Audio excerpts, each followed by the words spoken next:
Chapter 294, The Jade Tablet. What enabled Lu Yi to breathe more easily was the fact that he was not attacked even though he had revealed himself. He kept his presence low before he sped to where the commotion was coming from, looking rather frantic. That he had managed to reach this far without being detected meant that he was halfway to reaching his main objective. As if there was any need to stay invisible anymore. An outpost usually had not only the acolytes of a sect or order, but also allied acolytes from friendly sects and orders, as well as associated independents who had pledged their allegiance. Naturally, that would mean that no one could possibly know everyone, so even if anyone were to see Lu Yi traipsing around in broad daylight, no one would know that he was the enemy unless there were people in the outpost who knew what the famous Lu Yi looked like. To say nothing of the fact that it was already night, which made Lu Yi's job easier. Lu Yi kept his head down and let the bangs of his hair hang over half his face as he raced to the main plaza of the outpost where every one of the House of Wintry Blossom's members had congregated. They had begun assembling here since the attack began. But although they were not worried about the shield's integrity, they nonetheless wore apprehensive and wary looks. Many people saw Lu Yi coming out of nowhere, rushing to join them, although most of them merely cast a cursory glance at him before returning their gazes to whatever it was they were doing. Clearly, no one anticipated an infiltration when the defensive ward was operating at full blast and the shield was still holding. If anything, most of them only thought that he looked unfamiliar. But no one dwelt on the matter long enough to realize anything yet. After all, strangers were often common at outposts. Cultivators who were acolytes of friendly sects and orders seeking temporary refuge or associated independents proclaiming their allegiance. Acolytes could sometimes spend up to months or even years in solitary meditation, and by the time they emerged, they would find many unfamiliar faces in their midst. Outside the shield, Gu Kanyang saw with his own eyes how Lu Yi was joining the mob of defenders. The corners of his eyes twitched with amazement.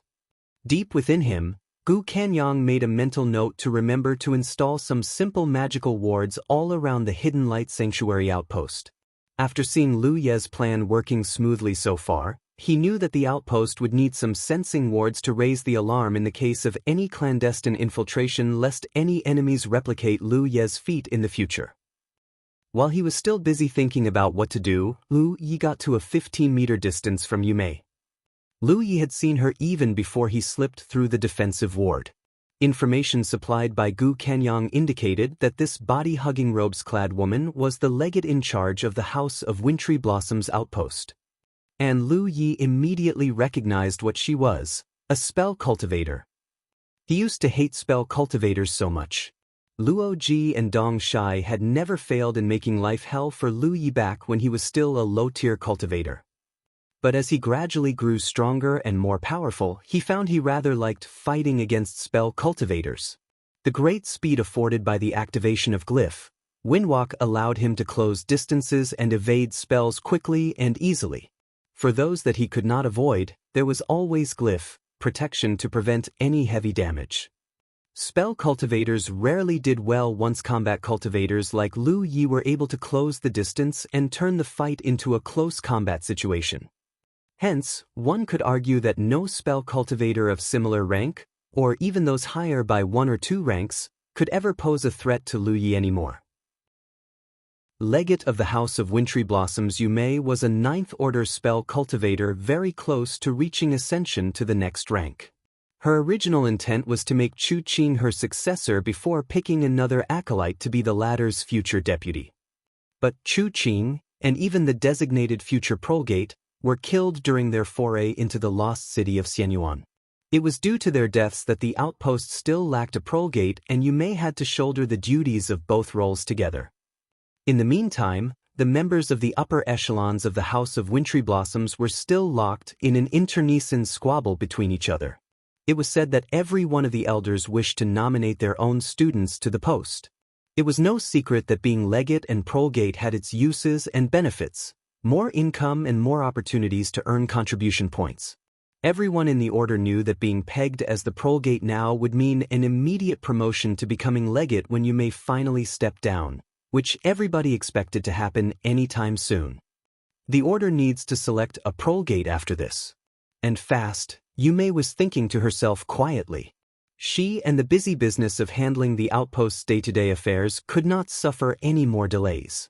Still occupied with her thoughts, a strange premonition of dread jolted her senses, and her peripheral vision caught sight of a figure bolting straight for her.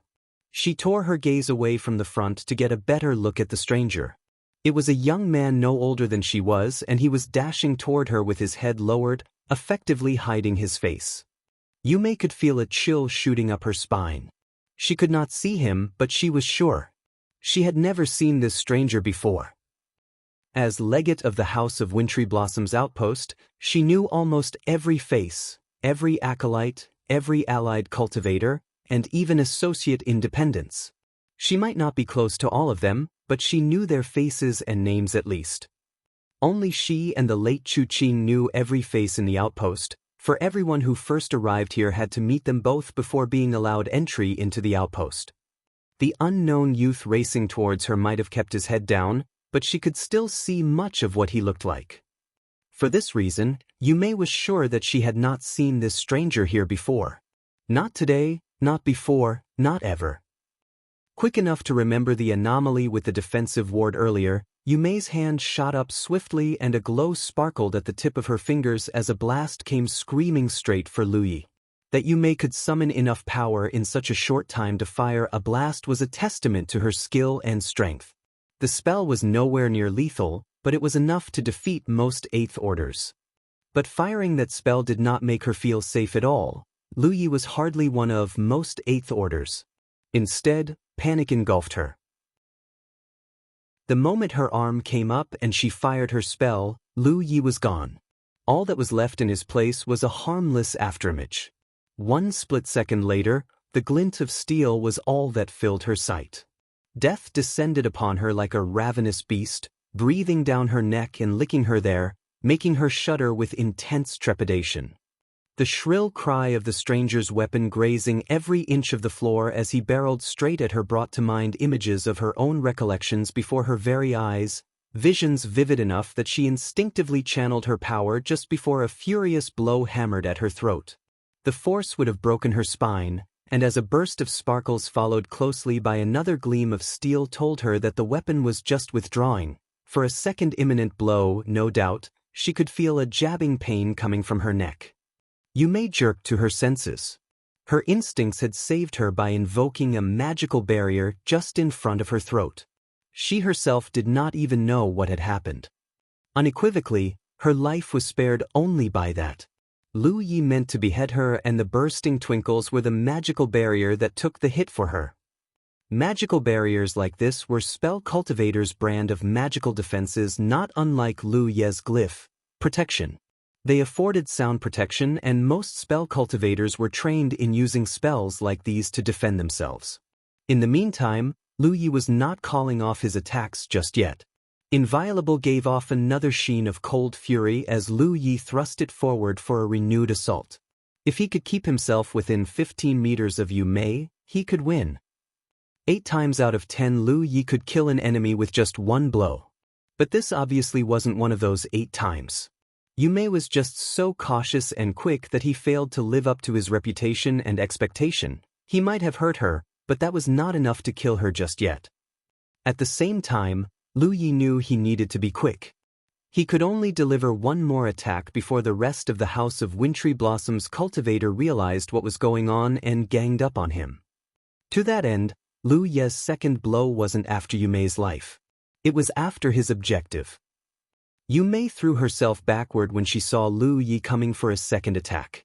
All she wanted to do was to put in as much distance as possible.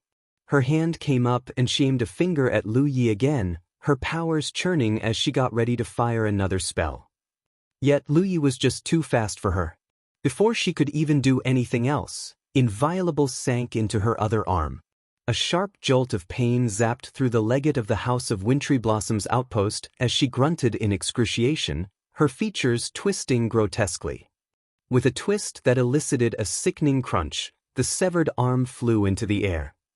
An enraged Yumei ignored the pangs of pain consuming her and shrieked at the top of her voice, "Kill him!" A pair of wings unfurled on Lu Ye's back and he soared into the air, snatching up the severed arm. It was only then that the rest of the House of Wintry Blossom's acolytes realized what was going on. They weren't slow, but rather, Lu Yi was just too fast. In barely 2 seconds, Lu Yi had delivered 2 successive attacks and no one knew what was going on or what to do, even if they had seen everything right from the start. Rays and beams of light tore away from the fingers and outstretched hands of the acolytes, but it was too late. Lu Yi was already in the sky, leaving all flying weapons that his enemies could unleash in the dust. Spells could reach far enough to hit him, but Lu Yi wasn't stationary. The last thing he ever wanted in a situation like this was to be a sitting duck and wait for his death. He deftly ducked and weaved around, relying on the quickness of his magically conjured wings and his speed to skillfully evade the many crisscrossing rays of light that came screaming at him. A pallid-faced Yu Mei stared at the figure waltzing in the sky with the adroit grace and dexterity of a butterfly. When she saw the stranger removing something from her arm and throwing the arm away, her blood went cold. So that is what he's after. "Back Tio Jojo," she cried with as loud a voice as she could summon. "Back Tio Jojo now." Such was Legate of the House of Wintry Blossom's outpost Yu Mei, a decisive leader with circumspection and wit that in spite of the rending pain of an arm lopped off gnawing at her, she made the correct judgment. It was not a far stretch to expect that all legates in the Spirit Creek battlefield were each blessed with their individual qualities. At the very least, none of them were fools. Meanwhile, the rest of the acolytes of the outpost could barely believe what they had just heard. Petrified with bewilderment, they could hardly react to the order of pulling back to the Order's main stronghold in Jianghu when the defensive ward was still intact and the intruder was just an 8th Order who was also heavily outnumbered. Those who were quick on the uptake immediately discovered why. The defensive ward might still be holding, but the Jade tablet used to control it was no longer in their possession. Which was exactly why Lu Yi aimed for her arm in his second attack. He was after the Jade tablet in her grasp. The very instrument that was the linchpin to the defense of this outpost.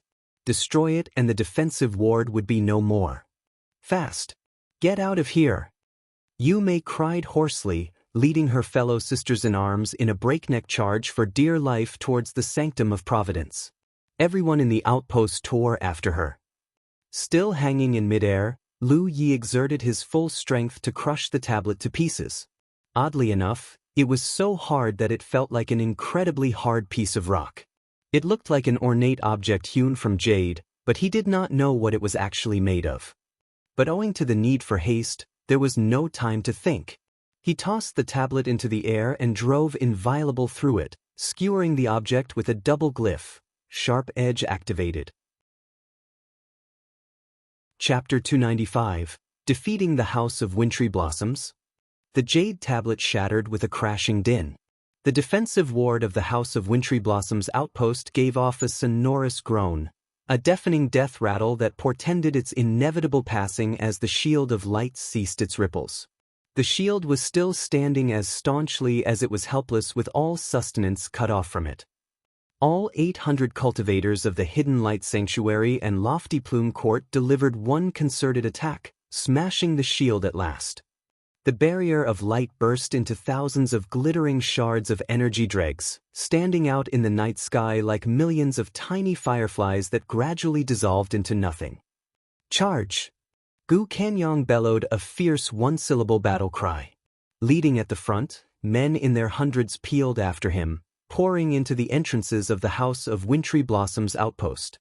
But in the meantime, the defenders of the outpost had barely made it far. Most of them did not even make the 200-yard line. The House of Wintry Blossom's acolytes jerked their heads around at the commotion. To their horror, the invaders had reached the inner alcoves of the outpost. There was no need for any more spurring.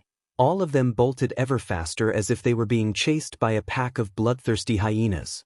Most of them were females, but none of them would dare to wait around and bet that their enemies were in a merciful and forgiving mood.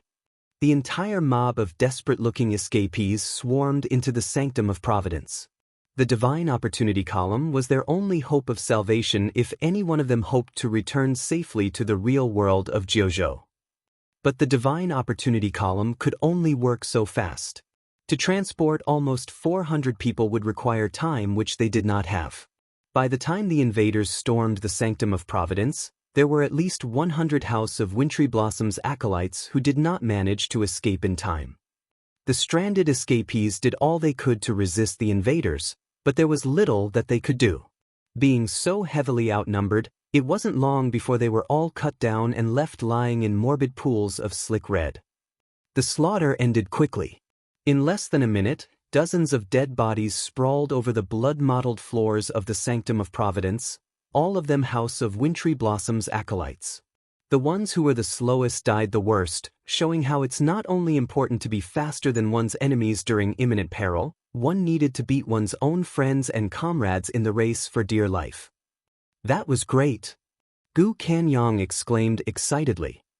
Gu Kanyang and the rest of the Hidden Light Sanctuary acolytes had been enemies with the House of Wintry Blossoms for as long as they could remember. But without having anything to tip the scales, both sides have been at each other's throats without being able to do anything significant until today.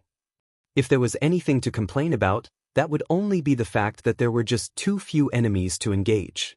There was hardly any real fight up until now, and the few House of Wintry Blossoms that died here were just the ones who had failed to make it back to Jianghu in time. Nevertheless, it was enough. A victory was still a victory. Defeating the House of Wintry Blossoms and capturing the outpost would mean that the blessings on the Divine Opportunity column, the legacy of the many generations of the House of Wintry Blossoms, here was theirs to plunder. The contribution points must be many. Clear the place. You have a quarter of an hour.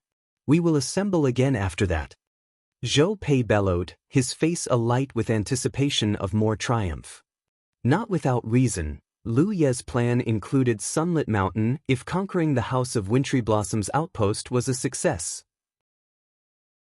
As a neighbor and a rival of Lofty Plume Court, their animosity mirrored the feud Hidden Light Sanctuary and the House of Wintry Blossoms shared in every way. The success of the plan hinged on two parts: whether Lu Ye's infiltration was a success and whether he was able to pull off securing the Jade tablet that controlled the defensive ward of the enemy outpost. But this triumphant victory had proven that whatever reservations he formerly had about the chances of this working were unnecessary. Lu Yi of the Crimson Blood Sect has turned out to be more dependable than he had ever imagined. Acolytes from both orders busied themselves with the task at hand. Time was pressing and everyone hurried around looting and clearing the dead bodies. "Where's Brother Yi? Has anyone seen him?" Gu Kanyang cried loudly. "Here," Lu Yi responded curtly, stepping out of the Sanctum of Providence with Yi beside him, meticulously going through every inch of him to make sure he was unhurt. He had gone into a deep slumber since coming back from the lost city of Xianyuan. She had experienced many changes since then and now looked no different from anyone around her. Anyone could see her and they would think she was just another living person, even Shui Yuan herself. Prior to the enrichment they experienced at the lost city, cultivators more powerful would have been able to tell the difference. That was the difference between the good that she and the rest enjoyed. What he enjoyed was 4 to 5 times better than what Lu Yi, Amber, and Zhu Jia had gotten from the pool of divine purification, for the pool itself doubled as the resting site of the horde of apparitions that resided in the lost city. That allowed spectral beings like Yi to attain greater advantage as juxtaposed against the others. In fact, her power and strength would have outstripped even Lu Yi, if not for the fact that she was a spirit attached to Amber. It was this bond with the tiger that prevented her from becoming stronger than him. "Come, Brother Yi," Gu Kanyang beamed at Lu Yi broadly, flourishing an arm magnanimously. They had succeeded in capturing the outpost. It was time to split the spoils as agreed. The blessings of the Divine Opportunity column were to be divided into 3 equal portions. There was no need to be coy. Lu Yi placed a hand on the Divine Opportunity column and channeled his power through his battlefield imprint. He should be familiar with the process by now, after what he had done at the Sky Pillar Sect outpost. The ambient spiritual chi that pervaded the atmosphere of the outpost's vicinity thinned at a noticeable pace as layer after layer of blessings on the Divine Opportunity column were removed. But that was not all. Even the range of the emanation itself was shrinking. Once Lu Yi was done, Gu Kanyang stepped in, after which he gave way to Zhou Pei for his turn. The quarter of an hour passed swiftly enough. Everyone regrouped at the plaza outside the outpost's Sanctum of Providence before they boarded the flying ships. It was time for their next target, Sunlit Mountain. They were halfway there when both Gu Kanyang and Zhou Pei received transmissions simultaneously, informing them about attacks on their respective strongholds. It was the same old trick again. Nearby Thousand Demon Ridge orders had dispatched enough men to make up two separate forces that had marched to attack the Hidden Light Sanctuary and Lofty Plume Court outposts in their bid to get both Gu Kanyang and Zhou Pei to retreat. Obviously, the enemies were unaware that the battle at the House of Wintry Blossom's outpost was over. Under usual circumstances, the maneuver would have worked. Both the Hidden Light Sanctuary and Lofty Plume Court forces would have been compelled to retreat since capturing the House of Wintry Blossoms would have taken longer time, effort, and not to mention losses. Just losing men during the course of an ordinary assault would have put both Grand Sky Coalition orders in positions much weaker than before and thus making them vulnerable to counterattacks. But no one other than the invaders knew that the battle had been won and the outpost fully sacked and vacated. It was just too fast. Too incredibly and inconceivably fast. The defenses of the House of Wintry Blossom's outpost were brought to heel with such lightning-speed alacrity that not even its acolytes could fathom how everything had happened so quickly. Neither would the rest of their allied sects and orders who were now launching assaults of their own on the Hidden Light Sanctuary and the Lofty Plume Court outposts. None of them knew that the invaders had homed in on another prey and were sailing there now. For this reason, Gu Kanyang and Zhou Pei disregarded the messages they received. They left instructions that the strength of their outpost's defensive wards was to be activated to the fullest while the invaders maintained their advance on Sunlit Mountain. Minutes later, word came again from their respective outposts, reporting about the Thousand Demon Ridge forces retreating, very hastily too. Gu Kanyang and Zhou Pei had a quick discussion where both of them unanimously concluded that the fall of the House of Wintry Blossom's outpost must have leaked out. How else would the sieges by the Thousand Demon Ridge forces at their respective outposts be lifted so soon? That was true, though Yume had not been able to warn the rest of the Thousand Demon Ridge during the chaotic evacuation from the outpost. When she finally got to safety, she had been trying hard to transmit her warning. It took her a long time and a huge effort until her warnings finally got through. Messages between the real world of Jiuzhou and the Spirit Creek battlefield could not be transmitted directly. Yume had to deliver her messages to the main strongholds of the ones her warning was intended for, where the acolytes there would pass them onto the battlefield in her stead. Naturally, that would mean that the messages needed time before they could reach the intended recipients. When the legates received Yume's warning, all of them were flabbergasted. The purpose of attacking the Hidden Light Sanctuary and Lofty Plume Court outposts was to pressure the Grand Sky Coalition forces to retreat. It was to help lift the siege of the House of Wintry Blossom's outpost. But none of them could believe what they just heard. The House of Wintry Blossom's outpost had fallen before everyone could do anything. If only these legates could communicate with Yume directly. The foremost question looming in their mind was, what on earth went wrong? Is there something wrong with your outpost's defensive ward? With the House of Wintry Blossom's outpost already taken, the attacks on the Grand Sky Coalition outposts had become pointless. But what drove the Thousand Demon Ridge orders to quickly recall their forces was something else, the second part of Yume's warning. It said of another unbelievable news, that Lu Yi of the Crimson Blood sect had developed an ability to slip through a defensive ward's shield with stealth. That was how the House of Wintry Blossoms had lost their outpost. Lu Yi had managed to infiltrate the outpost and in his sudden attack on the legate Yume, he somehow secured the Jade tablet that controlled the defensive ward and undid its magic. If the Thousand Demon Ridge legates had never before feared Lu Yi, they did today. There was nothing wrong with the defensive ward that guarded the House of Wintry Blossom's outpost. It was Lu Yi of the Crimson Blood sect, an Eighth Order who now possessed the ability to slip through defensive wards. Nothing like this had ever happened before. There was little difference between the strength and capabilities of the House of Wintry Blossom's defensive ward and those of the defensive wards of their outposts. If Lu Yi could enter the house's outpost unimpeded, then they would surely have to expect that he would encounter little to no difficulty in getting through theirs. The legate of Sunlit Mountain was the one closest to panicking.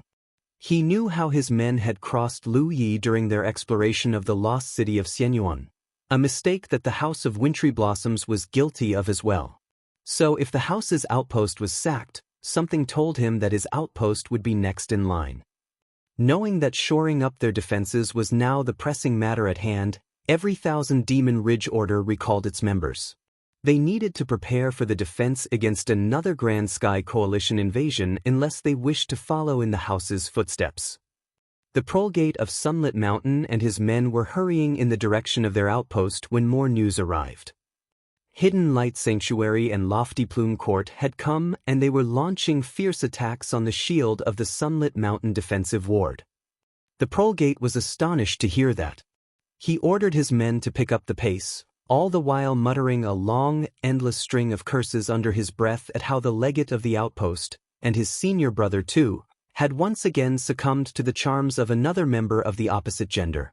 As soon as he had received Yu Mei's message for help in the first place, the legate of Sunlit Mountain had made the ill-advised decision to dispatch a force of 300 men to assist.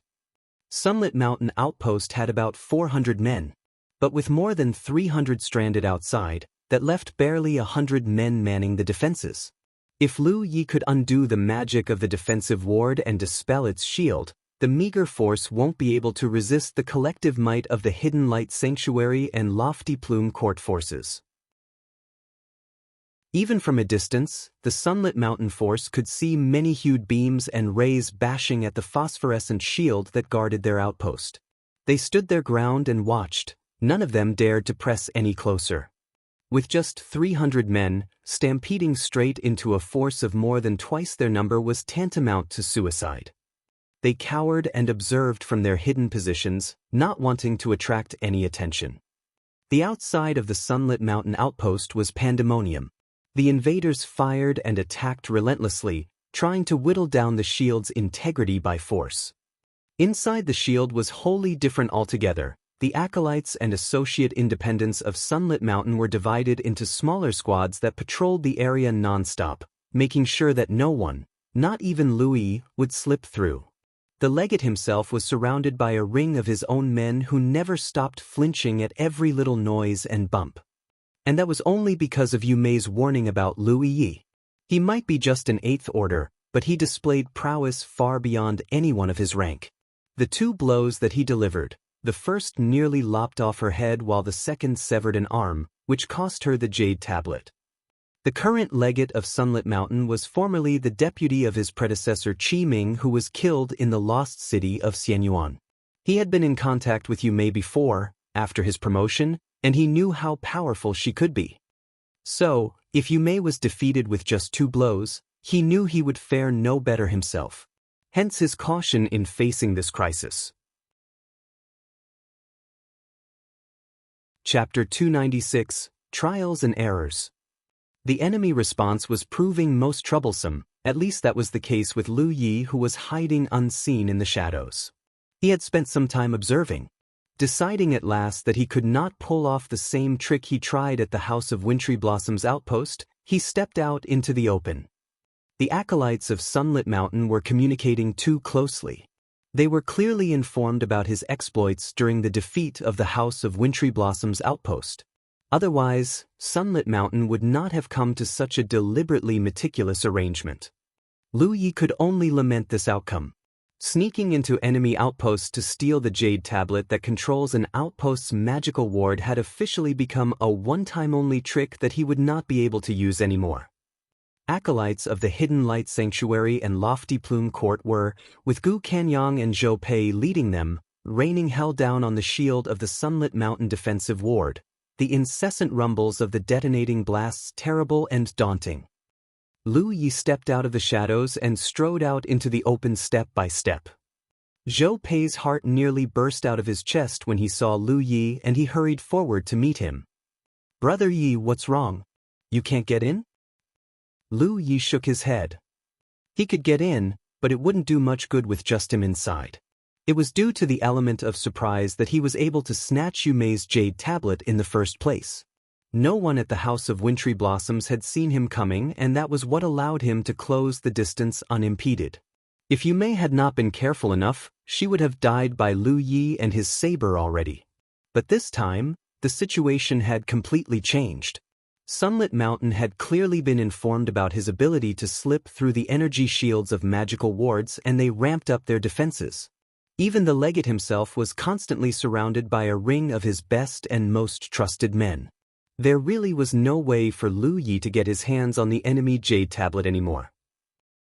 Gods, Zhou Pei groaned sourly. If only they could conquer the Sunlit Mountain outpost.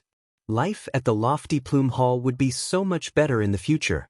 For instance, the House of Wintry Blossoms had suffered few casualties in the capture of their outpost, but they had lost the blessings on their divine opportunity column, which was a loss that they would never be able to repair in a short time.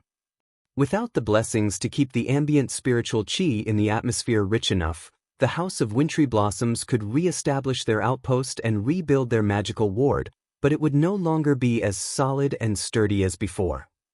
In other words, the House of Wintry Blossoms' force at the outpost there would never again be able to pose any threats to the hidden light sanctuary.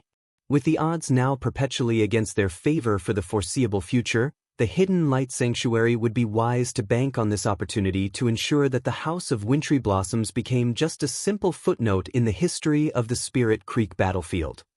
The House of Wintry Blossoms' invasion had turned out to be a massive success, and just when Lofty Plume Court had hoped that their allies would be able to assist in dealing with Sunlit Mountain, an ironic stroke of fate had denied Zhou Pei's wishes from coming true, and that left him somewhat disappointed. If it's not working, we attack with all we can, Gu Kanyong remarked. The more than 800-man-strong army made it possible for the joint force to capture the Sunlit Mountain outpost by force, although that would demand both time and patience to whittle down the defensive ward shield. A straightforward invasion of such crudeness would not be feasible in the past. Nearby Thousand Demon Ridge forces would definitely launch invasions of their own on the Hidden Light Sanctuary and Lofty Plume Court outposts. But no one would dare to attempt such a move anymore. The shocking fall of the House of Wintry Blossoms outpost had left such a lasting impression on its allies that no one dared to risk dispatching any sorties for fear of having Lu Yi of getting past their outpost's defenses and capture their outposts in their absence. There might be another way though. Lu Yi uttered suddenly. Zhou Pei's eyes lit up with excitement. What is that way? He asked at once. I can't guarantee that this method will succeed. All I can only say is that it's a chance. That's good enough. Let's hear it, Brother E. We'll need 10. Just 9 will do, 9 body-tempering cultivators. The very best from both orders. Then equip them all with whatever defensive spirit artifacts you can find. Gu Kanyong and Zhou Pei might not understand what Lu Yi was up to, but they complied nonetheless. 9 body-tempering cultivators were speedily handpicked and assembled before Lu Yi, who surveyed them closely. Most of them were large and broad men with size and strength that could run through a brick wall with barely any difficulty. 2 of their numbers were even mutant cultivators. Clad in the full complement of every defensive spirit artifact their orders could supply them, they looked as dashing and intimidating as a coterie of knights. Lu Yi summoned Wuxia. Wuxia joined the rest and stood beside them, basking in the envious gazes of every other body-tempering cultivator around him. He might not be the biggest, but he definitely looked like the one with the most vigor and strength, easily eclipsing the rest of the 9. But that was not the only reason Wuxia was admired. As one of the strongest body-tempering cultivators, Wuxia's gifts made him highly coveted by many sects and orders. No one would ever commit the mistake of belittling him despite his rather modest provenance as being just a normal independent. Everyone knew full well that Wuxia was the sole reason Sima Yang managed to survive so long, the sole cause Sima Yang's fruitful life had managed to reach as far as the appearance of the lost city of Xianyuan. Naturally, the death of Sima Yang was much welcomed news. Cultivators, especially Grand Sky Coalition cultivators, rejoiced on Wuxia's behalf for having the yoke of servitude finally removed. But all of them could barely confess to not feeling envious that Wuxia had chosen to follow Lu Yi and rejected other offers. Lu Yi led the body-tempering cultivators on a beeline trail straight for the spot where he found a weakness in the shield, then he gave them all his instructions. Everyone nodded their assent. Wuxia got to his position and prepared to charge, bending down and arching his back. Lu Yi gave him a look. He said nothing to Wuxia. Next, he raised a hand and swiped it at the dome-like shield. At the other side of the shield, the Sunlit mountain acolytes who had been watching had not been idle. More than 80 cultivators were mobilized to this position at the legate's command when he heard Lu Yi was about to try something. The men channeled their powers and positioned themselves, making ready to attack while their spirit artifacts pulsed with energy. They looked as Lu Yi placed a hand on the surface of the glowing shield of light, a knot tying in their guts. Every single defender had been notified about Lu Yi's strange ability to slip through defensive ward shields, hence seeing him up to something made everyone wonder if he was going to conjure that unknown witchery of his again. Yet despite the mounting apprehension, they were nonetheless curious and anxious to witness the feat itself. Without even blinking, they eyed him intently. 80 defenders facing 10 body-tempering cultivators, with just a shield of light separating them. In spite of the clamor of war still roaring at the other side of the shield, it was the relative silence and stillness here that made the atmosphere tenser and more uneasy. Lu Yi focused his spiritual power on both eyes. As glyph, insight activated, his vision of the world transformed and the yin-yang elements swirling in the glowing wall right before him looked like a castle emerging from the mist. Power surged from his palms, centering right on a focal point as yin-yang elements materialized before him like massive jigsaw puzzle pieces locking into one another. The pieces grew to almost 10 meters wide as if Lu Yi was conjuring another layer over the shield of the defensive ward. The defenders could not help feeling worried. Deep within the taut, well-muscled torsos, the men thought, is this the devilry that Lu Yi is going to use to slip through the shields? A trigger-happy acolyte even lost his cool and fired a blast on his own outpost ward shield inadvertently. That elicited a chain reaction as more than half of the 80 defenders that huddled at the spot sprang into action.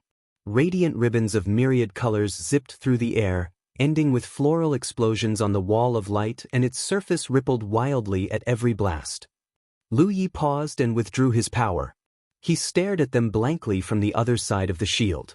The Sunlit mountain acolytes who fired at their own shields stopped in their tracks, trading embarrassed looks. That marked the first failure. Lu Yi was not certain if this method would work, and that was the reason he could not promise Zhou Pei anything yet.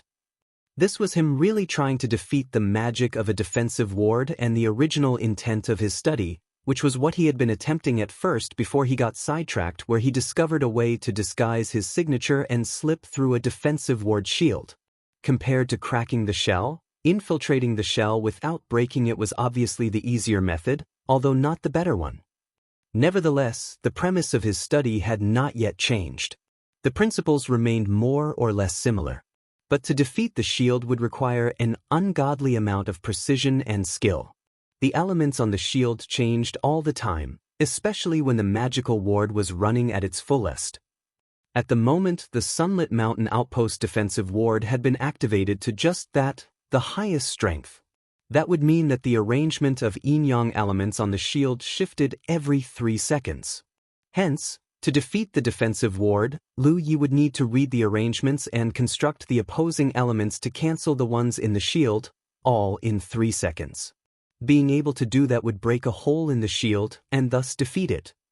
But that was easier said than done. That would include reading more than hundreds or thousands of elements and constructing the same number of opposing ones. Even with Lu Yi's impeccable control of spiritual power and his gifts in studying glyphs, being able to do that would require a tremendous amount of luck. But all those advantages were nothing compared to glyph insight.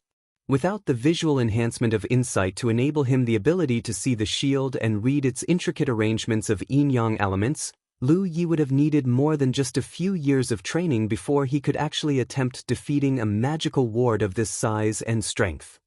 Lu Ye's trials with the shield went for a second time, then a third time, and on and on. He could go on for as many times as he wanted to. All he needed was to succeed one time. Pull it off once and the outpost would fall. For the umpteenth time, Lu Yi calmed himself down and observed the changes in the patterns of the shield again. He tried again, but he failed yet again. 3 seconds was just not enough time for him. Whenever his hand came up as he got ready to construct yin-yang elements, all 80 or so Sunlit Mountain defenders would flinch.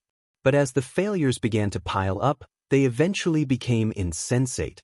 It was not because they had gone tired or bored. It was fatigue from the constant trepidation that arose whenever Lu Yi made another attempt. The same trepidation that gnawed at their mind and souls whenever Lu Ye's hand came up. Zhu Jia straightened up.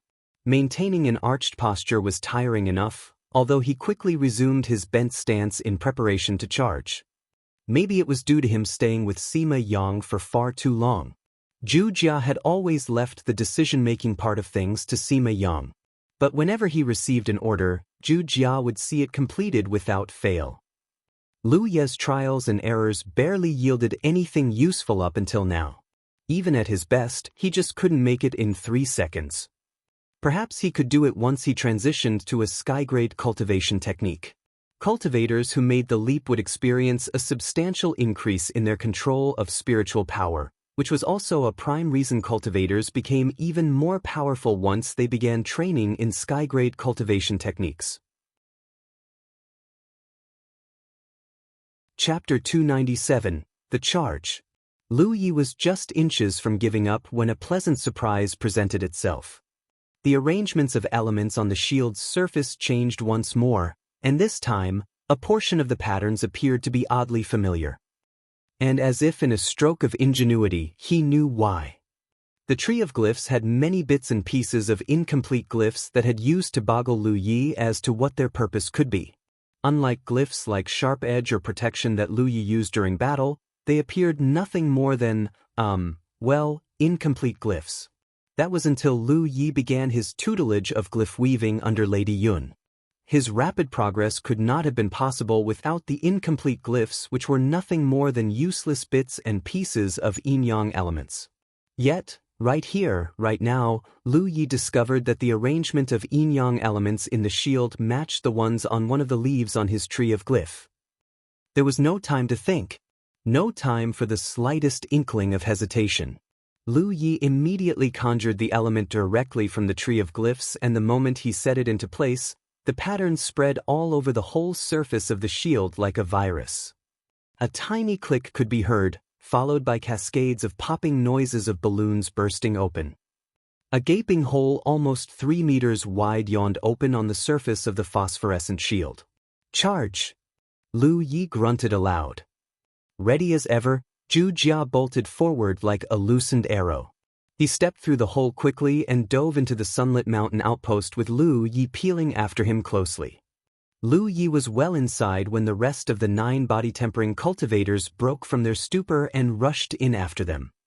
The hole in the shield quickly closed behind them, sealing them in. The energy shield of an outpost's defensive ward was usually able to regenerate and repair itself. A hole like the one Lu Yi created would close itself before too long unless the defensive ward had taken too much damage, and one that was barely just 3 to 4 meters was hardly crippling enough. Panicking, all 80 Sunlit Mountain defenders let loose their attacks on the invaders. The cultivators had been stricken with lethargic tedium and monotony when Lu Yi was still trying to figure out a way to defeat the shield. But as soon as the hole in the shield cracked open, the sensation of regret hit them like a sledgehammer, for they now had to contend with not only just Lu Yi but also a coterie of 10 heavily armored body-tempering cultivators that included Zhu Jia. The surface of the skin of the body-tempering cultivators, with Zhu Jia as then de facto leader, emanated a soft glowing crimson gold aura like iron red-hot in the furnaces as they summoned their powers. Colorful strips of light belied how dangerous they were actually hit by the invaders, but the defensive aura that shrouded them reduced the spells to just harmless pops and sizzles. Those that managed to penetrate the aura too were, at the very least, greatly weakened. Zhu Jia lifted a shield spirit artifact. Like a raging bull, he fearlessly charged straight at the defenders. Lu Yi stayed close at his heels. Rummaging through his storage bag and finding what he wanted, he flung into the air 4 tiny sparkles of steel that zipped through the air as one. Like a flying scythe, they flew in front of Zhu Jia, cutting a path through the enemies for him, felling foes like shearing reed stalks. Since the spiritual enrichment he experienced at the lost city of Xianyuan had resulted in his control of spiritual power greatly enhanced, Lu Yi could now handle 4 flying weapons simultaneously. He could have used more than 4, but he did not want the strength and force to wane. The rest of the body-tempering cultivators quickly caught up. Forming up to Zhu Jia alongside his flanks, they charged together in an arrowhead formation with Lu Yi nestled safely in the middle. "Stop them," a Sunlit mountain acolyte roared, to no avail. Their number was 8 times that of Lu Ye's, but that did not make stopping the monstrous stampede any easier. That was a testament to Zhu Jia's strength and endurance. No one in the Spirit Creek realm could stop him when he began charging around like a thunderous rhinoceros, not unless anyone could kill him swiftly. On the other end, Gu Kanyang and Zhou Pei had heard the commotion. They soared up into the air to get a good look at the situation inside the Sunlit Mountain outpost, and there was the arrowhead formation plowing through the outpost, not unlike an insectoid stampede that could make any witness quake with trepidation. "They've done it," Gu Kanyang murmured with some degree of disbelief. For so long Lu Yi had not been able to produce results that he was almost giving up. But Lu Yi had proven himself yet again.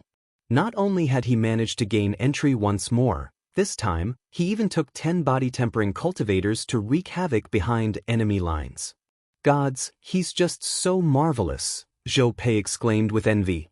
Lofty Plume Court had once extended an offer to recruit Zhu Jia before. But that accursed Sima Yang had flatly refused it on his companion's behalf, and Zhou Pei could hardly abduct Zhu Jia and force him to join Lofty Plume Court. Doing that was nowhere near honorable, and Zhu Jia would never respect or be loyal to him, to say the least. Fortunately enough, Zhu Jia had somehow pledged himself to Lu Yi, and thankfully, they now had him to depend on in this skirmish. Breaking through the Sunlit Mountain outpost was only the beginning. The true test awaited. The hole in the outpost's defensive ward meant that Lu Yi and the others were trapped inside without help and reinforcements. With Zhu Jia spearheading the charge, they might be in control of the initiative temporarily, but the unfavorable odds of more than 10 enemies to one of them remained their biggest disadvantage. For this reason, Lu Yi knew that he needed to secure the defensive ward Jade tablet as soon as possible so that he could deactivate the ward and let the rest of the invaders in. That was why the arrowhead formation did not stop to fight the 80 or so defenders. It kept pressing deeper into the outpost. Sunlit Mountain acolytes rushed here in their dozens to try to thwart the invaders' advance, but few could stop them. In barely 10 seconds, they cleaved through the defenses like a hot knife through butter, trampling through all defensive lines and marching forward rapidly and unhindered. Sunlit Mountain acolytes who crashed to the ground quickly recollected themselves and gave chase, attacking the charging formation from behind and filling the air with the din of steel-on-steel clangor and explosions amid their enraged snarls and roars. The defensive gear that the body-tempering cultivators had put on earlier had been instrumental. The gear had kept them safe from the relentless attacks the defenders rained so desperately on them. But no amount or quality of equipment could be expected to hold on for so long under such an onslaught. As explosions began to blossom and balloon around his defensive detail, Lu Yi recognized what he was hearing, the death rattles of the protective gear failing. Zhu Jia's shield, too, was beginning to collect more holes than a chunk of cheese, prompting him to discard it. The non-opal enchantment shield was given to him by Lu Yi during their adventures in the Lost City. That it was reduced to nothing but scrap iron indicated just how determined the enemy defenders were in wanting to thwart their advance. But he just retrieved another shield from inside his storage bag and went on charging headlong. Sima Yang had been hogging all the kills himself, and he never tried to buy anything for Zhu Jia. Equipment never came cheaply, and Sima Yang was hardly generous enough to equip Zhu Jia with enough gear. But things had changed since he joined Lu Yi, who had never been stingy with making sure that the lumbering giant of a man had all the items he needed. 4 to 5 defensive spirit artifacts. That was the minimum number of gear that Zhu Jia now carried with him at all times. Fortunately for the whole band, they had managed to punch through the 80-man Sunlit Mountain defensive line.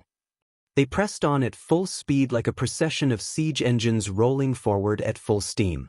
Nevertheless, the defenders remained hot on their heels with dogged ferocity. The body-tempering cultivators holding up the rear began to realize that the group would never make it inside in time. A few of them peeled off and turned around to face the pursuing enemies. "Gio," one of them cried. With their own bodies, a few nobly aspired to hold back the force of many. Not many could proudly claim to have the same courage. Yet their resolve wasn't enough to bridge the gap between the huge numbers. In seconds, they crashed to the ground, splashing into puddles of their own blood as Gu Kanyang and Zhou Pei watched with racking guilt and misery. These were some of their best body-tempering cultivators, the cream of the crop that could not be easily replaced. Losing one was painful enough, and yet there were almost a handful of them. But the enemy defenders did not stay long to make sure that their fallen enemies were truly dead. The body-tempering cultivators might be grievously hurt, but they could be alive too. Nevertheless, they had bought Lu Yi and the rest more time, allowing them to put at least 300 meters ahead. That was when they spied a group of 30 or so Sunlit Mountain cultivators huddled together. Lu Yi caught sight of a man kept safe in the center of a ring, wearing an aghast expression of disbelief as if he was still having trouble believing that anyone could defeat the outpost's defensive ward shield.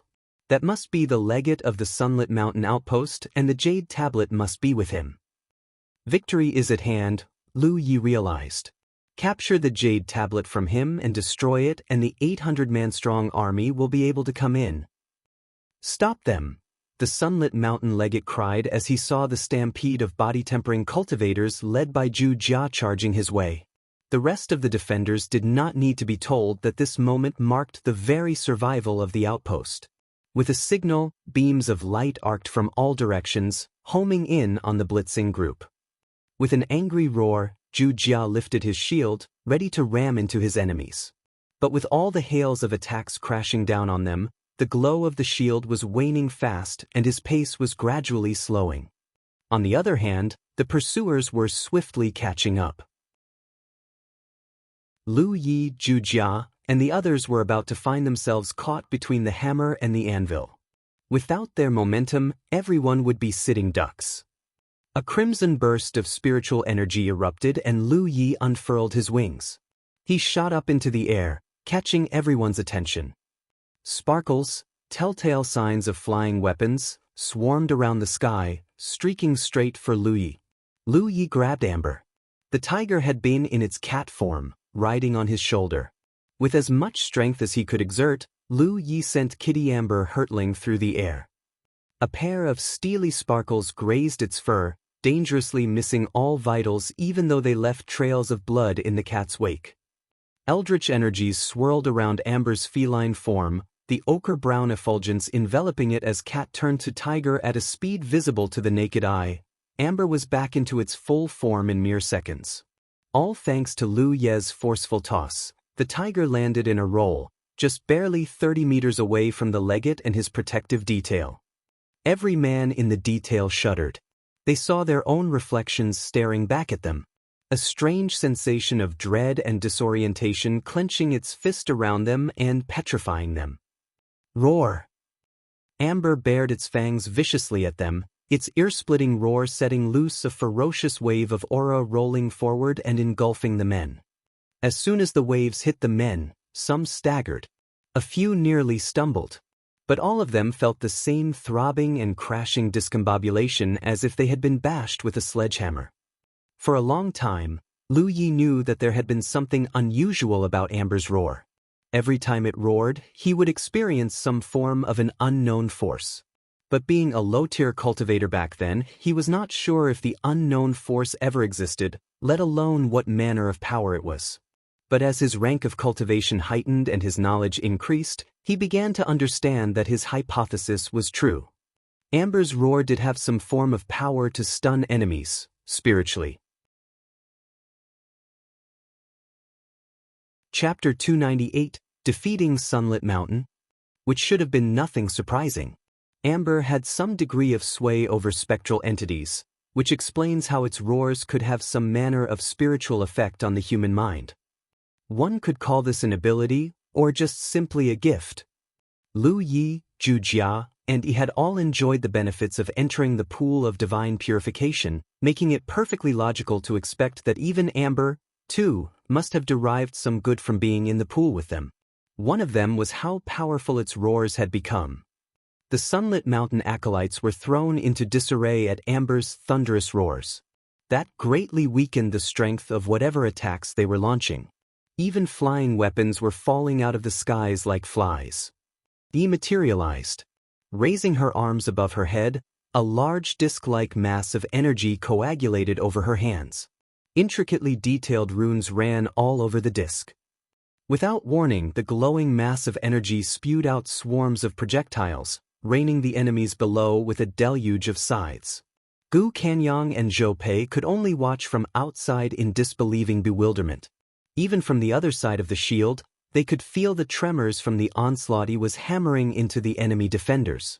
The emanation from her use of spiritual power told them what they needed to know about her strength, but they could not understand how she was able to use such a wide area of effect spell.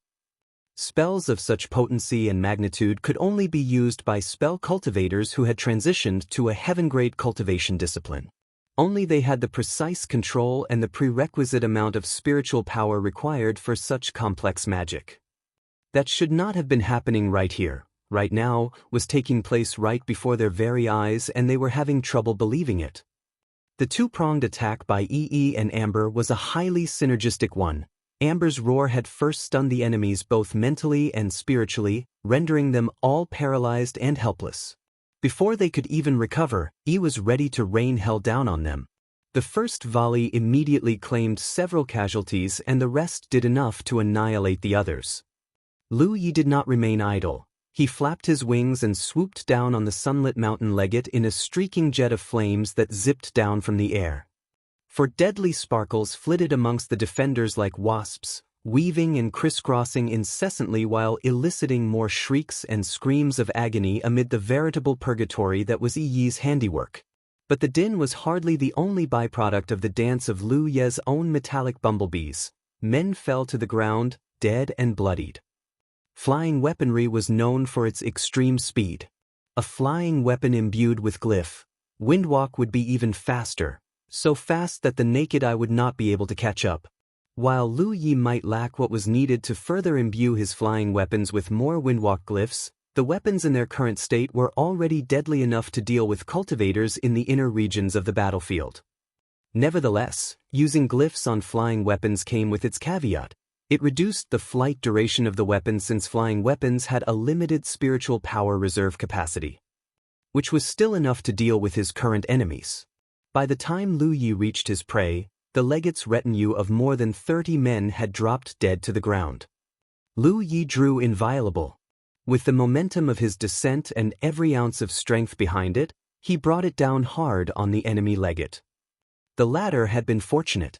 Amber's earlier roars had affected him too, but the tireless sacrifice of his men to keep him safe, plus some amount of luck, had spared him from the death that Yi's spell was bringing down on both men and earth beneath her.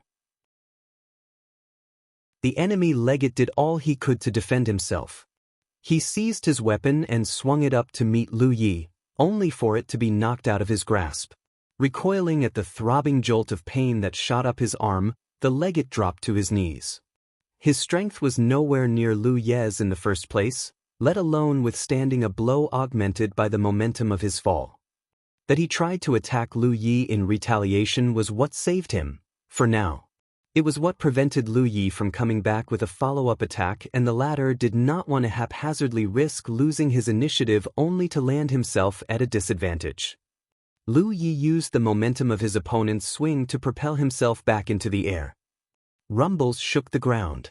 It was the cavalry arriving, Wuxia and the rest of the arrowhead formation of body-tempering cultivators. They had been bogged down by the defenders when Lu Yi took to the skies earlier. Amber and Yi's attacks had helped to lift the pressure off their backs, allowing them to catch up when Lu Yi began his assault on the Sunlit Mountain legate. The stampede blasted through the last of the Sunlit Mountain defensive lines, much to the despondent dismay of the acolytes who had been giving their all trying to repel the invaders. Like the predator it was, Amber roamed the area, launching attacks on its own on any unsuspecting Sunlit Mountain defender while Yi picked off one target after another. With her allies now making an entry and the status quo pretty much under control, she had stopped her area of effect spell. Still, each and every blast she fired remained as potent and deadly as ever. In the meantime, Lu Yi was wheeling back for a second charge at his target. Still on his knees, the Sunlit Mountain legate barely had time to react when he felt a sudden chill run down his spine. He looked up frantically, just in time to see the glimmer of steel blinding his sight. In his panic, he groped for his weapon. Only then did he realize that it was knocked out of his hand earlier. Desperate to survive, he lunged, aiming a bare-handed punch at Lu Yi. It caught Lu Yi squarely in the shoulder, the blow causing him to careen sideways, and they collided headlong into each other, crashing to the ground and rolling in a mass. Lu Yi sprang to his feet quickly with his prize, the Jade tablet, firmly between his fingers. The legate laid on the ground, motionless with a spreading pool of red beneath him. Jade tablets used to manipulate defensive wards required a constant connection to the magical ward they controlled, or the ward would cease to operate.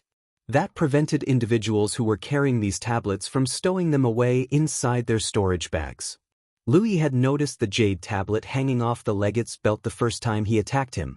Hence he was ready to snatch it the second time he wheeled around for a renewed attack. Lu Yi gripped the Jade tablet in one hand and brought Inviolable down on it, smashing it with a crash, and the defensive ward gave an involuntary shudder. The invaders outside launched their last attacks, overwhelming the shield enough that it shattered with a huge burst.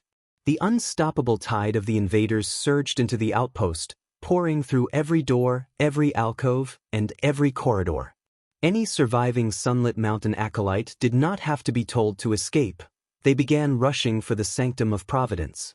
The Divine Opportunity column inside was their only chance at making it back to Jianghu alive. The choice was obvious enough: it was either retreat or certain death. Therefore, by the time the invaders reached the inner depths of the outpost, everyone was gone. Aside from the handful of stragglers, the outpost was almost deserted. But the battle was not yet won. Far from it. At another battlefront outside the outpost, it was still ongoing. The Sunlit Mountain Prolgate and more than 300 of his men were stranded outside when the invasion began. Charged by the legate to launch a diversionary attack on the Lofty Plume Court outpost in a bid to force both the Hidden Light Sanctuary and Lofty Plume Court forces from attacking the House of Wintry Blossoms, the men marched away from the safety of their own outpost only to realize that they were now under attack as well. The 300-man-strong assault force hurried back home at once, but there was a larger force besieging their outpost. The 800 acolytes of the Hidden Light Sanctuary and Lofty Plume Court outposts, barring their way home. That was when the Sunlit Mountain assault force decided to just lay low. Until the moment when scouts reported to the Prolgate that Lu Yi had managed to gain entry with 10 body-tempering cultivators. That forced the assault force to take action. None of them could just sit by and watch their outpost being invaded and their brethren slain. Hence, the Prolgate made the suicidal decision of engaging the stronger enemy force from behind, hoping that this would at least relieve some of the pressure. But they had only just revealed themselves when, to the shocking despair of the Sunlit Mountain assault force, their outpost's defensive ward shattered right before their eyes. What hope there was that the defense would triumph dissolved into air, just like the flakes of energy dregs from the shattered shield that vanished with the winds. The very thing they had been dreading had happened, and they had failed to stop it. But things had now changed. The magical ward had failed and the outpost had been overrun. There was no longer any need to continue the fight, especially with the enemy's superior numbers whittling down theirs. The Prolgate gave the signal to retreat and the Sunlit Mountain force steadily began to withdraw. But the Hidden Light Sanctuary and Lofty Plume Court acolytes were not eager to let their quarry leave just yet. The main invasion force had been outside long enough to rush inside as long as the shield fell. But they had barely seen any action at all aside from hurling blows at the shield and slaying a few mice that got left behind. Back when the House of Wintry Blossom's outpost was breached, the acolytes had managed to withdraw to the real world of Jianghu fast enough to prevent further loss of life. Similarly, there were barely dozens when the Sunlit Mountain outpost fell. For this reason, the invaders were restless, struggling with an itch they could not scratch. Until the 300-man-strong Sunlit Mountain assault force appeared. 300 extra targets to hunt. The invaders gave chase. They hunted the assault force down like dogs, cutting them down man after man until what remained of the force numbered less than half the original number. At last, the invaders decided to call off the hunt when they finally had their fill of bloodlust. The remnants could finally escape alive. On the other hand, the invaders did not want to back the remnants into a corner. Rat or tiger, anyone trapped with no way out would fight to their deaths, and that would mean further unnecessary losses for the invaders. The Sunlit Mountain Prolgate might have survived, but he must be regretting the deaths of his men. He had made the call to send his men to their deaths, and the fall of the shield had proven that their deaths had been for absolutely nothing.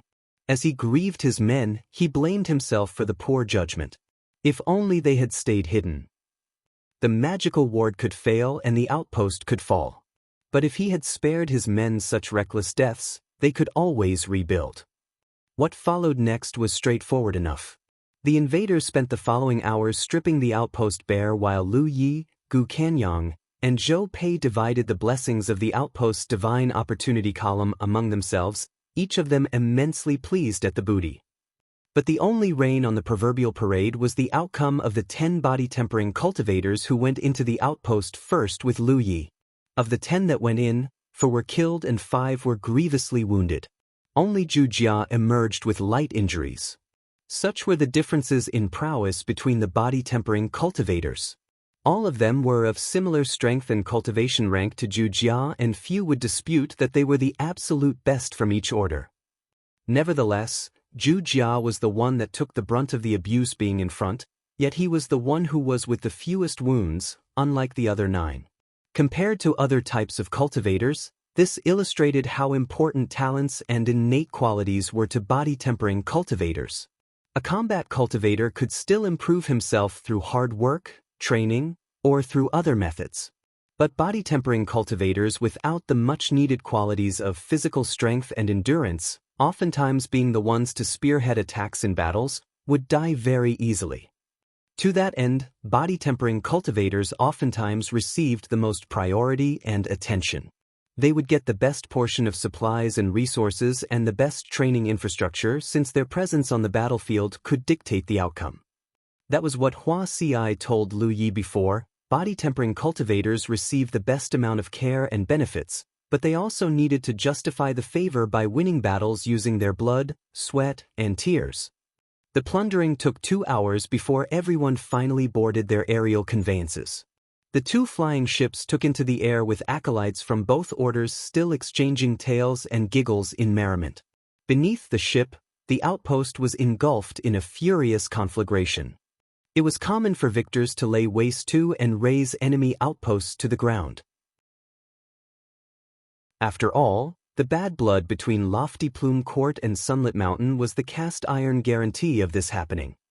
The flying ships flew together before they separated halfway, and acolytes from both orders traded farewells and withdrew to their respective outposts. Chapter 299, Prophetic Foresight. After 9 months, the name Lu Yi of the Crimson Blood Sect had once again become a household name. Unlike the Battle of Golden Tip, Lu Ye's notoriety this time had stirred up a never-before-seen ruckus. The Battle of Golden Tip started all because of the impending assessment of all sects and orders in the real world of Jianghu, where the Crimson Blood Sect was in danger of becoming defunct, something many in the Thousand Demon Ridge would have given anything to see.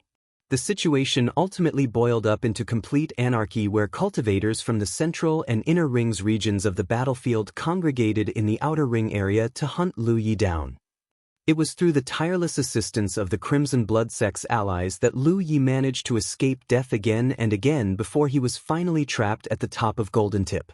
Therefore, to resolve a stalemate that would unequivocally end with everyone's death, he challenged representatives of the Thousand Demon Ridge to single combat with every champion, Thousand Demon Ridge and Grand Sky Coalition alike, and Heaven acting as witnesses.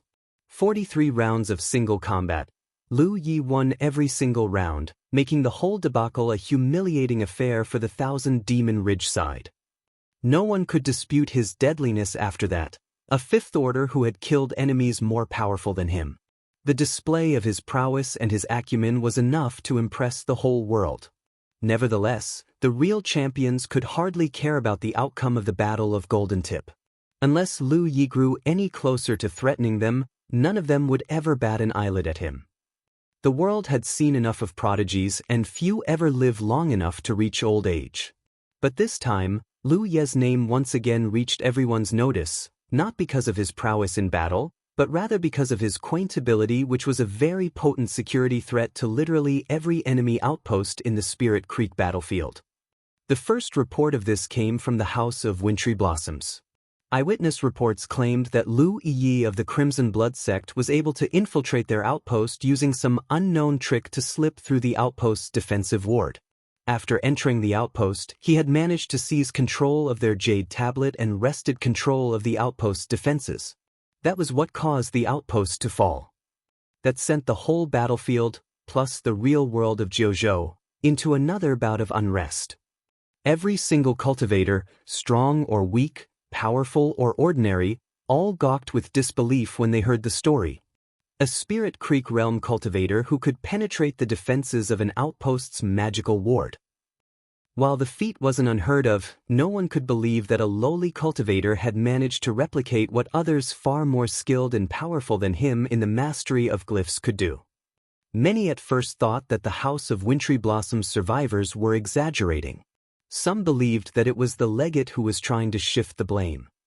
But when more news arrived, this time from the Sunlit mountain not far away from the House of Wintry Blossom's outpost, everyone realized that they were wrong.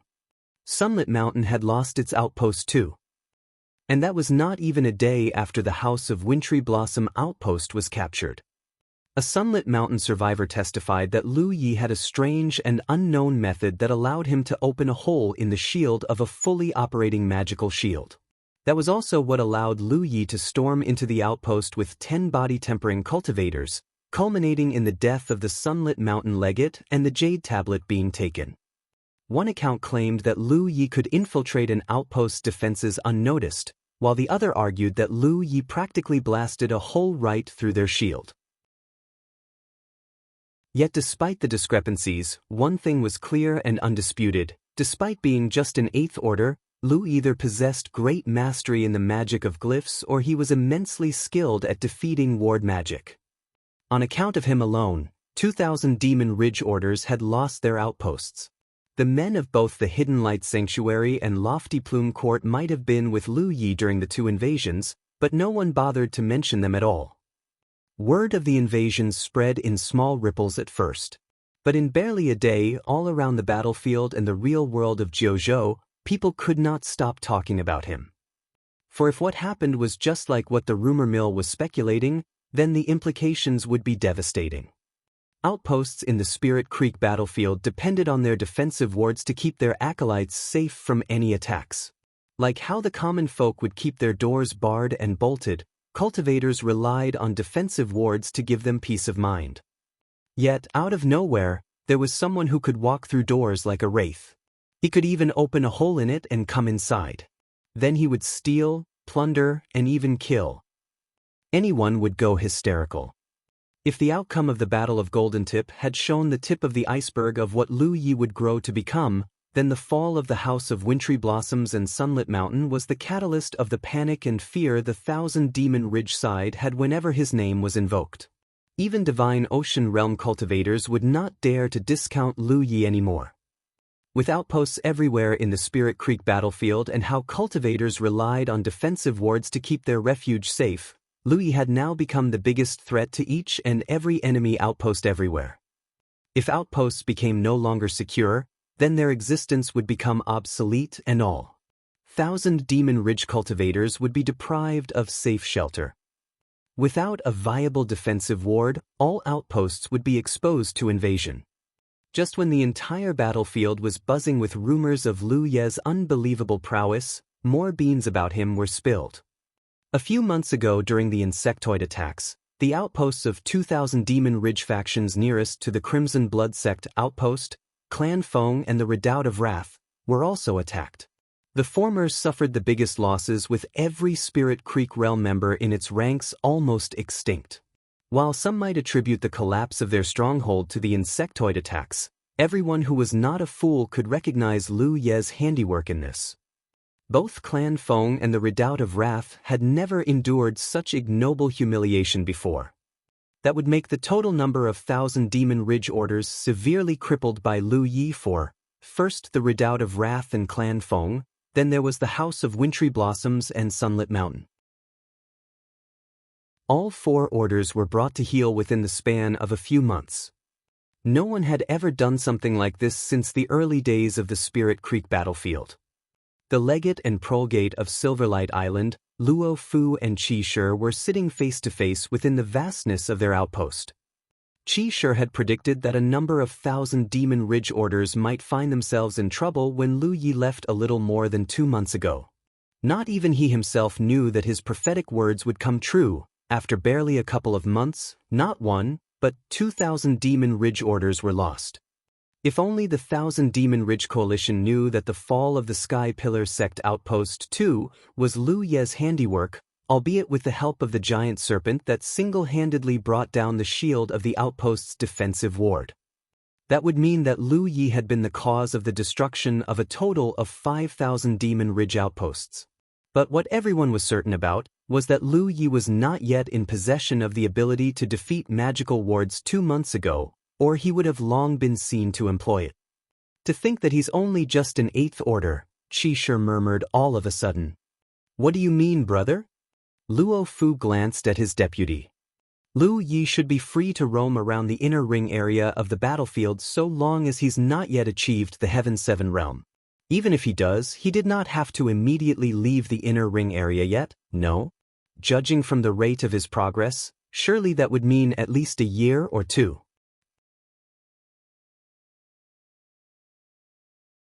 Chapter 300 This instant?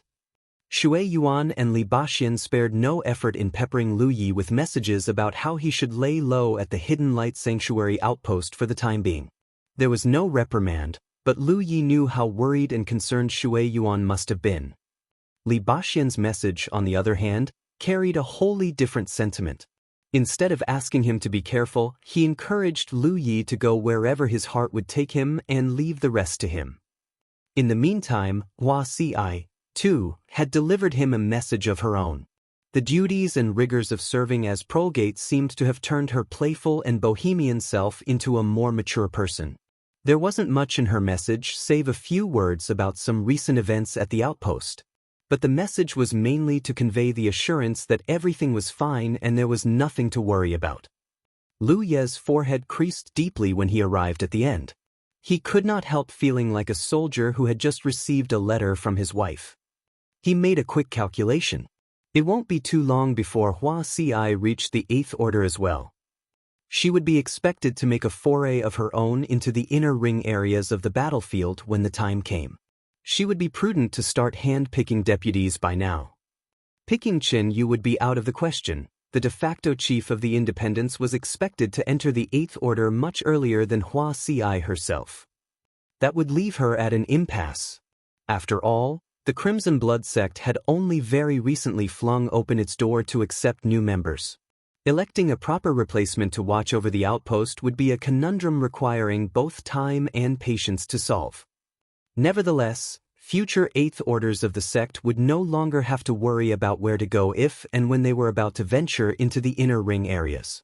Lu Yi had already taken care of that by making many friends along the way.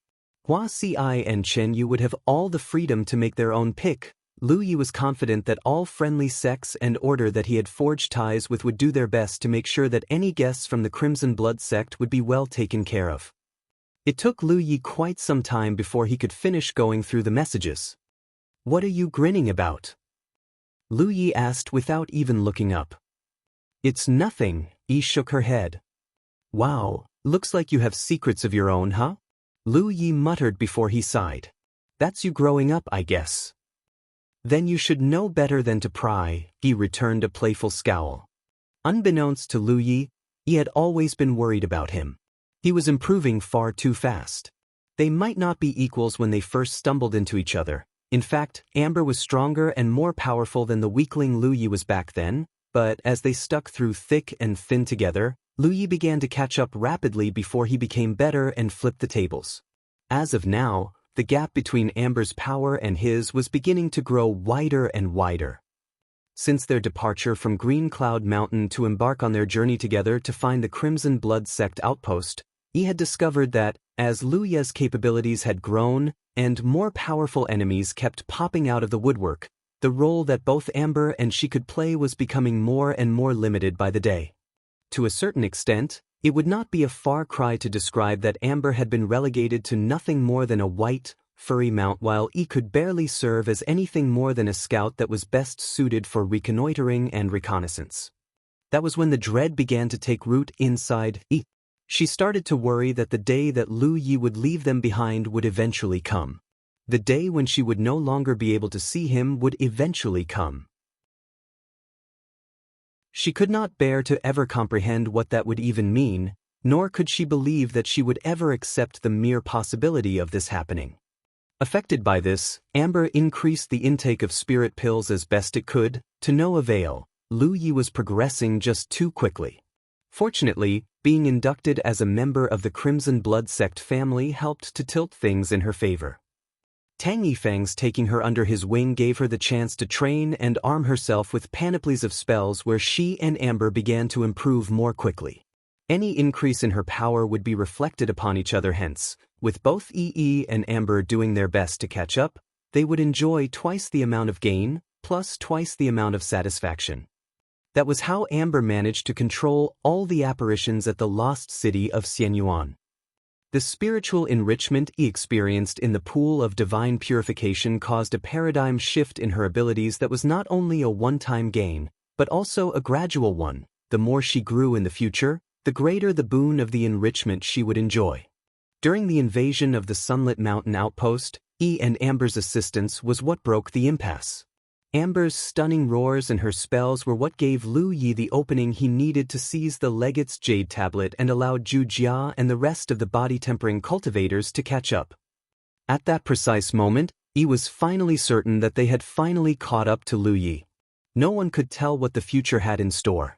But at least, for the foreseeable future, Yi and Amber did not have to worry about being left behind anymore. That was why she had been in an awfully good mood after that. "Oh, that reminds me. This came from the people of the Hidden Light Sanctuary," said Yi, handing Lu Yi a storage bag. "What's inside?" "Spirit stones and pills."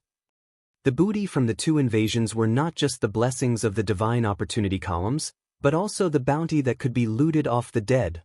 Riches, treasures, rare herbs, among other stuff that could be found inside a storage bag. The people of the Hidden Light Sanctuary must have considered the notion that Lu Yi would not like having too many things inconvenience him. That prompted them to just convert everything to spirit stones and pills. Both were widely accepted currencies all around the battlefield. "Keep them then," Lu Yi muttered as he panned left and right, looking everywhere. "Where's Zhu Jia, by the way?" "Still training, I think." "How are his injuries?" "I've seen them. He's fine." Lu Yi nodded. After some food, he left and headed for the outpost's training chambers to meditate and read. His initial plan was to leave after the invasion, but the situation dictated that he keep his head low for the time being while the hype and fervor of his recent exploits died down. Shui Yuan might have sounded paranoid, but she had a point. Lu Yi needed to lay low, at least, and not poke the bear any more than he ought to. More so, since Lu Yi was willing to bet every spirit store in his storage bag that his image would have been disseminated to every Thousand Demon Ridge sect and order by now. Retaining motion images was not a very difficult thing to do. Lu Yi knew that a glyph by the name of Record Image existed for exactly this function.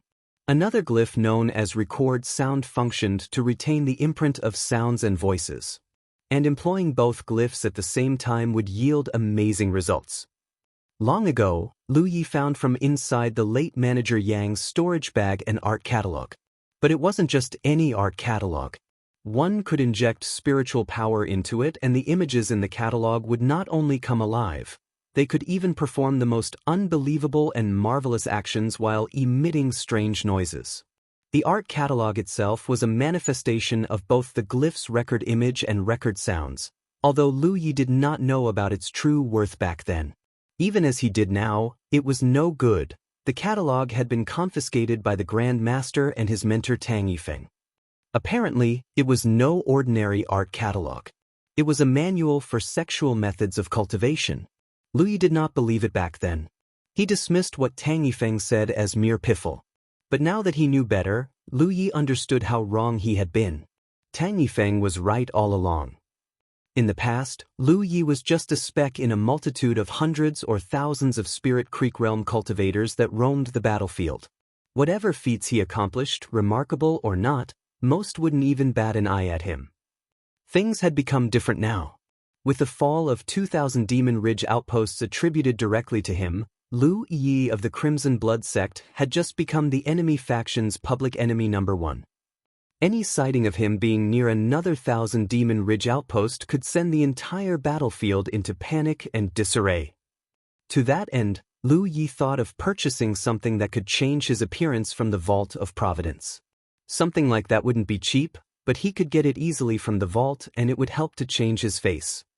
Even so, getting his appearance changed would not help one bit. Anyone would instantly recognize Amber and Jujia right off the bat. Wherever they went, they would remain conspicuously identifiable. Unless Lu Yi were to operate alone, he would remain instantly recognizable anywhere. Lu Yi griped quietly to himself, "Is that it? Is my plan to come to the inner ring area for some payback dying in its crib before I even manage to do anything?"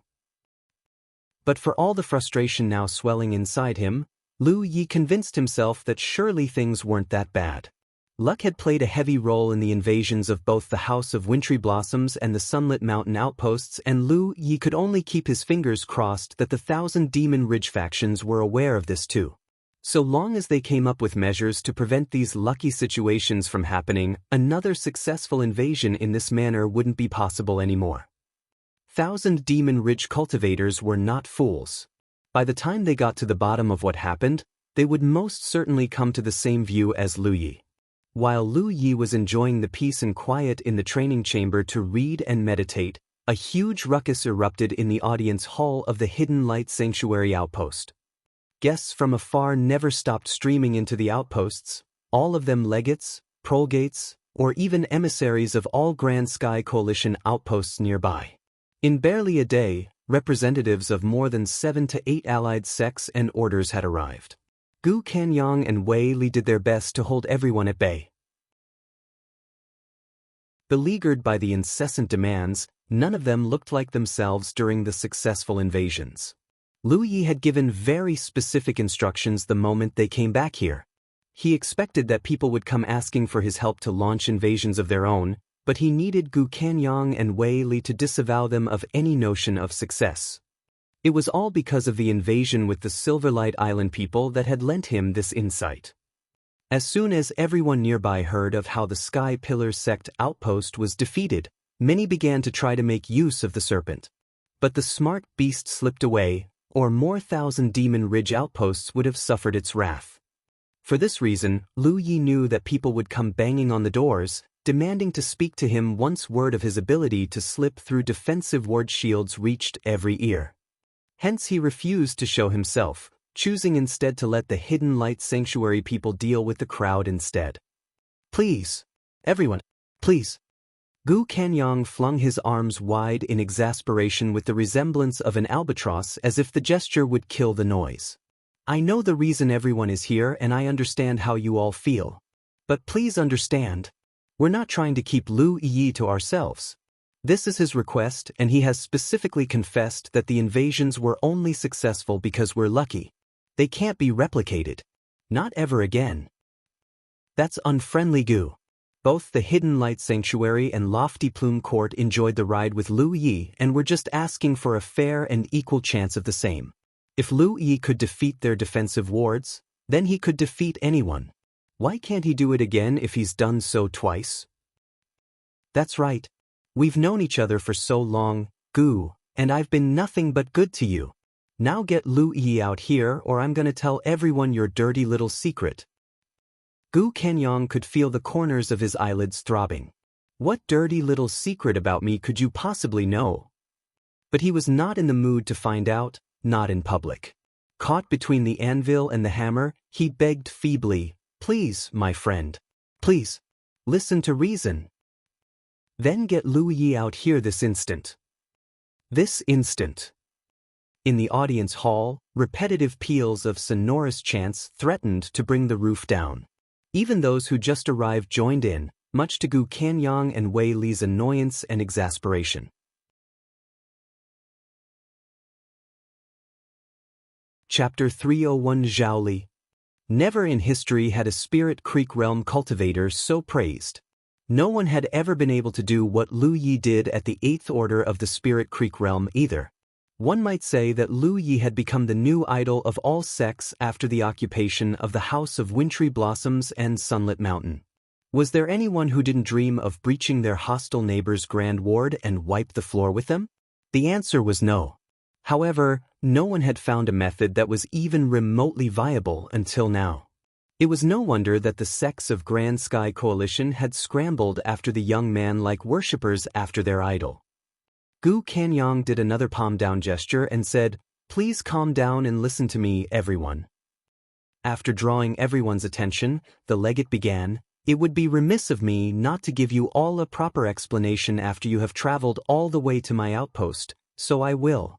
I wasn't lying when I said that the element of luck has played a huge factor in the occupation of the House of Wintry Blossoms and Sunlit Mountains outpost. Let's start with the House of Wintry Blossoms first.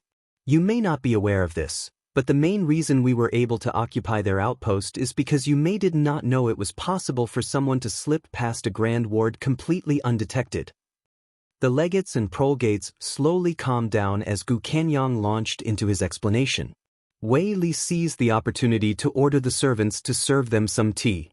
After Gu Kanyang was done explaining how they occupied Sunlit Mountain as well, he said, "It should be clear now that Brother Yi infiltrates each outpost using different methods. In fact, both methods will not work a second time. I'm sure you all understand what I'm saying." The legates and prolegates had all fallen into thoughtful silence. Assuming that Gu Kanyang was telling them the truth, then the methods were impossible to reuse. The House of Wintry Blossoms had lost their outpost because Yume was too careless, was what they wanted to say, but that would be too unfair. No one could have done better in her place because no one had ever managed to slip past a grand ward undetected, much less snatch the control gem from a legate like Yume. Not only that, Lu Yi had cut off Yume's arm and seized the control gem in just 2 strikes.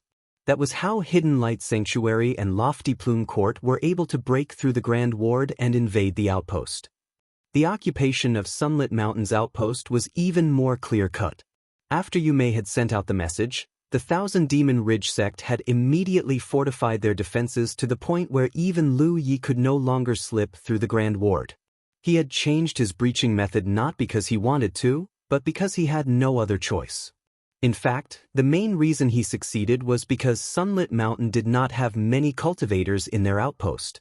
Their total force numbered only a little over 100 cultivators, which was why Lu Yi and 10 body-tempering cultivators alone were able to disorient them. If Sunlit Mountain had 50 or even 30 more cultivators in their outpost, then the situation would have been completely different. Lu Yi and his group would have just died to a rain of attacks. For a long time, there was only silence in the main hall. Finally, The legate with the surname Nyo said, "So, you're saying that we've wasted our time coming here?" Gu Kanyang shrugged. Brother Yi said that he might be able to make further attempts if his cultivation level and attainment in the way of wards was better, but yes, he can do no more at the moment. The crowd was disappointed, but they had to admit that Gu Kanyang was right. Lu Ye's tactics were impressive, but they were also pretty easy to defend against after they had been discovered. In fact, one might say that no amount of ward bypassing techniques were enough if people were guarding the outpost. Actually, this might not necessarily be a bad thing. A thin cultivator spoke up suddenly. "What do you mean, Brother Zhao?"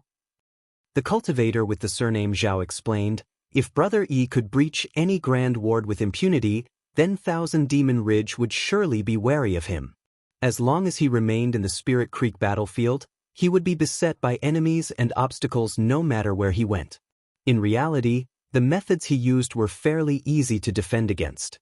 He is a threat, but not a threat that they must eliminate at all costs.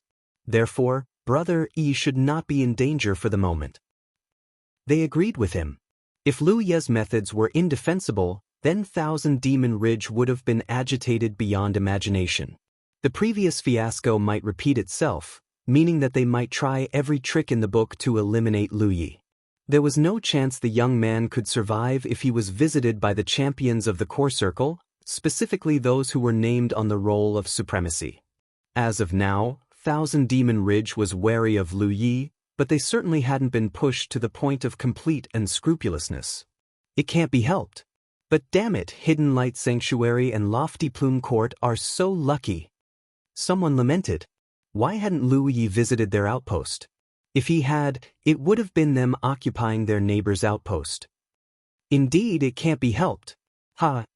Gu Kanyang guffawed. Now that he thought about it, Hidden Light Sanctuary really was incredibly lucky. If it wasn't for Lu Yi, he and Ji Yen would have died in the lost city of Xianyuan already. Their sect would have been too crippled to attempt anything even if Lu Yi still possessed the skill to breach their enemy's grand ward. It would have been hell. Since Lu Yi could not repeat his feat, there was no point in staying any longer. The legates and prolgates bade Gu Kanyang and Wei Li goodbye, and the latter saw them off warmly. Gu Kanyang let out a small sigh of relief when the guests were finally gone. Then he returned to the hall, sat down on the opposite side of Wei Li, and discussed the follow-up matters with him. Around 300 House of Wintry Blossoms cultivators and 200 Sunlit Mountain cultivators had survived the occupation of their outpost. They were going to rebuild their outposts as a matter of course, but Hidden Light Sanctuary and Lofty Plume Court weren't going to make it easy for them. It was impossible to wipe out their enemies completely, but they certainly could oppress the shit out of them and lengthen their period of recovery. With luck, it would be years before either Thousand Demon Ridge factions recovered their strength. Moreover, both Hidden Light Sanctuary and Lofty Plume Court enjoyed a lot more freedom of choice than before. They could even lend some reinforcements to nearby allies and assist them in attacking more Thousand Demon Ridge forces. Of course, they would have to spend a good amount of time planning and discussing their future direction. Such things could not be rushed. The duo were still in the middle of discussions when suddenly, Gu Kanyang felt something and checked his battlefield imprint. He then sent out a message. "Zhao Li has returned," Gu Kanyang said while looking at Wei Li. "Has he not given up yet?" Zhao Li was one of the legates who departed the outpost a while ago. For whatever reason, the guy had chosen to return. Wei Li pondered this for a second before answering. "Brother Zhao is a thoughtful man, and we have said everything we should have said. I do not think he will come back just to pressure us on the same feudal issue." "If that's true, then why did he come back? Have you forgotten about the roots of the heavenly derivative sect, senior brother?" Gu Kanyang mulled over this for a moment before exclaiming in realization, "I see what you mean. What a cunning fellow he is, this Zhao Li. He waited until everyone was gone before sneaking his way back. He must be plotting to monopolize all the benefits." Wei Li chuckled. "That isn't necessarily true, but yes, I agree that Brother Yi may not turn him down." He stopped talking after that. It was because he could sense Zhao Li's presence. "Brother Gu, Brother Wei, Zhao Li greeted while stepping into the hall. Gu Kanyang feigned ignorance and asked, "Did you leave behind an item or something, Brother Zhao?" Zhao Li smiled. No. I just recalled something I forgot to tell you while I was here." He then turned serious and said, "Earlier, I said that Brother Yi should be relatively safe after the Thousand Demon Ridge figured out the whole truth, but now that I think about it, that isn't necessarily the case." "What do you mean?" "I'm saying that Thousand Demon Ridge may yet abandon all dignity and attack Brother Yi with everything they got," Zhao Li said seriously. "Brother Yi is just an 8th order cultivator, but he has already pulled off the impossible multiple times. For now, his methods are easy to defend against once you've figured out the trick behind them, but who is to say he wouldn't come up with new, harder-to-defend tricks after his cultivation and attainment in the way of wards improves?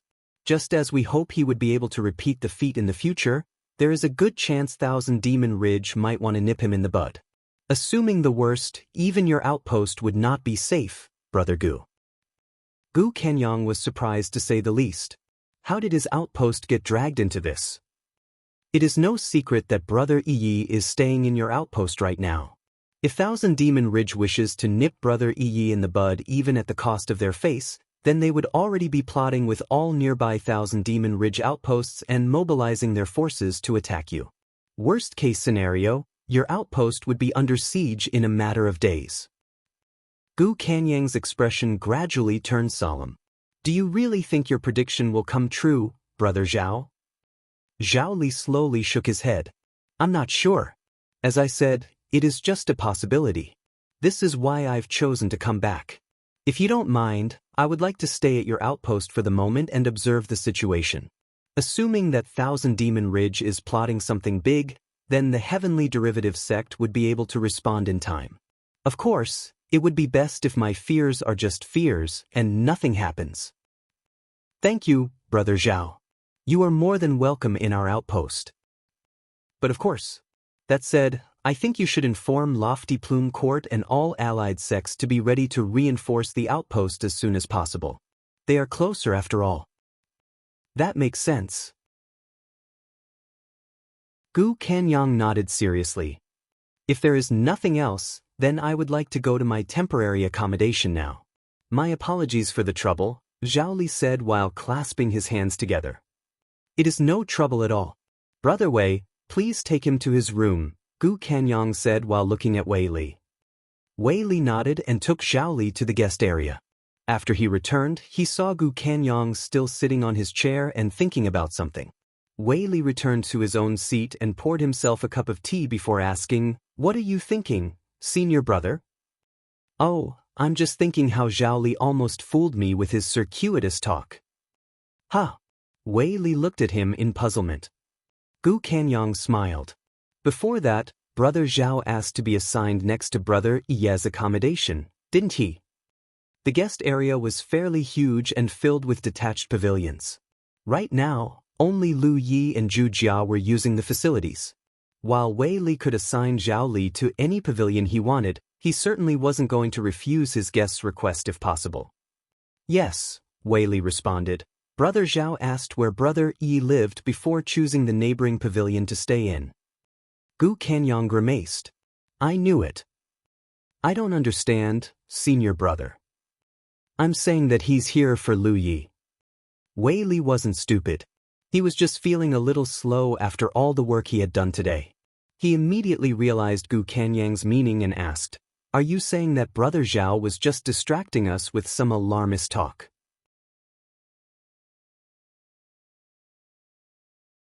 Chapter 302, 100 Wards Tower. I won't deny that he exaggerated things a little, but no, the threat he spoke of is quite real, Gu Kanyang said thoughtfully while clasping his hands and placing them on his legs. "I would not have realized it if he hadn't brought it up, but we do need to watch our backs for the moment. Just in case, I've already messaged all our allies about this. That said, it is very unlikely that Thousand Demon Ridge would actually attack our outpost. Even if they somehow succeeded, we could just escape by teleporting away through the Divine Opportunity column or breaking through their encirclement. In any case, it is impossible for them to lay a finger on Brother Yi by attacking the outpost." A bitter smile cracked on Wei Li's face. Brother Zhao even claimed that he's staying here so he could respond to the threat in time. I know, right? That was the point where I realized that something was amiss. The Heavenly Derivative Sect's outpost is a long, long distance away from ours.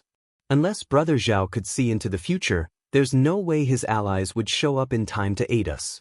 Sure, he arrived pretty early during today's meetup, but that's only because he happened to be in the area. If the Thousand Demon Ridge did decide to attack us, the battle would be over long before his people could reach us. Oh, Brother Zhao. I don't understand why he would go about this issue in such a roundabout way. He could have just told us his request directly. Like I said, he's here for Brother Yi. He doesn't know if Brother Yi is training under our sect right now. If he is, it would have been rather impolite to make a request directly. It's a different story if he spoke with Brother Yi in private though. Knowing that silver-tongued bastard, I doubt Brother Yi would be able to escape his clutches. Seriously. Wei Li didn't know whether to cry or laugh. I've heard of his reputation a long time ago, and as far as I can tell it's more than justified. So, should we respond to this, or? No. Gu Kenyang waved his hands. Brother Yi never said anything about training in our sect, so there's a high chance he's just passing through. We've already received much kindness from Brother Yi, so it would hardly be right to influence his opportunities.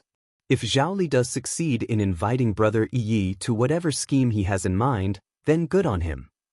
What we should do right now is to send out the scouts and monitor the movement of our enemies. Every second is precious if Thousand Demon Ridge really does the unthinkable. Yes. Recently, Zhu Jia had found a great place to cultivate in. It was the training chamber of Hidden Light Sanctuary.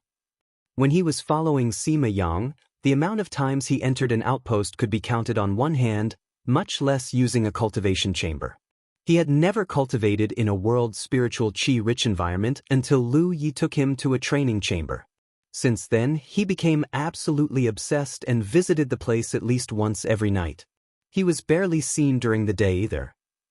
Zhu Jia's tolerance for boredom was extraordinary. Even Lu Yi was no match for him in this regard.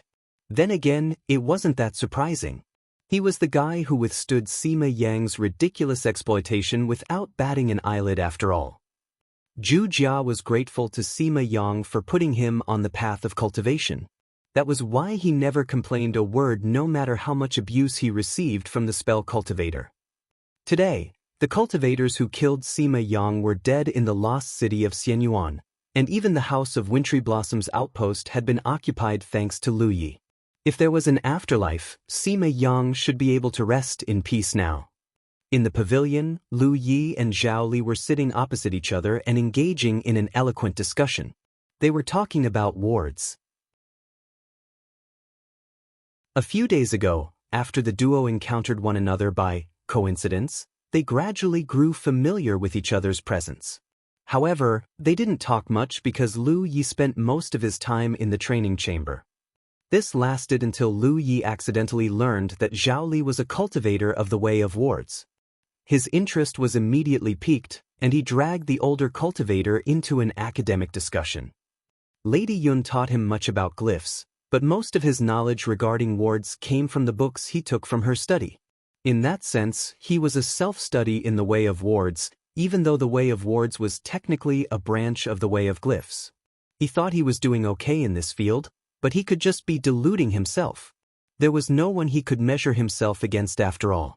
Naturally, he was most happy to find out that Zhao Li was a ward cultivator. So engrossed he was with the discussion that he did not notice that cold sweat was forming on Zhao Li's forehead at all. Zhao Li was wailing mentally right now. He already knew that Lu Yi was pretty good in the Way of Wards since he was able to slip through or breach a grand ward using his special methods, but it wasn't until they engaged in an academic discussion that he realized that he was seriously talented in this department. Zhao Li discovered that Lu Yi's knowledge was a bit skewed, however. There were two main directions in the Way of Wards. One of them was creating wards, and the other was breaching them. Generally speaking, the two directions were complementary to each other. Someone who knew how to create wards must know how to breach wards, and vice versa. However, that wasn't the case for Lu Yi. His knowledge was impeccable when it came to breaching wards, but he almost felt like a novice when it came to creating wards. The duo weren't just exchanging words. From time to time, they would create wards for the other person to breach. Zhao Li quickly discovered that Lu Yi was able to breach any ward he created in 2 or 3 breaths at most. Although Zhao Li's attainment in the way of wards wasn't particularly impressive, and the wards he created were a reflection of that, he could not understand how they were breached as quickly as they were. It hurt Zhao Li's pride and made him wonder if he had wasted his time all these years. The one thing that made him feel better was that the wards Lu Yi created weren't particularly impressive either. He wasn't able to breach them as quickly as Lu Yi, but it also didn't cost him too much effort. While the end result was nothing special, what really stunned Zhao Li was the process. Lu Yi had created his ward in an extremely short time by directly channeling his spiritual power. He did not use any ward-creating tools in the process. His great elder was the only one he knew who could create a ward with a single thought. However, their cultivation levels were night and day, to put it mildly. Generally speaking, it was incredibly difficult for a Spirit Creek Realm cultivator to create a ward without using some tools. Some common examples were small ward flags or ward keystones. Moreover, each item possessed a unique characteristic of its own. Only by using them together in certain ways could a Spirit Creek Realm cultivator create a ward. Zhao Li wanted to confirm one thing no matter what. Who did you learn the way of wards from, Brother Yi? Lu Yi immediately thought of Lady Yun. Technically speaking, Lady Yun only taught him the way of glyphs. However, the way of wards was a branch of the way of glyphs, so it wouldn't be a mistake to say that she was his teacher in the way of wards either. He could not tell Zhao Li the honest truth though. Lady Yun had specifically told him to keep her identity a secret. So, he said, the Crimson Blood sect owns some books on the way of wards, and you should know that I've received the inheritance of a glyph weaver, right? Glyph weavers and the way of wards are kinda related to each other, so sometimes I would read those books to further my knowledge. You're saying that you're self-taught, Brother Yi? Zhao Li's eyes twitched once. If Lu Yi managed to come this far via self-study, just how much further would he go if he had a proper teacher? He could not even begin to imagine. In the past, the seniors in his sect often lamented that there were unparalleled geniuses in the world that ordinary people like them could never hope to stand with as equals. He never really took their words seriously because he thought that these so-called unparalleled geniuses might exist, but they could not be that much better than him. It was because he was a genius himself. But now, he realized that he was just being arrogant and foolish. This also explained why Lu Yi's attainment in the way of wards was so unusual. He could breach most wards with ease, but the wards he created were rather shoddy. However, the process of that creation were paradoxically quite impressive. Even more stunning was the fact that a self-study had somehow managed to breach a grand ward not once, but twice using his own special methods. Have you ever heard of the 100 Wards Tower, Brother Yi? No. What is that? Lu Yi raised his eyebrows. He had never heard of it, but it obviously had something to do with wards. You could say that it was a treasure of the previous era. By that, he meant the era before the Spirit Creek battlefield came to be. Lu Yi was no longer completely ignorant about the state of Jianghu. Naturally, he was privy to the era theory. Previously, he thought that a world like Jianghu, one filled with countless sects and champions, would possess a long and deep history. In reality, things were a little more complicated than he thought. To put it simply, there were no written records of Jianghu before the Spirit Creek battlefield came to be. All the history books only recorded events after the formation of the Spirit Creek battlefield, and the battlefield was 2,000 or 3,000 years old at best. Not long after that, the two cultivation factions, Grand Sky Coalition and Thousand Demon Ridge, came to existence as well. One thing was certain, the old Jianghu must have been an incredibly prosperous and powerful cultivation world. They knew this because there were a lot of relics that clearly did not belong to the current Jianghu scattered across the continent. From time to time, ancient ruins and inheritances would pop up on the Spirit Creek battlefield as well. Unfortunately, no one was ever able to find any written record regarding the old Jianghu. That was why they simply addressed them as relics of the previous era. It made no sense that their history spanned only 2,000 to 3,000 years considering the average lifespan of a cultivator. To make a comparison, a Divine Sea Realm cultivator had a lifespan of 1,000 years or so, a true Lake Realm cultivator around 500 years, and a Cloud River Realm cultivator around 200 years. As for Spirit Creek Realm, they were like garlic chives that kept growing back no matter how many times they were harvested. Of course, these were just theoretical numbers. All cultivators led a life of violence. Even if someone managed to live to old age, something like invisible damage or worse would definitely impact their lifespan. The most popular theory to date was that a catastrophic disaster had struck the previous Jianghu and reset their cultivation world altogether. It was the only explanation as to why their written history only spanned 2,000 to 3,000 years. The 100 Wards Tower Zhao Li mentioned was probably one such relic. There are 100 floors in the 100 Wards Tower, and each floor contains a different kind of ward, with the floors getting progressively harder, and the challengers who successfully clear a floor are rewarded by the heavens. Naturally, the rewards are all related to the way of wards in some way. There is a saying among ward cultivators, and that is that a ward cultivator who hasn't challenged the 100 Wards Tower is not a true ward cultivator. According to the current standards, someone who cleared the first 10 floors is considered a novice in the way of wards, 20 floors, an elite, 33 floors, a master, and 66 floors, a grandmaster. What about 100? No one has ever cleared 100 floors, but not because they are all wanting. A bit of pity entered Zhao Li's eyes at this moment. It is because the 100 Wards Tower itself is incomplete. It only has 66 floors.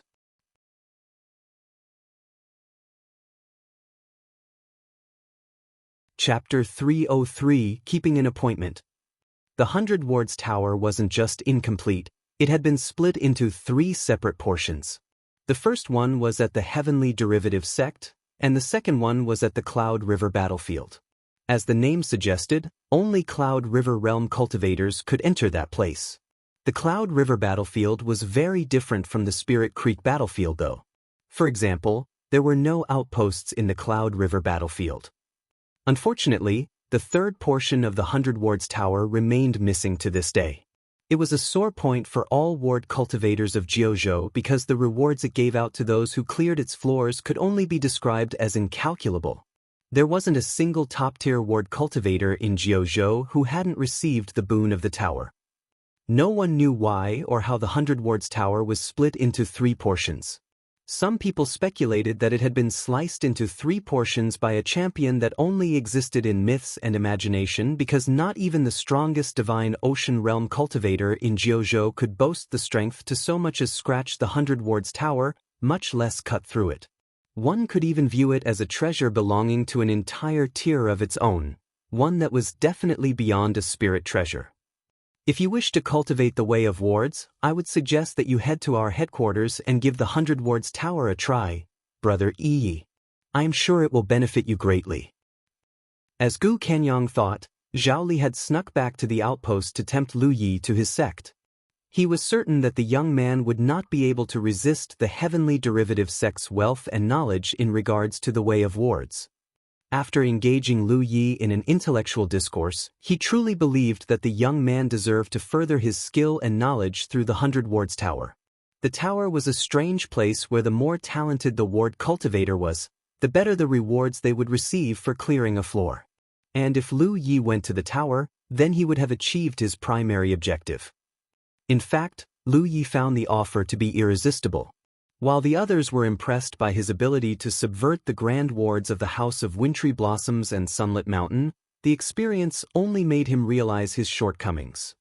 He would not belittle his own attainments in the way of wards, but he could not deny that he was still lacking somewhat.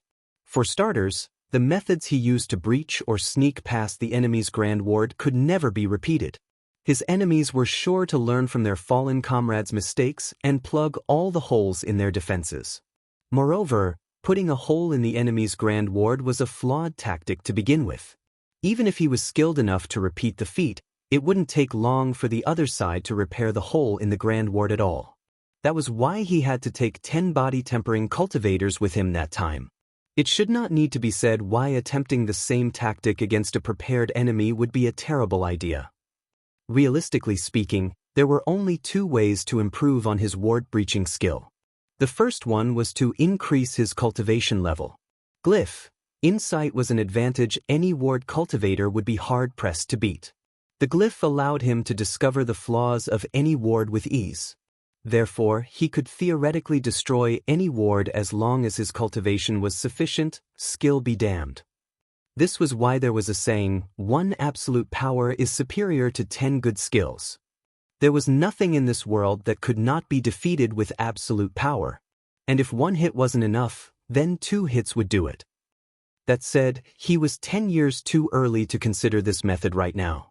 He had already tried to breach a grand ward via brute force and failed because he lacked power. That was why he had no choice but to rely on the other method, further his attainment in the way of wards. There was a problem though. He knew he was improving at a considerable rate for a self-studier, but he was still nowhere close to the bar he had set for himself. Even if he returned to the Crimson Blood Sect and resumed his studies with Lady Yun right now, he still wasn't sure he could achieve his goal. His teacher was an outstanding glyph weaver, but she might not necessarily be an outstanding or even average ward cultivator. A person could only split their focus so much after all. Now a solution had been presented to him. If the 100 Wards Tower truly was as incredible as Zhao Li claimed, then he was definitely going to give it a try. Lu Yi took out his 10-point map and checked the location of the Heavenly Derivative Sect's outpost. He soon discovered that it was a fair distance away from here. Even if he flew on his spirit artifact the entire way, it was going to take him a few days to arrive. I am most grateful for your invitation, Brother Zhao, but I am busy with some matters right now. Why don't you head back to your outpost first? I promise I will visit the Heavenly Derivative Sect when I am ready. Zhao Li was overjoyed to hear this. He immediately rose to his feet and said, "That is not a problem at all. In that case, I shall head back now and wait for your good news, Brother Yi." Lu Yi personally saw him off. A moment later, Zhao Li met up with Wei Li, the latter was keeping watch right now, and bade everyone goodbye. Since he had achieved his objective, there was no need to remain in Hidden Light Sanctuary any longer. After Zhao Li was gone, he appeared from the pavilion and asked in puzzlement, "What is this matter we're busy with, Lu Yi? Why haven't I heard about it?" She certainly hadn't seen him do anything out of the ordinary for the past couple days. "That was just an excuse," Lu Yi said while shaking his head. "Oh, I get it now. You were just putting him down gently." No. I do want to visit the Heavenly Derivative Sect." Lu Yi smiled. "It's just that we stirred up the hornet's nest. I'm worried that we might encounter some trouble when we take our leave. If my fears come true, we would be putting Brother Zhao in danger by traveling with him. That is why I decided to send him away first." "I see. You're quite thoughtful, Li." He nodded in realization. "Do you really think we're going to run into trouble?" "Who knows?" Nothing was certain until it actually happened. The best he could do was to prepare for the possibility. A couple more days passed in the blink of an eye. Deciding that it was time, Lu Yi sought out Gu Kanyang and bade him goodbye. Gu Kanyang tacitly asked if Lu Yi was interested in staying, but it was clear that that wasn't the case. So he didn't push further. While it was a shame, he knew from the start that Lu Yi was just passing through the area. He was always going to leave eventually. In fact, he found himself envying Lu Yi a little. The man bore his burdens but did not allow them to dictate his fate, venturing the world wherever and whenever he wished. Although it was a more dangerous life, it also improved his knowledge and experience. Of course, Gu Kanyang was only envious. He had no desire to lead such a life himself. The legate returned to his outpost after seeing Lu Yi and Zhu Jia off. Lu Yi was flying, but he wasn't using the boat he obtained from Yuan Guang this time. It was because he discovered that it was just a little too much for him to pilot as an 8th-order cultivator. his main issue with it stemmed from the fact that it cost more spiritual power than he liked. That was also why Lu Yi almost always rode amber barring certain circumstances. It was the most energy-efficient method, and he could focus on cultivating. The flying spirit artifact they were currently riding belonged to Wuxia. Earlier, Lu Yi had given him a lot of spirit artifacts to exchange for contribution points, and a good number of them were flying spirit artifacts. Wuxia found one that he liked and decided to keep it. His decision to travel with Wuxia was already starting to pay off. It would have taken him more than half a month to reach the heavenly derivative sect if he had ridden amber there. Now, it would only take them 3 or 4 days to arrive. Wuxia possessed something similar to a mutant core in his body that contained a tremendous reserve of spiritual power. If necessary, Wuxia could pilot the flying spirit artifact continuously for several days straight. Of course, doing this would put a tremendous burden on Wuxia since spiritual power did not equal stamina. That was why most people chose to take a break after flying for a quarter of a day or so. Meanwhile, at a concealed location over 2.5 kilometers away from Hidden Light Sanctuary's outpost, a pair of eyes were narrowing intently at the departing Lu Yi and Wuxia. The one whom the eyes belonged to immediately sent out a message after confirming that they weren't seeing things. The receiver of the message immediately forwarded the message to others upon reception. It wasn't long before countless people were made aware of the fact that Lu Yi of the Crimson Blood sect had departed Hidden Light Sanctuary's outpost. His destination was unknown. Zhao Li's worries turned out to be true after all.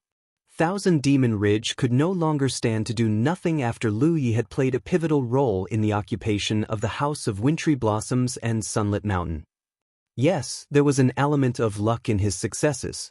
Yes, none of his methods were repeatable. However, Lu Yi had also been an insignificant 5th-order cultivator just 8 to 9 months ago. Today, he was an 8th-order cultivator who, by luck or no, was instrumental in the occupation of multiple outposts. He was growing at a tremendous rate, and he would only grow harder and harder to handle as time passed. However, even their worry regarding his combat strength was secondary to their worry regarding his attainment in the way of wards. If the young man could already come up with these unexpected, never-before-seen methods at his current skill level, what would happen when he became a true expert? At this rate, not even an outpost would be a safe place for them anymore. That was why many thousand Demon Ridge sects had arrived at the consensus to dispose of Lu Yi of the Crimson Blood sect as soon as possible. It was better to be safe than sorry. To this end, they even distributed Lu Ye's picture to all relevant personnel and instructed them to memorize his features. The entire Cultivation faction came alive after Lu Yi came out, but they made sure to keep their movement as stealthy as possible. The Battle of Golden Tip was a lesson they weren't going to forget anytime soon. They would try to keep a low profile or as low as they could with an operation at this scale anyway. This was why they hadn't made a move when Lu Yi was staying in Hidden Light Sanctuary. It would have been meaningless. Even if they managed to occupy the outpost, Lu Yi could just teleport back to Jianghu through the Divine Opportunity column. They would have failed their primary objective, and the cost would far outweigh their gains. No, their only chance to kill Lu Yi was to do it in the outskirts. The scouts they posted all over the place immediately began to take action. Every once in a while, 1,000 Demon Ridge cultivator or 2 would report Lu Ye's movements to their allies. So many people were involved in this operation that it was impossible for Lu Yi to escape their surveillance no matter where he went. Once in a while they would lose sight of him, but it did not matter. It never took long before someone picked him out from the sky again. There was one thing that amused 1,000 Demon Ridge though, and that was Lu Ye's movement was erratic and unpredictable. Sometimes he would travel to the east in a straight line. Sometimes he would reverse course and travel west instead. Sometimes he even flew circles around a particular area. It was clear he was doing this to confuse his pursuers. It was pointless though. Nearly every 1,000 Demon Ridge sect in the inner circle had come together for this operation. Unless he hid himself completely, there was no way he could escape their tracking no matter where he went. On Wuxia's flying spirit artifact, Lu Yi narrowed his eyes a little. He had no idea about Thousand Demon Ridge's plans for him, but he did know that he felt like he was being watched since the moment he left Hidden Light Sanctuary's outpost. It was why he asked Wuxia to change directions again and again. Unfortunately, it didn't seem like his countermeasure was very useful, if at all. In the past, he wouldn't even realize if he was being watched. That was the good thing about having a powerful divine soul. His sixth sense would tell him if something was off. The fact that he was unable to shake off his spies could only mean two things. 1. Someone had been following him in secret this whole time. 2. This whole place was being watched, so he was easily spotted no matter where he went. Looks like things are even more complicated than I initially thought. He took a moment to inspect his spiritual points. He was now at 165 spiritual points and 15 away from becoming a 9th order cultivator. Given a good enough cultivation environment, Lu Yi could unlock 15 spiritual points in less than a month. When that happened, he would be able to purchase the Great Sun Valurium technique with 5,000 or so contribution points and unlock more spiritual points.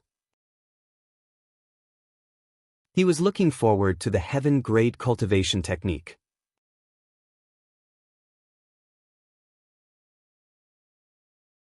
Chapter 304, Old School 9th Order Cultivator. Previously, Lu Yi was planning to ascend to the 9th Order first before leaving Hidden Light Sanctuary's outpost. He was hoping to lie low until the danger had passed, or lessened to a certain extent. Unfortunately, the 100 Wards Tower Zhao Li mentioned was just too attractive. Before he knew it, he was already heading toward the Heavenly Derivative sect. Lu Yi wasn't too afraid that his enemies were spying on him.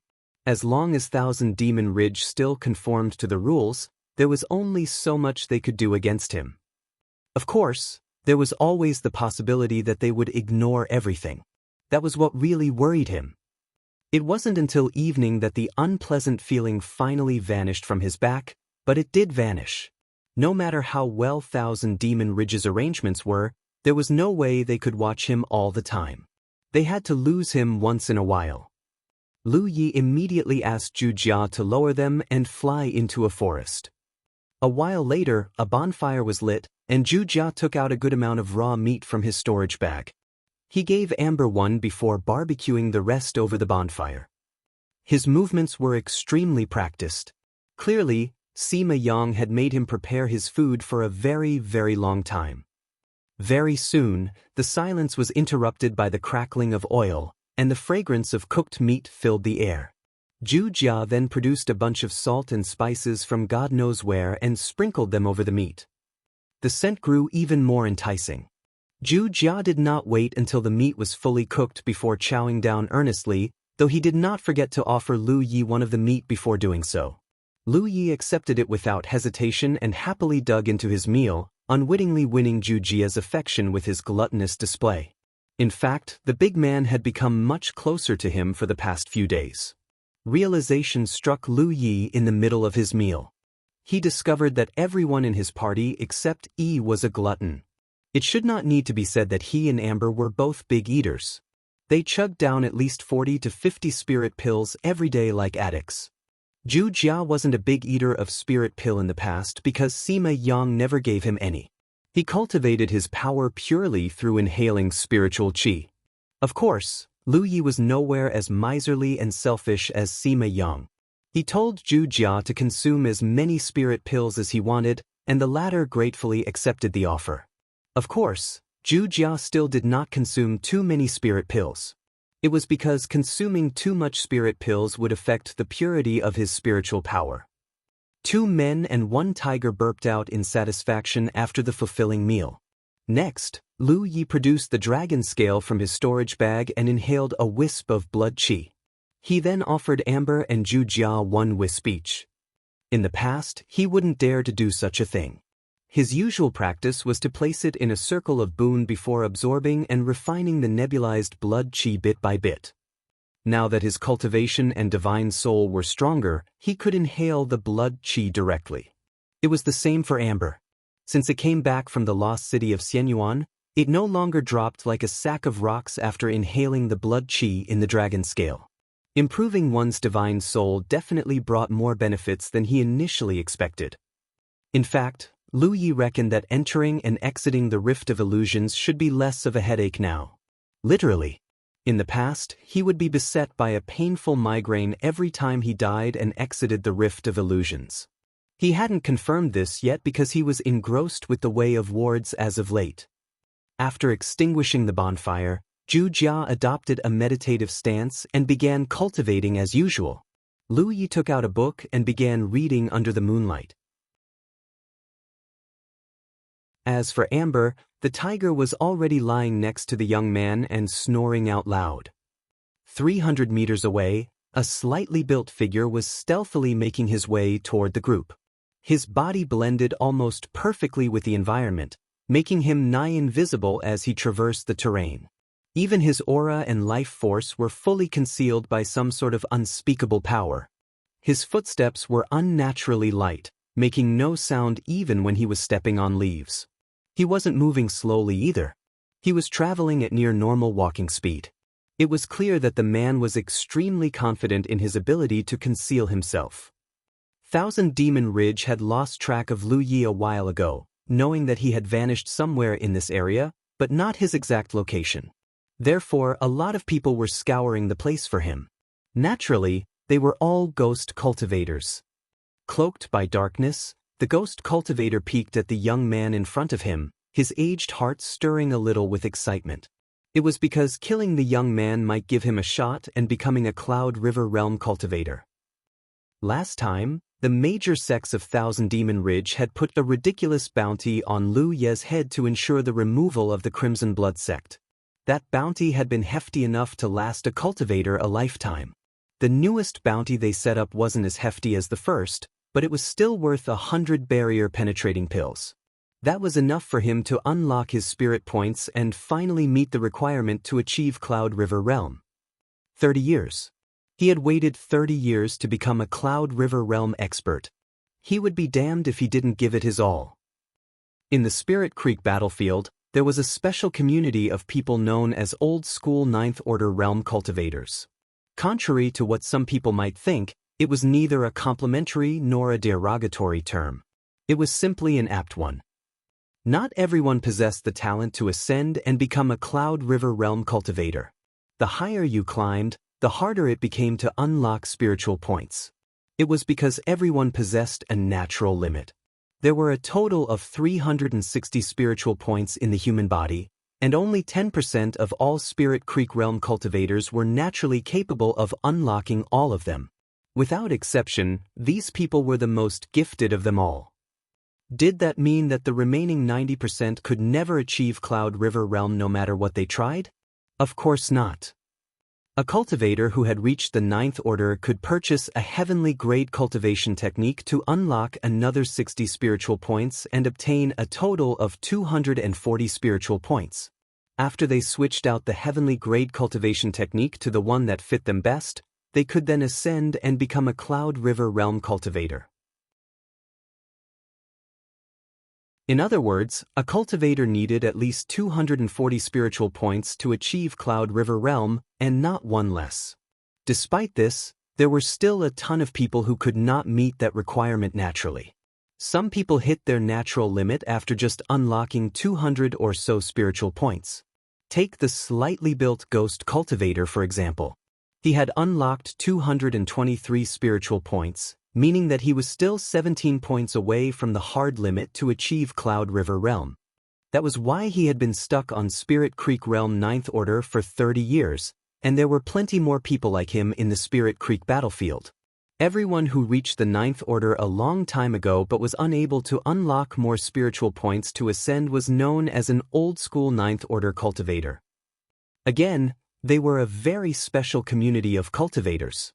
Most of them could not be measured by their cultivation level because they all possessed the strength to fight beyond their level. There were many such cultivators in sects as well. Generally speaking, a Spirit Creek Realm cultivator who looked old was most likely an old-school Ninth Order cultivator. Since there was no way to advance their cultivation level, these people often found other methods to further their strength. These methods could range from unpredictable to downright terrifying. This ghost cultivator, for example, had almost reached the pinnacle of the way of concealment for his level. In fact, he was better than most of his peers in the core circle who already cultivated a heavenly grade cultivation technique. Lu Yi of the Crimson Blood sect was an expert in killing enemies beyond his cultivation level. The first time he officially displayed his talent in this area was the Battle of Golden Tip. More recently, he had successfully cut off Yu Mei's arm in 2 strikes and snatched the Grand Ward's control gem despite being a cultivation level lower. This wasn't a secret. The ghost cultivator didn't even need to hear through the grapevine to know this. However, this talent did not belong exclusively to Lu Yi alone. There were plenty of geniuses in the cultivation world who were capable of such a thing, and this was doubly true for ghost cultivators. Their entire niche was to assassinate targets who were usually stronger than them, so they rarely fought an enemy head-on. Given the right opportunities and circumstances, forget assassinating enemies who were just 1 cultivation level above their own, they could kill targets who were 2 or even 3 cultivation levels higher than them. The ghost cultivator's plan was very simple. While undercover, he would slip behind Lu Yi and kill him in 1 decisive hit. Then he would bring his head back to the nearest bounty collection spot to receive his reward. The body-tempering cultivator named Wuxia was a bit of a problem. The big fellow would definitely attack him if he were to reveal himself.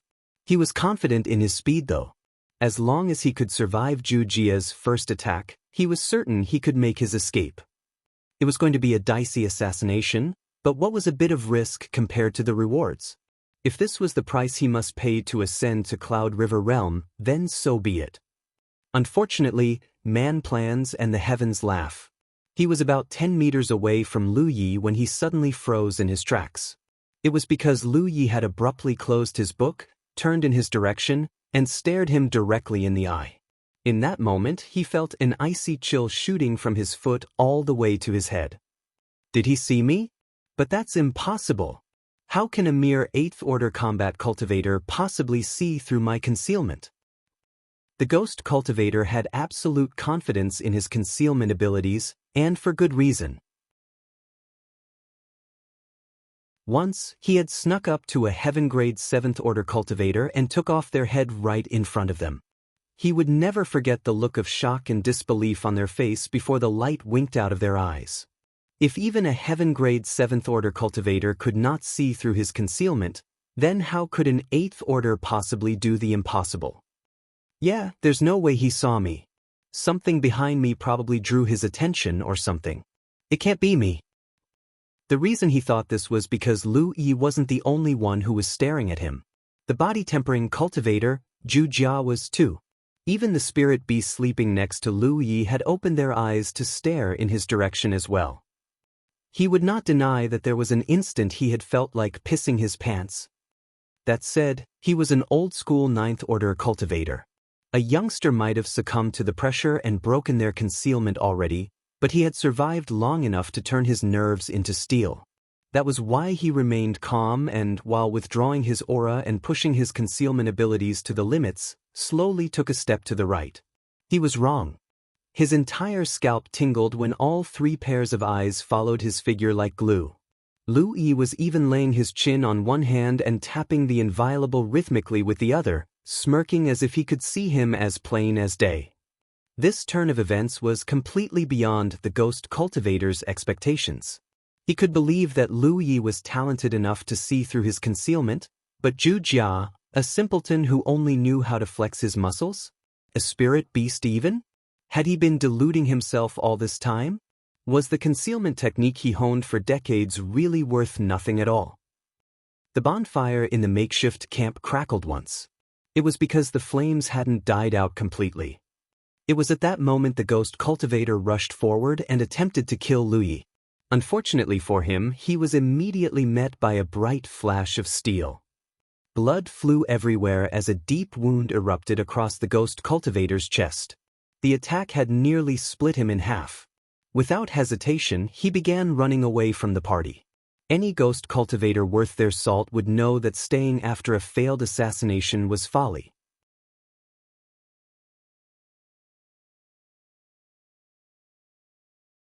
Chapter 305, Intercepted. Oh. Lu Yi was surprised by the fact that he had failed to kill the ghost cultivator in one hit. Then he saw the other person's wizened, weather-beaten face and realized what was going on. His opponent was probably what they called an old-school ninth-order cultivator, and it showed. There was no chance an ordinary ninth-order cultivator could have withstood his charged attack. They might be unable to grow their cultivation level, but they definitely found other ways to expand their strength. Suddenly, there was a strong disturbance of energy behind the ghost cultivator. Next, a shining rope descended from the sky and hit the ghost cultivator dead on. It was emerging from her hiding spot, shooting a spirit-shackling rope at the old ghost cultivator. It wasn't the sect master who taught the spell. She wasn't capable of mastering the spell at the time. He had learned how to cast it herself after watching the Xianyuan City Watch throwing them again and again. It was because she thought that the spell was incredibly suited for immobilizing or catching enemies. Caught completely off guard, the ghost cultivator was fully bound by the time he tried to react. He struggled with all his might in an attempt to break free, but discovered that it was firmer than he imagined. He still could break out, but it was going to cost him a bit of time he didn't have. A beam of light pierced through an eye socket and exited from the back of his skull, killing the old ghost cultivator instantly. When Yi cancelled the spell, he collapsed on the ground with a loud thud. "Let's go." Lu Yi beckoned as he grabbed the ghost cultivator's storage bag. Amber leaped onto his shoulder, and Zhu Jia summoned his flying spirit artifact. A moment later, a beam of light soared into the sky. It was incredibly conspicuous in the dead of the night. At the same time, several beams of light also shot out of the forest and gave chase. They clearly belonged to Thousand Demon Ridge cultivators who were scouring the area for Lu Yi. "Knock him off," someone yelled. Generally speaking, cultivators refrained from fighting when flying telekinetically because their spiritual power control was lacking. It was dangerous enough that they could be knocked off their spirit artifact even if they were stronger than the other party. It was more or less a death sentence if they fell from a height of tens of meters, and they had no way to reduce their fall speed. 4,000 Demon Ridge cultivators had shown up to intercept Lu Yi. Although they absolutely outnumbered their prey, they still didn't dare to engage Lu Yi in aerial combat. It was rumored that Lu Yi of the Crimson Blood sect possessed a tattoo-type glyph called wings that gave him the ability to fly. If it was true, then fighting him in the air would be one of the stupidest things they could do. That was why they were attempting to knock him down with their flying weapons instead. The shouter had barely finished his shout when the flying weapons got close to Lu Yi in an instant. At the forefront, Zhu Jia made the flying spirit artifact dance like a butterfly and successfully dodged all of the attacks. Not one flying weapon managed to touch even a hair on their bodies. Forget the 1,000 Demon Ridge cultivators, even Lu Yi was surprised by this. The body-tempering cultivator was the perfect example of the idiom, "Don't judge a book by its cover." He might look like a careless person, but his control of his flying spirit artifact was so fine that even Lu Yi believed himself to be inferior to the big guy.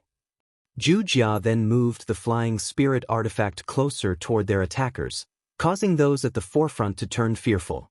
Although they tried everything they could to re-summon their spirit artifact, they were of course too late.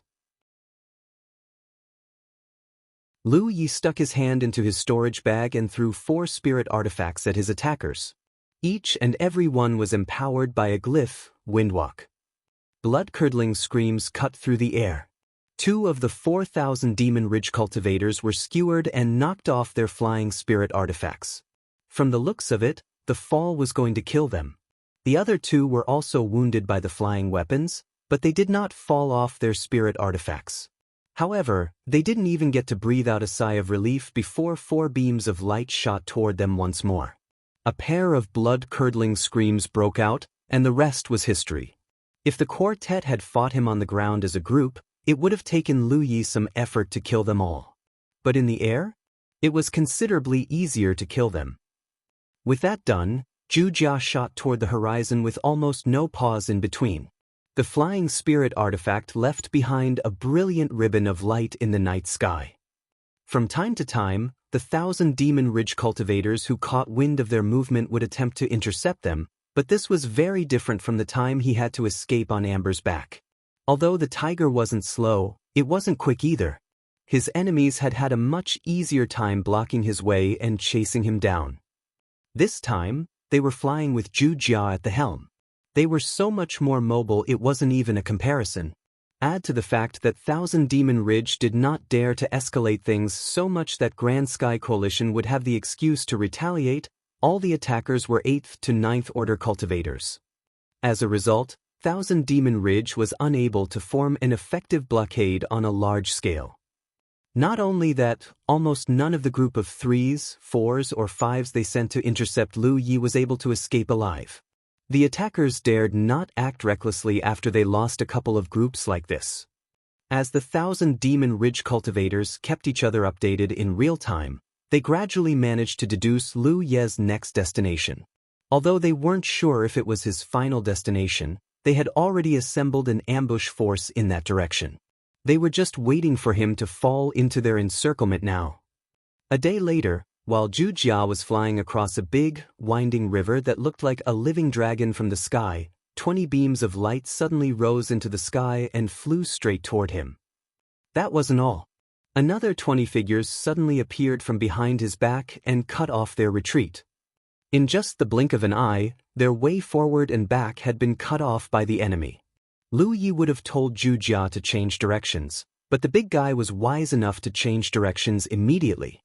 However, he didn't manage to go far before another dozen beams of light flew out of the hill in front of him. He had to admit that 1,000 Demon Ridge's plan this time was well thought out and well executed. They had accurately deduced where he would go and set up an ambush along his path. It was too late to back out of the encirclement now, and it was folly to land on the ground. Losing their aerial mobility now was akin to committing suicide. Lu Yi narrowed his eyes slightly and produced 4 flying weapons from his storage bag. He silently channeled his spiritual power and made them float beside him. He had also shown herself and stood protectively behind Lu Yi. Spiritual power circulated throughout Wuxia's body as they suddenly accelerated. Right now, the only way they could survive was to choose one direction and attack that part of the encirclement with all their might. It would also minimize the amount of pressure they would receive. If Wuxia could move fast enough, the 2 groups of 1,000 Demon Ridge cultivators who showed themselves at the very beginning would not even be able to touch them. They would only have to defeat the enemies in front of them. The distance between the 2 groups quickly lessened until finally, the enemy group decided to attack first. 8 spell cultivators immediately channeled their spiritual power and launched a myriad of colorful spells at them. Once again, Wuxia stunned everyone with his fine control of his spiritual power. Somehow, the flying spirit artifact was always able to dodge out of the way at the last possible moment. They had never seen someone who could fly a flying spirit artifact so well. Wuxia's control over his spiritual power impressed everyone. As the distance between them shortened, the frequency of the spell cultivator's attacks started increasing as well. Not only that, the spell cultivators started casting small, speedy spells after realizing that their big spells would not land no matter what they tried. The adjustment definitely gave Wuxia some trouble. It was no longer possible to dodge all of the attacks. The big fellow wasn't stupid though. He made sure that the spells he couldn't avoid would only hit his body and not his flying spirit artifact. He was a body-tempering cultivator who boasted a thick skin and powerful vitality, so it didn't matter if he got hit by a couple of small spells.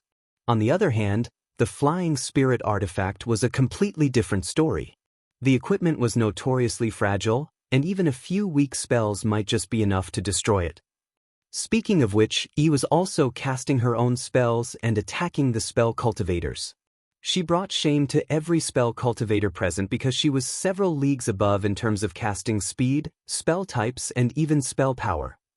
She was only one person, but her short-term explosive power was as good as 3 or 4 spell cultivators attacking at the same time. Their spells met each other and exploded in midair. The explosions sent shockwaves across the sky and deafened the ears again and again. It was during this chaotic situation when 1,000 Demon Ridge Combat Cultivator suddenly took out his bow and performed a full draw. Aura started flashing wildly from his body. Swoosh! There was an ear-piercing noise when a huge arrow that was at least 1 meter long cut through the air and reached in front of Wuxia almost instantly. The arrow wasn't just faster than all the spells that had been cast until this point, it was obviously more powerful than a flying weapon as well. Wuxia was focused on flying his flying spirit artifact and could not dodge the attack. Letting out a mighty roar, he crossed his arms in front of himself. He was wearing a pair of pitch-black vambraces that looked incredibly solid and sturdy. It was clearly a powerful defensive spirit artifact. The combat cultivator's aura destabilized a little because the full-powered arrow cost him quite a bit of spiritual power. However, the corners of his lips curled up when he saw Wuxia's movement. He was aware of Wuxia's reputation. His full-powered arrow might be able to threaten an ordinary body-tempering cultivator, but definitely not a monster like Wuxia. That was why the arrow wasn't aimed at him. The arrow was seconds away from connecting with Wuxia when suddenly it made an unnatural curve in midair. Looking at the angle, it was going to hit the flying spirit artifact. From the beginning, his goal was to destroy the flying spirit artifact. It looked like the man was going to succeed when a glyph appeared out of seemingly nowhere in front of the flying spirit artifact. It instantly enveloped the equipment in a solid defensive layer. Behind Wuxia, Lu Yi was crouching on one knee and pressing a palm against the flying spirit artifact. With his current control over his spiritual power, applying a protection to Wuxia's flying spirit artifact was well within his ability. Boom! The arrow struck the wall of spiritual power and caused a massive explosion. While it had failed to destroy the spirit artifact thoroughly, it was enough to knock it off balance and send it spiraling toward the ground. Wuxia did his best to regain control, and he did. However, the short interruption was all the enemy spell cultivators needed to send more spells flying their way. Worse still, the two groups of 1,000 Demon Ridge cultivators chasing behind them were swiftly approaching. They were seconds away from getting close enough to attack them.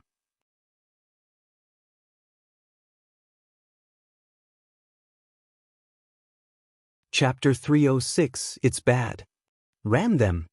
Lu Yi growled while applying a windwalk to the flying spirit artifact underneath his feet.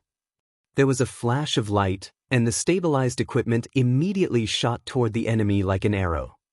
At the same time, Lu Yi fired all 4 of his flying weapons to intercept the enemy's attacks. He was doing the same thing with her spells. The 1,000 Demon Ridge Cultivator directly on a collision course with Lu Ye's group turned frightful. It was because he realized that they weren't planning to change directions at all. He could not help but cry out in terror, "Don't come closer." Of course, Wuxia ignored him completely. The man could be an impenetrable wall of steel, and he still would obey Lu Ye's order without question. There was a loud boom as the two flying spirit artifacts collided with one another. The 1,000 Demon Ridge Cultivator's flying spirit artifact immediately shattered into 1,000,000 pieces, and the man himself was screaming, spitting blood and falling toward the ground with a caved chest. On the other hand, Wuxia's flying spirit artifact was completely unharmed. It was because Lu Yi had applied a protection to the flying spirit artifact right before they collided with each other. As for the depression in the cultivator's chest, that was caused by a punch from Wuxia. More blood-curdling screams pierced through the air. They came from people who had been wounded by Lu Ye's flying weapons and Yi's spells. The group blocking their way was no more, and Windwalk allowed Wuxia to outstrip their pursuers with ease. The 1,000 Demon Ridge cultivators tried to give chase, but it wasn't long before they were forced to give up. Wuxia was just too fast. Even the 9th Order cultivators' top speed was about 1/3 slower than the body-tempering cultivators. Of course, they wouldn't be able to catch up to him. "How weak are you people? How are they able to plow through you like nothing?" yelled a 1,000 Demon Ridge cultivator who arrived just a tad too late.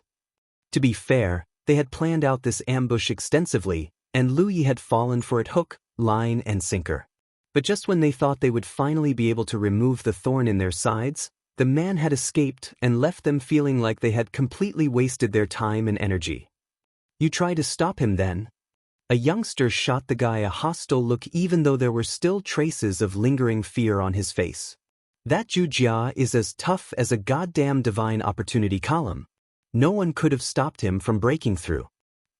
That's not an excuse for your failure. You outnumbered the guy at least 10-1. Cut the crap. The same shit would have happened if Wuxia had chosen to break through your group. Like hell it would. Calm down, you two. Someone finally acted as the mediator. We are all here for Lu Yi. Just because the operation failed doesn't mean we should tear into each other. It would only give the Grand Sky Coalition the excuse to look down on us. The two cultivators shot each other a hateful glare before looking away. The less they saw each other's faces, the better. The other 1,000 Demon Ridge cultivators were wearing grim expressions. Despite the first cultivator's complaints, Wuxia's resilience had exceeded everyone's imagination. Generally speaking, most people would not choose to collide into another flying spirit artifact unless they were aiming for a double suicide. It was rumored that Lu Yi fought using glyphs, and that he had the potential to become a glyph warlock. Now, it appeared that he could use his glyphs on both his equipment and himself. That was how he was able to improve his flying spirit artifact's defense and shield it from damage. It was a pain in the ass to say the least. Not only that, Wuxia's flying spirit artifact was a little too fast and nimble. There were many among them who were experts in telekinetic flight, but they were practically novices compared to Wuxia. Suddenly, they realized that Lu Yi's growth had gotten a little out of hand. They had mobilized a ton of people to kill him, and they had succeeded in ambushing him. However, the young man was still able to break out of their encirclement. They highly doubted that they would get another chance like this in the future. Even if they managed to force him to land, they still might not be able to gang up on him. Forget the fact that they had already failed to do so when all the odds were stacked against him. Lu Yi still had the tattooed glyph, wings. Worst case scenario, he could activate it and fly away once more. Also, where was the guy heading anyway? He had been moving non-stop since he left Hidden Light Sanctuary's outpost. For now, there was no way to tell what his destination was. Lu Yi had become a big headache for 1,000 Demon Ridge. He was no longer the fifth-order cultivator whom they could trap and force to play their game like the Battle of Golden Tip. The man had become far stronger and trickier than he was before, and as much as they loathed to admit it, no one in the inner circle could force him into a bad spot anymore. Technically speaking, they could summon reinforcements from the core circle to deal with Lu Yi. However, doing so would undoubtedly have some serious consequences. The last time 1,000 Demon Ridge had broken the rules, a true Lake Realm champion of the Crimson Blood sect had stepped into the Spirit Creek battlefield and committed a massacre while enduring the judgment of the heavens. As if that wasn't bad enough, after the Battle of Golden Tip was over, the sect master of the Crimson Blood sect had personally invaded Yunzhou and wiped out 3,000 Demon Ridge factions in a row. Although he was ultimately pushed back by their divine Ocean Realm champions, no one dared to do unto the sect master what he did to them for fear of escalating the conflict completely out of everyone's control. In the end, they could only leave it at that. It was also said that the 3 destroyed factions hit rock bottom during the next tier evaluation, which was a terrible fate to say the least. Since then, everyone learned that the Crimson Blood sect was extremely protective of their young. If they broke the rules, heavens only knew how far they would go to take revenge against their wrongdoers. But if they operated within the rules, it was already proven their best efforts were not enough to get rid of Lu Yi once and for all. It was a saddening situation to say the least. 2 days later, they received word that Lu Yi had arrived at the Heavenly Derivative Sect's outpost. Every 1,000 Demon Ridge cultivator felt a burst of panic when they finally realized what the young man was plotting. Why had they gone to the lengths they had to kill Lu Yi? It was because he had displayed an astounding amount of talent in breaching wards. Although the methods he employed against the House of Wintry Blossoms and Sunlit Mountain were unrepeatable, and 1,000 Demon Ridge wasn't going to give him the chance anyway, everyone could see that he was a threat they had to nip in the bud as soon as possible. Before Lu Yi, They didn't even think it was possible to breach a grand ward without overwhelming force. At this rate, no one's outpost was safe from the young man. As it turned out, their window of opportunity was even shorter than they could imagine. What was the Heavenly Derivative Sect? It was the sect that owned the first portion of the 100 Wards Tower. Many of their cultivators cultivated the way of wards, and although their great elder was only a 9th-order true Lake Realm Master, his attainment was among the best of the best in the entire Jianghu. It did not take a genius to figure out Lu Ye's motive for traveling to the Heavenly Derivative Sect. The Sinuvabich was planning to further his skill because he was addicted to breaching wards, and he knew that his existing methods were unrepeatable. What would happen if Lu Yi succeeded in his goal? Well, for starters, peace and quiet would become a distant dream. Heavens knew when their Grand Ward would suddenly fail, and an army of Grand Sky Coalition cultivators would invade their home. The sense of impending doom hung over every Thousand Demon Ridge sect like a million dark clouds. Even the Divine Ocean Realm cultivators were beginning to realize the severity of the situation. That was why they began trading messages immediately after they confirmed that Lu Yi had entered the Heavenly Derivative Sect's outpost. Not long after that, an emergency meeting was held to discuss the situation. This was the first time an insignificant 8th-order Spirit Creek Realm cultivator had spurred the entire Jianghu into action. Even better, he wasn't even doing it on purpose. Funnily enough, the one who started it all, Lu Yi, had no clue about the brewing storm he just caused. Their journey was smooth after they had broken through the encirclement of almost 100 cultivators, and they were able to arrive at the Heavenly Derivative Sect without further incidents. After they arrived, the Prolgate warmly welcomed them into the outpost and led them to the guest area. Zhao Li wasn't present right now. According to the Prolgate, he was currently busy with something at their headquarters in Jianghu. That was why he had assigned his Prolgate to do the welcoming instead. Lu Yi had no qualms with this.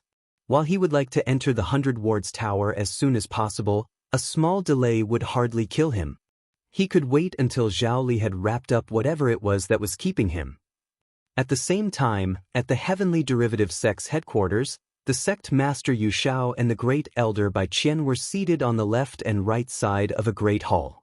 The former was a stern-looking middle-aged man who looked to be in his 40s, and the latter was an old man with white hair but a healthy complexion. Of course, one could not decide a cultivator's age based on appearance alone. There were people who looked like youngsters, but were really a couple 100 years old. Zhao Li, the legate of the Heavenly Derivative Sect, was standing before the two men with a pale complexion. For some reason, his expression resembled a child who was ready to receive his punishment from his elders. He said dejectedly, "I hadn't thought that deep, sect master, great elder. I invited Brother Yi to the Heavenly Derivative Sect simply because his talent in the way of wards was incredible. I also thought that our sect might gain some fame and glory if he was able to achieve a breakthrough thanks to us." He was telling the truth. He thought he had considered every possibility until the sect master and great elder told him exactly how wrong he was. Under any circumstances, Zhao Li's decision to befriend Lu Yi and invite him to the Heavenly Derivative Sect would be a sound one.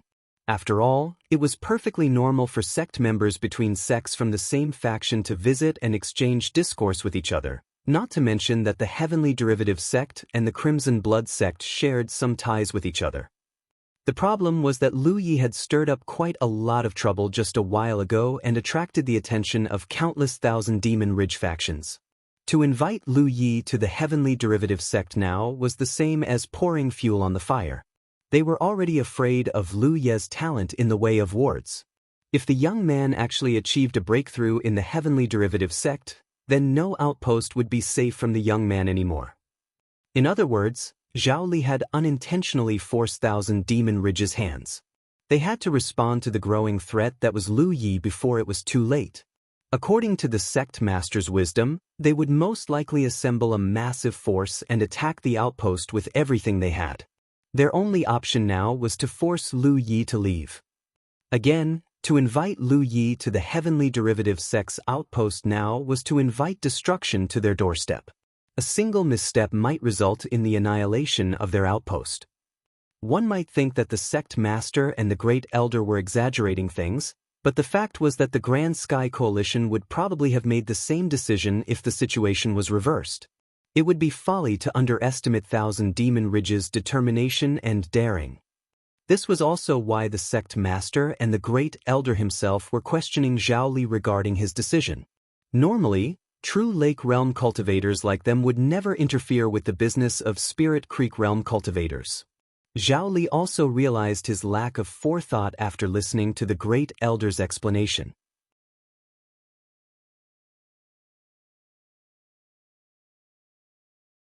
Chapter 307 Poison. Yu Xiao glared at Zhao Li with disappointment. How much longer do you need before you finally learn to look at the bigger picture? Zhao Li sniffed. I am sorry, Sect Master. At least he didn't try to defend his mistakes. I will message Brother Yi and cancel the invitation immediately, Zhao Li said. Are you listening to yourself? What would people think of us if we cancel an invitation we ourselves extended several days after the fact? Zhao Li replied, Brother Yi is an understanding man. I believe he won't mind if I tell him why it would be a bad time for him to show up right now. He can visit us after this danger has passed. Perhaps, but you're far too late. He's already at the outpost. Yu Xiao waved. A disciple had just messaged him saying the Lu Yi of the Crimson Blood sect had been received by the outpost and assigned to the guest area. It's fine. I can speak with him right now. Zhao Li immediately turned around and tried to take his leave. Get back here. Yu Xiao raised his voice.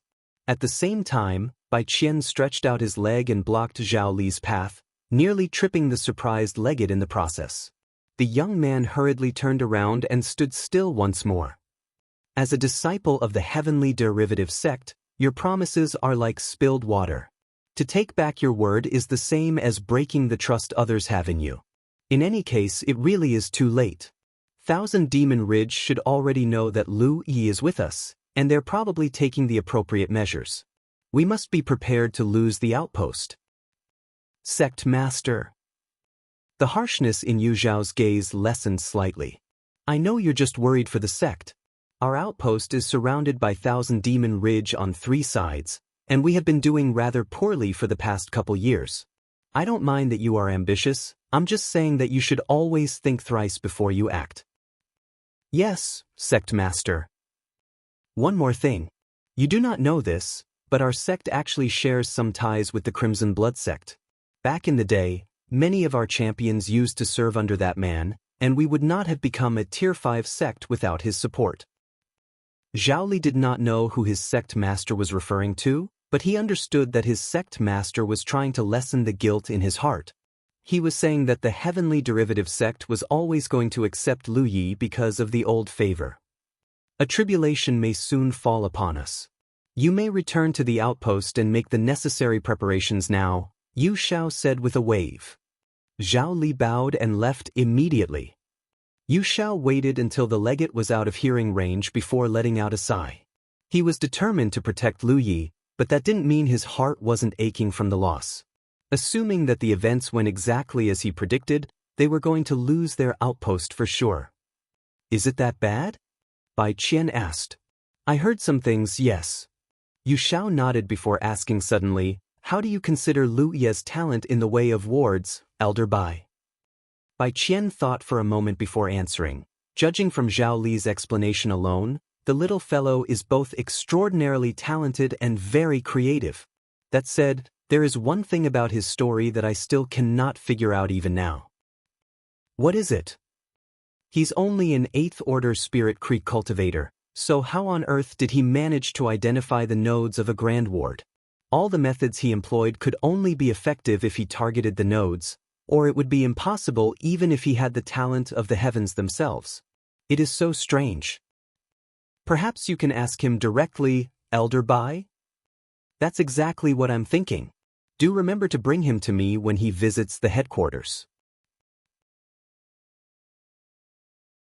Back at the Heavenly Derivative Sect's outpost, Lu Yi was resting at a pavilion when Zhao Li finally paid him a visit.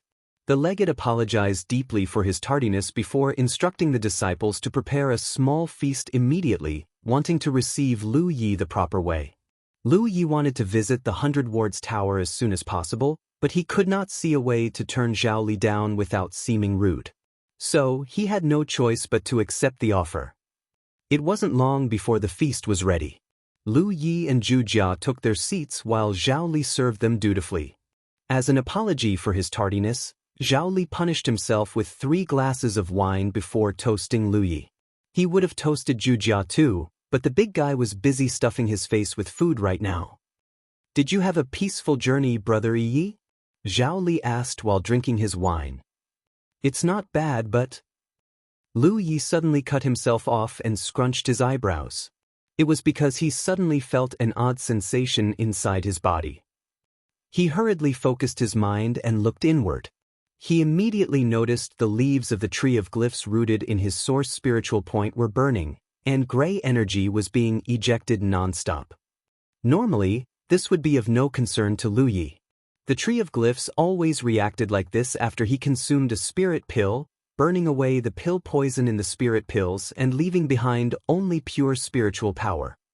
However, he hadn't eaten a spirit pill. Moreover, the gray fog rising from the tree of glyphs looked incredibly thick. In fact, he had never seen the tree of glyphs reacting so fiercely.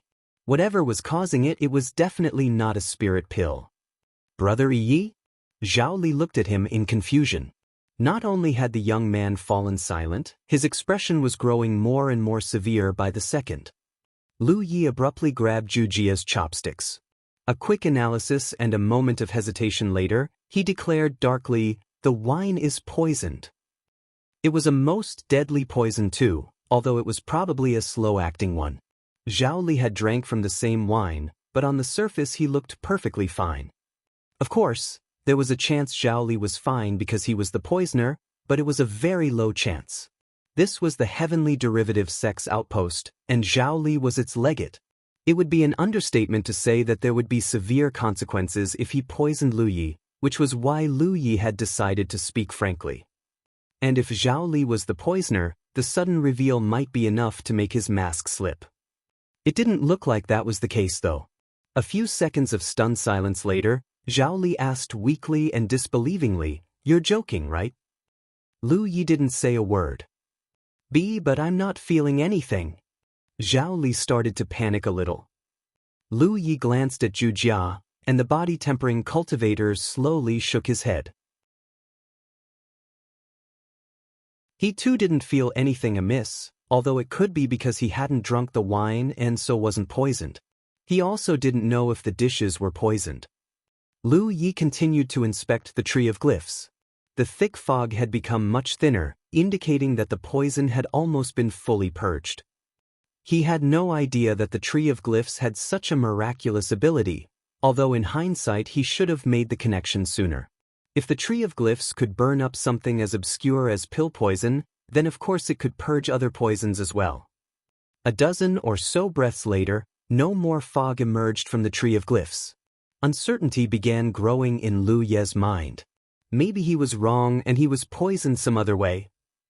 Lu Yi thought for a moment before pouring himself another glass of wine. Then he drained it all in one gulp. Zhao Li continued to stare at the young man with a flabbergasted look on his face. "Brother Yi?" He was completely confused at this point. A moment ago, Lu Yi told him that the wine was poisoned. Now, he was drinking from that same wine. Was it a joke after all? "It's definitely poisoned," Lu Yi confirmed after seeing thick gray fog rising from the tree of glyphs once more. Zhao Li's mind turned white, and his thoughts fell into chaos. For a moment he could not think of anything at all. He wondered if it was just his imagination, but he was starting to feel a little unwell as well. He then saw Lu Yi taking a bite from the dishes, waited a couple of seconds, then said, "The dishes are poisoned as well." "Brother Yi." Zhao Li felt like crying at this point. "Spit it out now." Lu Yi turned to Zhu Jia and ordered. The body-tempering cultivator immediately rose to his feet and went to a corner. Lu Yi then tapped once on his battlefield imprint and sent out a message before looking back at Zhao Li. "Brother Zhao, I need you to announce a lockdown over the outpost immediately. Also, you should check if anyone has left the place in the past 2 hours. Finally, please rally everyone you can trust to our side as soon as possible. That was what Zhao Li needed to hear to finally realize the severity of the situation, especially since it didn't look like Lu Yi was joking. There really was poison in the wine and the dishes. So, he sent out the messages as Lu Yi asked as quickly as he could. At the headquarters of the Crimson Blood sect, Shui Yuan suddenly barged into the sect master's living quarters and startled the man out of his meditation. Lu Ye's been poisoned. A steely glint flashed across the sect master's eyes as he asked, "Where is he?" The Heavenly Derivative sect's outpost. The sect master immediately went over to Shui Yuan. A few breaths later, they took to the skies at high speed. At the Heavenly Derivative sect's headquarters, Yu Shao also looked like he could swallow a man alive. He shattered the armrest of his chair and uttered through gritted teeth, "Bastard." He had predicted many ways the Thousand Demon Ridge might attack his sect and Lu Yi, but even he hadn't anticipated the young man to be poisoned barely an hour after he arrived at their outpost. Clearly, someone at the top level was making some very swift decisions. Grand Sky Coalition and Thousand Demon Ridge had fought one another for many years, and espionage was a game as old as time itself. That was why no one dared to claim that their disciples were 100% clean. Some spies might never reveal themselves for as long as they lived, but when they did act, they could always deal massive damage to their target. In fact, the ambush that nearly killed Lu Yi when the sect master was bringing him to the headquarters was exactly the doing of a Thousand Demon Ridge spy. Moreover, the spy was a real Lake Realm cultivator. Although Pang Jin managed to locate the spy and take him out promptly, Lu Yi had been lucky to survive the encounter. It took a tremendous amount of time and effort to plant spies in the other faction. Even if they succeeded, there was every chance they might be routed before they could ever be of use. That was why everyone who managed to plant themselves behind enemy lines were incredibly valuable assets. They were almost never used unless it was for a critical job. This time, though, it was clear that Thousand Demon Ridge was desperate. They were willing to trade a spy just to kill an 8th Order Spirit Creek Realm cultivator. Very soon, the Great Elder Bai Qian returned to the main hall with a stern expression. "What's the current situation?" "They're definitely poisoned. We're still searching for the poisoner, but we've narrowed it down to several possible culprits. We must capture the poisoner no matter what. We cannot cure them without knowing the exact poison he was afflicted with," the Great Elder said. "My thoughts exactly. The good news is that Zhao Li had taken the appropriate measures immediately on Lu Yi's advice." "That is a surprisingly calm and rational decision from someone so young," Bai Qian exclaimed in surprise. "How are they doing right now?" "Zhao Li says that the symptoms are incredibly mild. He describes it as a nigh undetectable poison that is extremely toxic." "What? Mild symptoms but extremely toxic?" Bai Qian frowned. That made no sense. If a poison was very toxic, then the symptoms should be very obvious. The two characteristics should be mutually exclusive.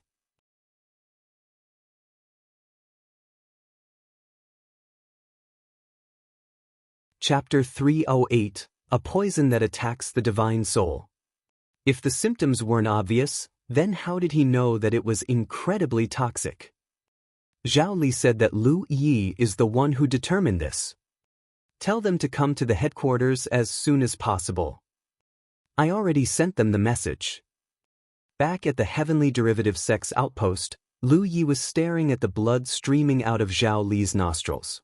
Suddenly, he turned around and punched Zhu Jia in the nose. It was such a powerful punch that even the body-tempering cultivator saw stars for a bit before he shot Lu Yi a look of confusion. At the same time, blood started dripping out of his nostrils as well. "It's your turn now. Punch me in the face," Lu Yi said. Zhu Jia scratched his head before replying in a muffled voice, "I refuse." Lu Yi rolled his eyes, but there was no forcing Zhu Jia to do something he did not want to. Left with no choice, he sucked in a deep breath and slammed his own face against the table. Stars went round and round his head as he got up and sniffed a little. Now he too had a nosebleed. By now, Zhao Li was growing a little dizzy. He asked weakly, "What are you doing, Brother Yi?" "We're going to your headquarters," Lu Yi said while waving for Zhu Jia to follow him. Zhu Jia nonchalantly rose to his feet. He carried Zhao Li because the legate could not even balance on his 2 feet anymore. When Lu Yi saw this, he hurriedly added, "Carry me as well." "Okay." Zhu Jia did as he said and placed Lu Yi on his shoulder. Then, he started walking toward the Sanctum of Providence. On the way, they passed by many confused Heavenly Derivative Sect disciples, but it wasn't long before they heard that their Crimson Blood Sect guests and even their own legate, Zhao Li, had been poisoned. Shock rippled across the outpost like a spirit bomb. Now they understood why a lockdown had suddenly been imposed on the outpost, and why the authorities were checking who were currently absent. Lu Yi had been poisoned not long after he reached the Heavenly Derivative Sect's outpost, so it could only have been done by a disciple. Not only that, they were important enough that they could make contact with the food preparers. Due to the circumstances surrounding the poisoning, it was quite easy to identify who the poisoner was. Therefore, the only way the poisoner might live was to leave the outpost as soon as possible. In other words, the disciple who could make contact with the food preparers and had left the outpost within the past 2 hours must be the poisoner.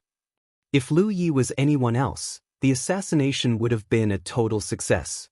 However, his tree of glyphs was capable of burning any harmful substance such as poison, so he was able to notice and take the appropriate measures at first notice.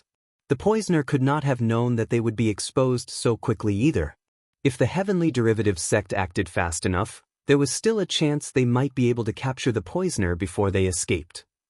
Lu Yi was really glad that Amber only ate raw meat. Otherwise, it would have been poisoned as well. Judging from Zhao Li and Zhu Jia's reactions, the symptoms were more obvious the weaker the person's constitution was. That was why Zhu Jia still looked as healthy as an ox on the surface. There was no telling if he would survive if he erupted in full force though. Lu Yi did not think he would. It was highly unlikely Thousand Demon Ridge would commit such a rookie mistake after sacrificing so much to kill them. Lu Yi and Zhao Li had made an alliance pact with each other a while ago, and the former had recruited Zhu Jia as an initiate of the Crimson Blood Sect earlier. That was why they were able to teleport to the headquarters through the Divine Opportunity column even though they weren't Heavenly Derivative Sect disciples. The high-level members in the Heavenly Derivative Sect were already waiting for them when they teleported to the sect.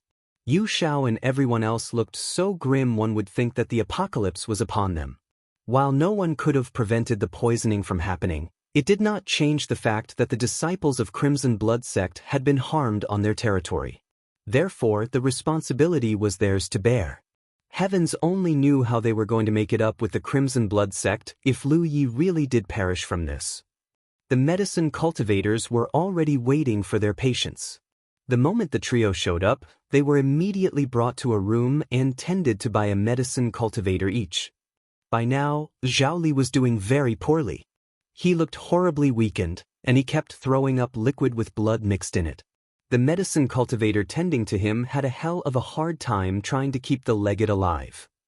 Zhu Jia was starting to display some symptoms as well, although he was still considerably healthier than Zhao Li. As for Lu Yi, he had blacked out the moment he arrived at the headquarters. The medicine cultivator tending to him raised her eyebrows after inspecting his condition carefully. It was because she discovered that things were not what they seemed to be.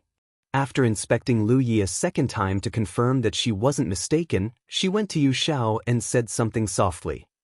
Surprise flashed across Yu Zhao's features as he asked in an equally low tone, "Are you sure?" The female medicine cultivator, a third-order real Lake Realm master, nodded. "I am." Yu Zhao's trust was somewhat tested after this ludicrous incident, but he was quite confident in the medicine cultivator's skills. In fact, she was the best medicine cultivator in the Heavenly Derivative Sect. That they sent their best medicine cultivator to tend to Lu Yi and not their legate showed how sincere they were at making amends. "Very well then. Please tend to Zhao Li now," Yu Shao instructed before sighing deeply. His relief lasted only an instant before he worried for Zhao Li's life though. Yu Xiao was the sect master of the heavenly derivative sect. After he figured out what Lu Yi was planning, he wisely kept silent and did not expose the fact that the young man was, in fact, perfectly fine. Time passed quickly, and Zhao Li gradually stabilized thanks to the medicine cultivator's ministration. As for Wuxia, his symptoms subsided even quicker than Zhao Li's because he wasn't too affected to begin with. When dawn came, Zhao Li's aura had fully stabilized, a sign that his life was no longer in danger. There was a problem though. The legate hadn't awakened after he fell unconscious last night. Not only that, Wuxia had fallen into an unwakeable slumber as well. The female medicine cultivator who treated Lu Yi before went to Yu Xiao and reported, "Sect Master, we have successfully purged all the poison in the patient's physical body." "So, they're fine now?" Yu Xiao let out a sigh of relief. Zhao Li was chosen to be the legate of the heavenly derivative sect because he was both talented and intelligent. It would be a huge loss to the sect to lose him. The medicine cultivator replied, "Normally I would say yes, but judging from their latest symptom, I suspect that."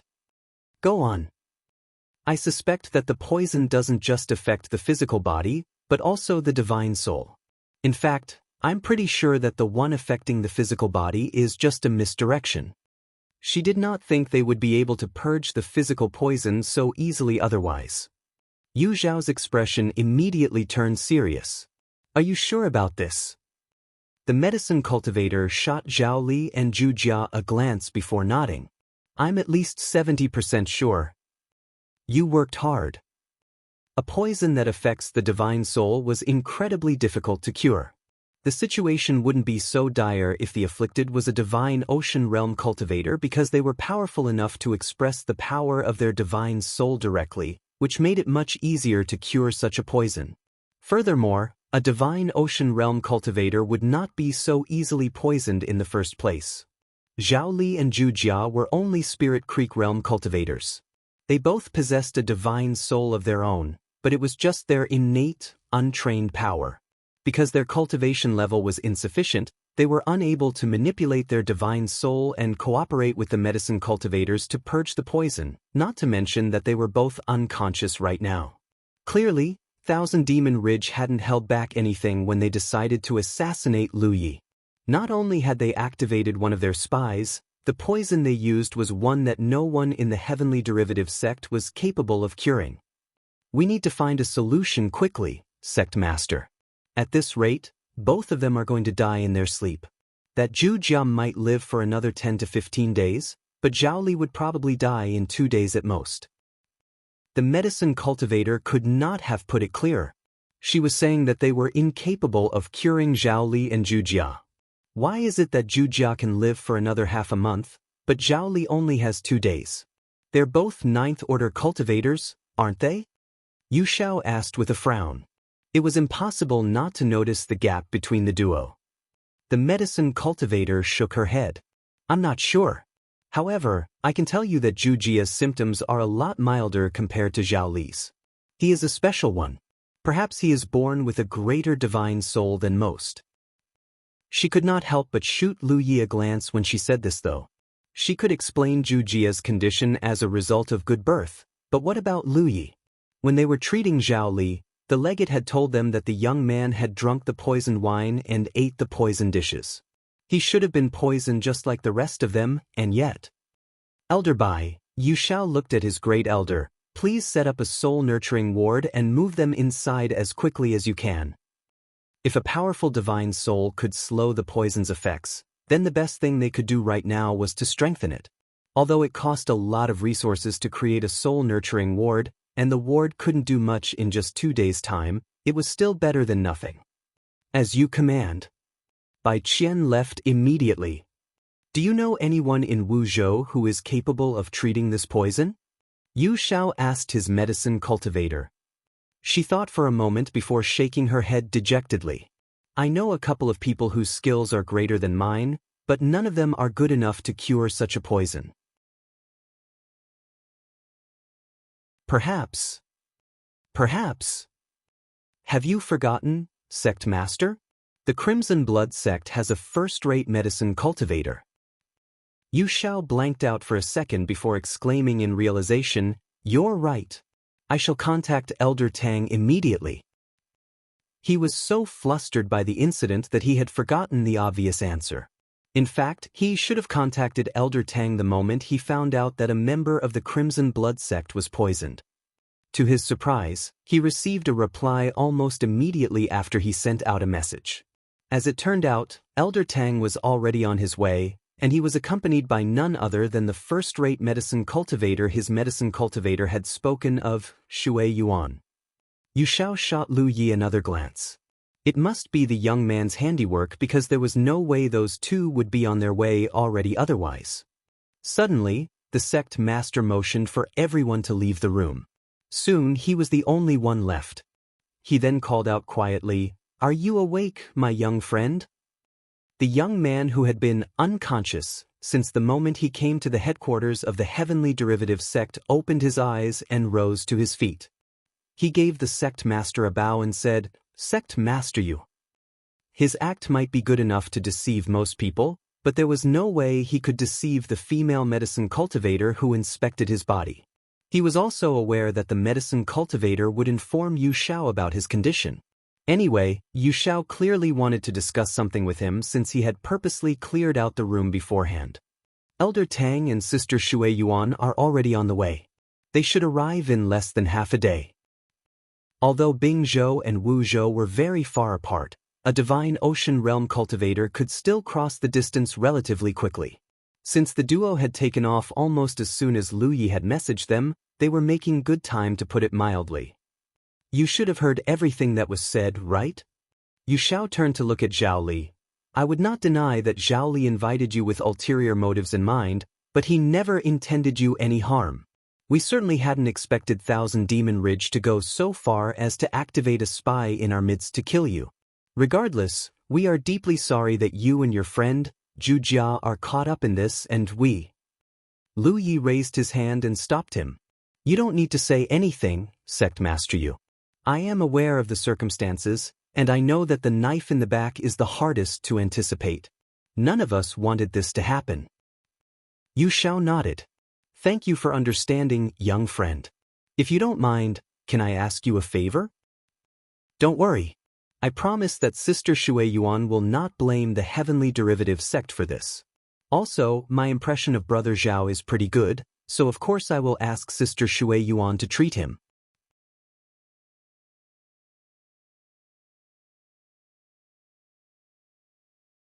Chapter 309, I'm Born Exceptional.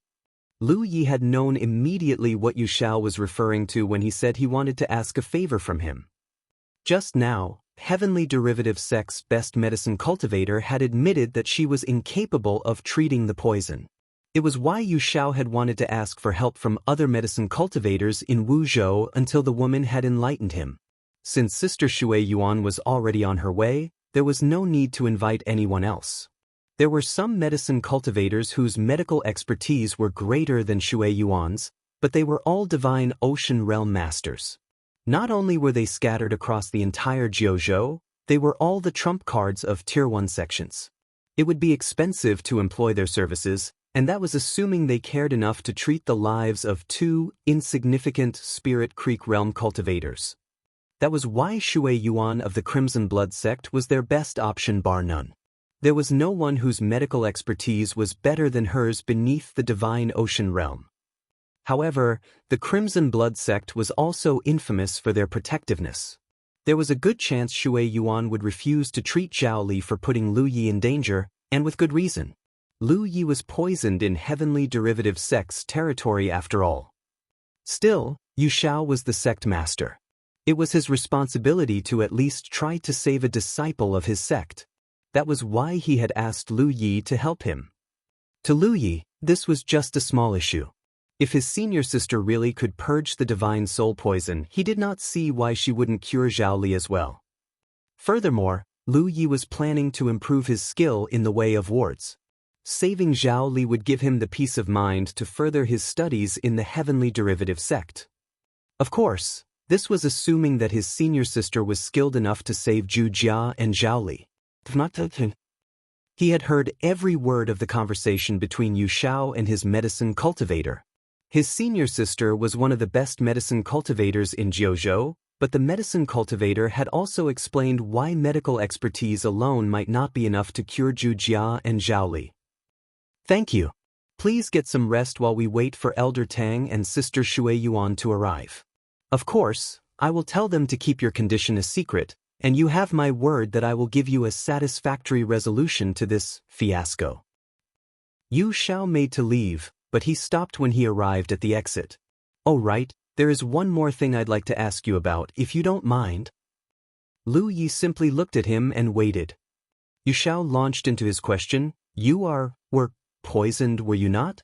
So why are you perfectly fine? I'm not sure. Maybe it's because I'm born exceptional and immune to all poison? Yu Shao let out an involuntary chuckle before shaking his head and leaving. Naturally, he thought that Lu Yi was just joking or deflecting his question. There was no such thing as someone who was born immune to all poisons, and even if there was someone like that, they would not be immune to a poison that afflicted the divine soul. Unbeknownst to Yu Shao, Lu Yi was, in a sense, immune to all poisons. If the Tree of Glyphs could identify and burn something as obscure as pill poison, then of course it could do the same to other poisons. Lu Yi had no idea that the Tree of Glyphs possessed such an ability until now. It wasn't without a cost, however.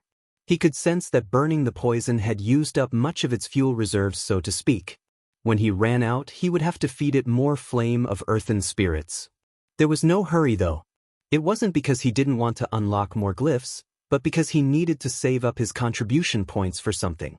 Earlier, he had saved up his contribution points to purchase a heaven-grade cultivation technique. Now, he was saving up for something that cost far more contribution points. To give an example, it was an amount that would discourage any other Spirit Creek Realm cultivator. This was also why he was so enamored with occupying outposts. There was no other way he could have accumulated the necessary amount, not even if he sold all the loot he got to the Vault of Providence. Although he had to go through several hoops to obtain his contribution points. First, he would have to return to his outpost. Next, he would have to convert the contribution points he got into sect contribution points. Finally, he would need to issue himself a salary which was 10% of the total sect contribution points. It was still much faster than earning contribution points via killing enemies. Speaking of which, Yu Shao was a meticulous man. It was clear he realized something since he purposely mentioned that he would keep Lu Ye's condition a secret. Lu Yi had notified his senior sister the moment he realized that the food and wine were poisoned because 1. Her superior medical expertise could save a life, and 2. He thought this was a good opportunity to drop out of Thousand Demon Ridge's radar. Thousand Demon Ridge had been keeping an eye on him since the day he left Hidden Light Sanctuary. Not only was he ambushed multiple times on his way to Heavenly Derivative Sect, he was poisoned within the hour he arrived at his destination. As if that wasn't bad enough, the poison was untreatable even by the best medicine cultivator of the Heavenly Derivative Sect. Just how badly did Thousand Demon Ridge want him dead? However, he could drop out of their radar if he died in this poisoning incident. It wouldn't fool them for long, but it was certainly better than if they knew he still lived. Of course, Thousand Demon Ridge might not be fooled if only the Heavenly Derivative Sect announced that Lu Yi was dead. That was why he wanted Sister Shui Yuan to come over. He had told Shui Yuan that he was fine in the message, but his senior sister still brought the sect master with her. It made Lu Yi feel warm on the inside. The smile on his face flattened when he looked at the sleeping Wuxia though. He was safe thanks to the Tree of Glyphs, but the same could not be said for Wuxia. He could only pray that his senior sister was skilled enough to save him. Wuxia had bathed in the pool of divine purification just like him, but even he was still unable to resist this unknown poison. It showed just how toxic it was. On a related note, the Heavenly Derivative Sect had already captured the culprit thanks to Lu Ye's quick reaction after realizing that the food and wine were poisoned. The poisoner clearly wasn't expecting his deed to be exposed so soon and was captured before he managed to go far. It should not need to be said, but the heavenly derivative sect showed no mercy to the traitor. They quickly tortured the information they needed out of the man and obtained residues of the poison from his hands. After a careful inspection, the female medicine cultivator was able to confirm that the poison was indeed more targeted at the divine soul than the body. That was why Wuxia's and Zhao Li's physical bodies were fine now. However, they would still die if the poison eating away at their divine soul wasn't treated soon.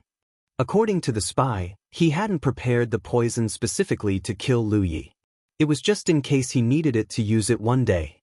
Then Lu Yi came to the heavenly derivative sect, and he received the order to assassinate the young man. The rest was history. That wasn't all that had happened during this time. While they were interrogating the spy, groups of cultivators belonging to different Thousand Demon Ridge sects had shown up outside the heavenly derivative sect's outpost. At first, their numbers weren't that threatening. They were members of the 3,000 Demon Ridge sects bordering the outpost, and each sect had dispatched about 200 people or so. However, their numbers exceeded 1,000 just half a day later. Everyone in the headquarters was shaken when they received the news. Although Zhao Li had heeded Yu Zhao's advice and made the necessary preparations beforehand, there was only so much they could do against this many invaders. Not even the toughest Grand Ward could hold for long against hundreds and hundreds of attackers, not to mention that their total force had long since surpassed the heavenly derivative sect's ability to withstand. As if that wasn't bad enough, Thousand Demon Ridge's reinforcements showed no signs of stopping. Each group was only 100 or 200 cultivators strong. It was basically the expected number of people a sect normally dispatched to assist in an operation, but a lot of sects were participating in the operation, even those whose outpost was pretty far away from the heavenly derivative sect. This rarely happened on the Spirit Creek battlefield because it opened up the group to being ambushed in the middle of a march. Of course, the heavenly derivative sect also asked for help from Grand Sky Coalition, but most sects were too far away to assist in time, and those who were close could only dispatch so many cultivators without compromising their own safety. Still, no one hesitated to send help. They knew that they would suffer massive losses since they would be clashing against a force with far superior numbers than theirs, but that was no excuse to let the heavenly derivative sect's outpost be breached without resistance. When the time was right, the Thousand Demon Ridge army finally launched their invasion. As expected, the heavenly derivative sect failed to defend their outpost even though their allies were able to divert some forces away from them. Their Grand Ward was broken by force, and the disciples had no choice but to withdraw to Jianghu. For a time, somberness hung above everyone's heads like dark clouds. This wasn't the first time their outpost had been conquered by the enemy, but never had they been outmatched so thoroughly that they were unable to put up even a bit of resistance. They had practically teleported away while watching their Grand Ward be diminished little by little. There was a silver lining though. Realizing just how outmatched they were, the cultivators of the heavenly derivative sect had gone into evacuation mode from the beginning. As a result, not one person was injured or killed even though their outpost was conquered. They were temporarily stuck in the headquarters though. From what their allies had told them, the enemy had not retreated despite having occupied the outpost.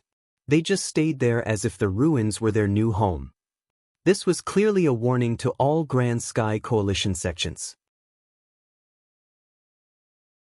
They were saying that anyone who dared to take Lu Yi of the Crimson Blood sect into their sect would have to face some serious consequences. Naturally, Grand Sky Coalition was unhappy with this situation. Many legates started communicating with one another and tried to organize a full-force counterattack, but the effort quickly petered out, not because they lacked the determination or courage. They were all youngsters eager to prove themselves after all, but because their seniors had put a stop to it. There was no changing the fact that the heavenly derivative sect's outpost was occupied. If the Grand Sky Coalition were to launch a full-force counterattack, the battle would surely escalate into an all-out war. Thousand Demon Ridge would not like this, but Grand Sky Coalition would suffer massive losses as well. This was something the older generation could not accept. As a result, the 1,000 Demon Ridge cultivators hanging out in the outpost grew even more arrogant. Meanwhile, Gu Kanyang and Wei Li of the Hidden Light Sanctuary were shaking in their boots and thinking how close they had come to losing their outpost and potentially their lives. Although they knew that the reason 1,000 Demon Ridge went to such extremes was because they wanted to stop Lu Yi from furthering his studies in the way of wards at the Heavenly Derivative Sect, they could not help but be scared anyway. If 1,000 Demon Ridge had acted sooner and pulled this stunt while Lu Yi was still at their outpost, there was no chance they would have been able to repel them. Meanwhile, the 1,000 Demon Ridge sects were feeling much better after occupying the Heavenly Derivative Sect's outpost and striking back against the Grand Sky Coalition. They felt even better when they heard the news that Lu Yi of the Crimson Blood sect was gravely poisoned, and he would be dead very soon. The doom and gloom that hung above their heads a while ago was swept away like a hurricane. Now, they were just waiting for the news of his death to spread so they could bring out the gongs and fireworks to celebrate.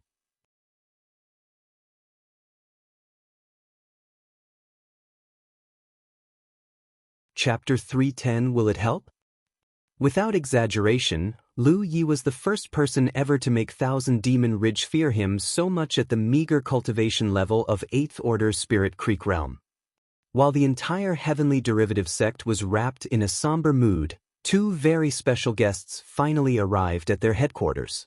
They were none other than the sect master and keeper of Seal of the Crimson Blood sect, Tang Yifeng and Shui Yuan. Inside a hall, two people were lying inside a functioning soul-nurturing ward. The ward itself wasn't particularly complicated, but individually it was completely useless. It only nurtured the soul if some soul-nurturing treasures were placed within the ward. All treasures that could nurture the soul were incredibly valuable, and even an old sect like the Heavenly Derivative Sect only had a handful of them. They weren't even particularly potent. Even so, it was the only effective way to alleviate Zhao Li and Zhu Jia's symptoms. Lu Yi was sitting at the side and watching Zhu Jia worriedly. The great elder of the Heavenly Derivative Sect, Bai Qian, was guarding the place as well. He was the one who made the ward after all, so of course it was up to him to ensure that everything was functioning properly. They were the only two people inside the hall. Countless shadows were swaying to the weak candlelight in the hall when suddenly, Bai Qian let out a sigh. "Hey kid, if you're going to pretend to be dead, then at least act like it. What if someone sees you like this and spreads the news?" Lu Yi asked, "Don't you trust your own people, Elder Bai?" "That's not it.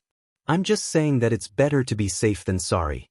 A pair of prying eyes and a loose mouth are all it takes for secrets to spread. You must not be confident in your wards then." "Screw you." Bai Qian lifted his chin and declared arrogantly, "I dare not claim to be the best ward cultivator in Jiuzhou, but I dare say that no one is capable of peering through the wards I've set up." The old man was generally a friendly man as long as you did not speak to him about wards. Otherwise, his personality would do a 180. He was especially confident in his attainment in the way of wards. Lu Yi would have loved to learn from the old man, but the Heavenly Derivative Sect's outpost had just succumbed to the enemy, and both Zhu Jia and Zhao Li were still in grave danger right now. Naturally, he wasn't in the mood to expand on the subject. Suddenly, Bai Qian warned, "Get into the ward now. Someone's coming." Lu Yi hurriedly lay inside the ward and closed his eyes. As if on cue, the doors swung open with a creak.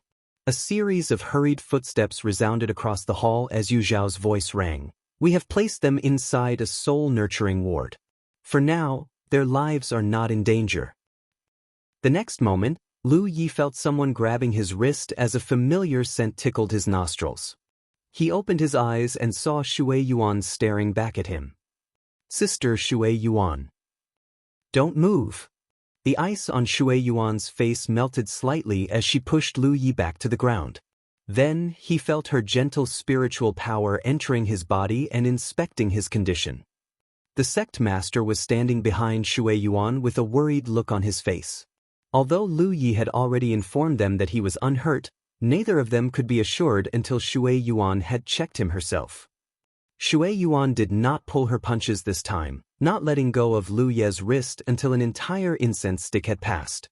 Finally satisfied, she released her grip and moved to check Zhu Jia next. It was only then Lu Yi rose to his feet and saluted Tang Yifeng, greeting, "Sect Master." The Sect Master nodded back.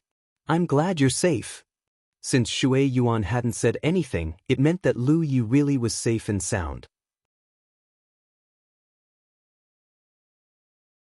"I'm so sorry for the trouble I've caused you both," Lu Yi apologized in a regretful tone. The Sect Master tapped his head lightly with his fist. "What are you talking about? Forget that this is no trouble at all. So what if you brought actual trouble to our doorsteps? We are your seniors, and we exist to act as your shield. If I was the type to balk at trouble, I would never have become a cultivator in the first place. All is well as long as you do not regret the decisions you made. Do not allow fear to cow you into inaction." "Yes, Sect Master." It didn't take long for Shui Yuan to finish inspecting Zhu Jia and move on to Zhao Li. An incense stick later, she rose to her feet and scrunched her pretty eyebrows tightly. "It's definitely a poison that attacks the divine soul." Yu Xiao had given Shui Yuan the poison residue they obtained from the trader after they arrived. Combined with her observation of Zhu Jia and Zhao Li's condition, she was able to make several educated conjectures in just a short time. "Is it treatable?" Yu Xiao asked hurriedly. "It is, but I'm worried they won't be able to survive the treatment." "What do you mean?" His best medicine cultivator had been helpless before the poison, but Shui Yuan had declared otherwise shortly after her arrival. It proved that her medical expertise was far greater than his medicine cultivators, though it was clear from her words that her solution wasn't without its repercussions. "The poison will be attached to their divine soul, and I know of a way that can remove it. However, it's going to deal massive damage to their divine soul because they are only at Spirit Creek realm, and their divine soul is quite fragile. Frankly, their chances of surviving the operation is pretty low." Lu Ye's heart sank when he heard this. He was the reason behind this whole fiasco, so how was it that he was totally fine, and Zhu Jia and Zhao Li were the ones who were suffering? Yu Xiao frowned deeply. "Is it truly hopeless?" "Well, they might still survive if we feed them treasures that could strengthen their divine souls in a short time, but..." "Treasures that could strengthen the divine soul," Yu Xiao couldn't help but utter in a bitter tone. Such treasures were so valuable that even the Vault of Providence did not sell them, and if he did possess such a treasure he would have consumed it as soon as possible. Of course they wouldn't have such a thing. It was at this moment Lu Yi called out, "Sister Shui Yuan." The medicine cultivator turned around and saw Lu Yi beckoning her to his side. After she went over, Lu Yi pulled her to a corner and produced a jade bottle from his storage bag stealthily. He then asked in a soft voice, "Will this help?" Shui Yuan accepted the jade bottle, but did not really think that Lu Yi could solve their conundrum. He was just a Spirit Creek realm cultivator, and it was unlikely he would have a treasure that would be up to her standards. Her skepticism only lasted until she opened the jade bottle and took a sniff. Shock and puzzlement flashed across her features as she glanced back and forth between Lu Yi and the bottle. She had a feeling she knew what it was, but she needed to be 100% sure. "Sect Master," Shui Yuan turned around and beckoned Tang Yifeng to their side. After the Sect Master reached them, Shui Yuan passed him the jade bottle and asked, "Can you please check what this is?"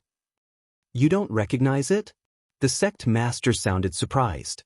His confusion lasted until he accepted the jade bottle and inspected its contents. He was so shocked that his hand trembled slightly. "I cannot believe it." "Is it really that?" Shui Yuan asked for confirmation. The Sect Master nodded seriously and said, "I'm pretty sure," before looking at Lu Yi. "Where did you get this?" Lu Yi was just a Spirit Creek realm cultivator, and he hadn't left the Spirit Creek battlefield until recently. So, how on earth did he obtain a treasure that even Divine Ocean realm cultivators would kill to get? "I recently entered the lost city of Xianyuan." Lu Yi had immediately thought of the soul-cleansing water when Shui Yuan said that only a treasure that could strengthen the soul in a short time could save Zhu Jia and Zhao Li. As someone who had bathed in the pool of soul purification before, he was well aware of the effects of the soul mist. The soul-cleansing water was the condensed form of the soul mist, so of course it was going to be beneficial to the divine soul. "Oh, the lost city of Xianyuan," the sect master exclaimed in realization. At his position, he was well aware that the lost city of Xianyuan was connected to the Rift of Fortune. It was also the only way a Spirit Creek Realm cultivator might obtain such a priceless treasure. However, the Rift of Fortune had appeared many times across the Spirit Creek battlefield, and almost no one had obtained the soul-cleansing water. In fact, he had only ever heard of one lucky cultivator obtaining a couple drops of soul-cleaning water by chance. It might not sound like a lot, but it was easily worth a fortune. However, Lu Yi had an entire bottle of soul-cleansing water. That was at least 30 or 40 drops in total. Just how on earth did he do it? "Will it help?" Lu Yi asked again.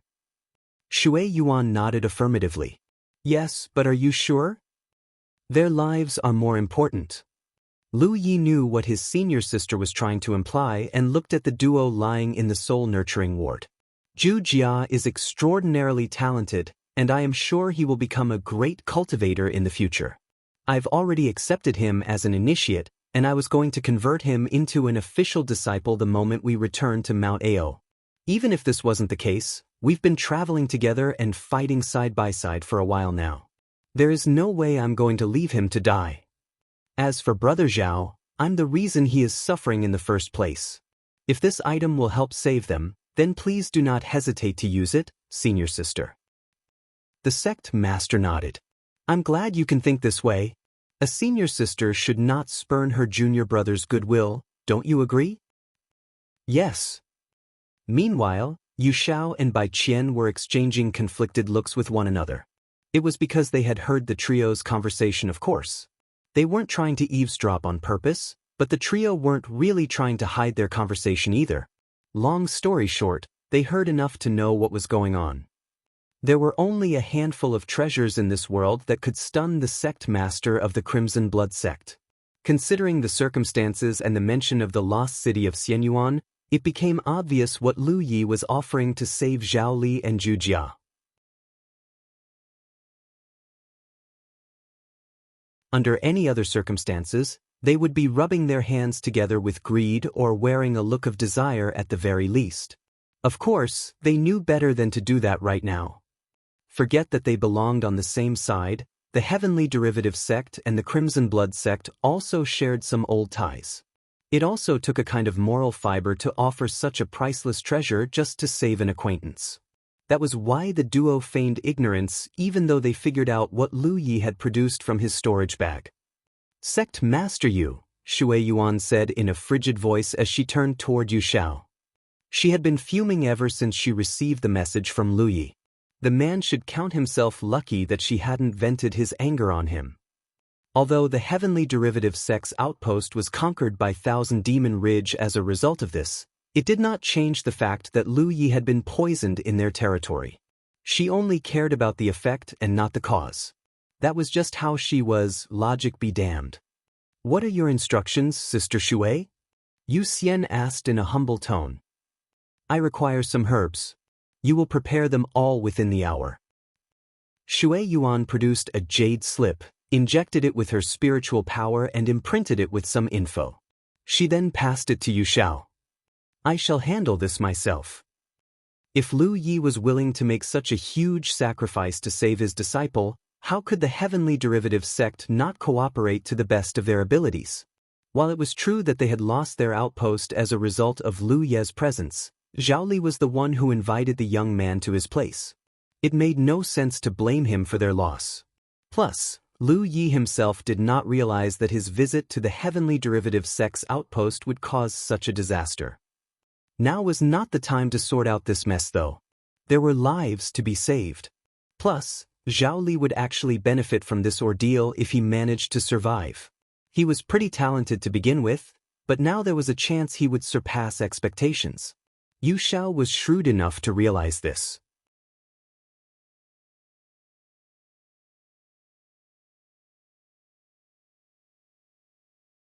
Chapter 311, Give Me Back My Junior Brother?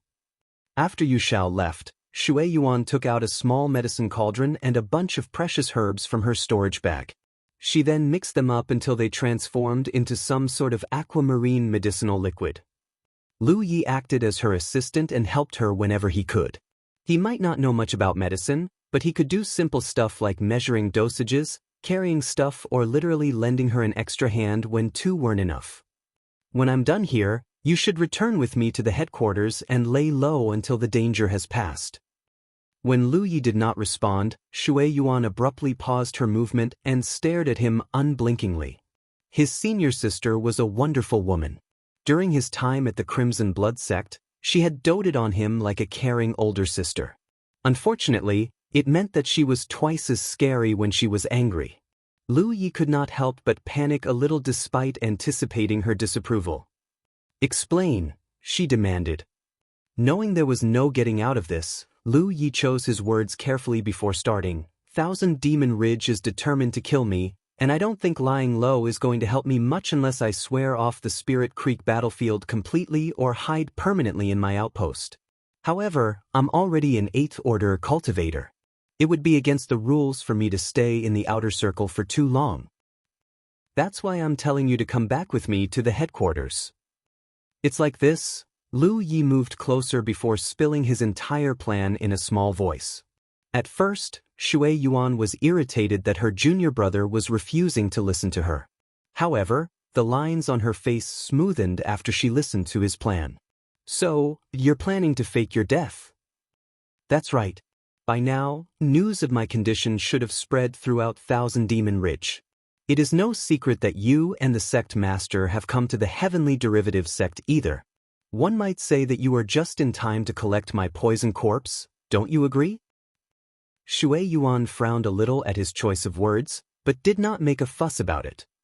This way, Thousand Demon Ridge would no longer be keeping an eye on me, and I would have the freedom to study the way of wards and deepen my attainment.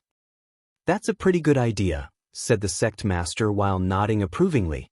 He was going to share some of his own ideas when Shui Yuan shut him up with a glare. Fortunately or not, the great elder of the Heavenly Derivative sect lacked the sect master's keen eye. Unaware of Shui Yuan's displeasure, he echoed in agreement. "If that is your wish, then it is this old man's pleasure to teach you everything I know. Also, the 100 Wards Tower is right around the corner. You are welcome to challenge it at any time." "My thoughts exactly." Lu Yi hurriedly nodded in agreement. "So, senior sister?" Shui Yuan fell silent for a moment before replying, "I won't say that it's a bad plan, but you are aware that your status can be verified through the battlefield imprint, right?" "That's not a problem. The only ones who have my imprint are Crimson Blood sect disciples or legates. I'll tell them my plan, and they'll keep the secret." "Why are you even consulting me if you've already thought of everything?" Shui Yuan huffed. "I'm glad you approve, senior sister. When the time comes, I would need you and the sect master to put on an act for me." Their most talented disciple had perished in the Heavenly Derivative sect.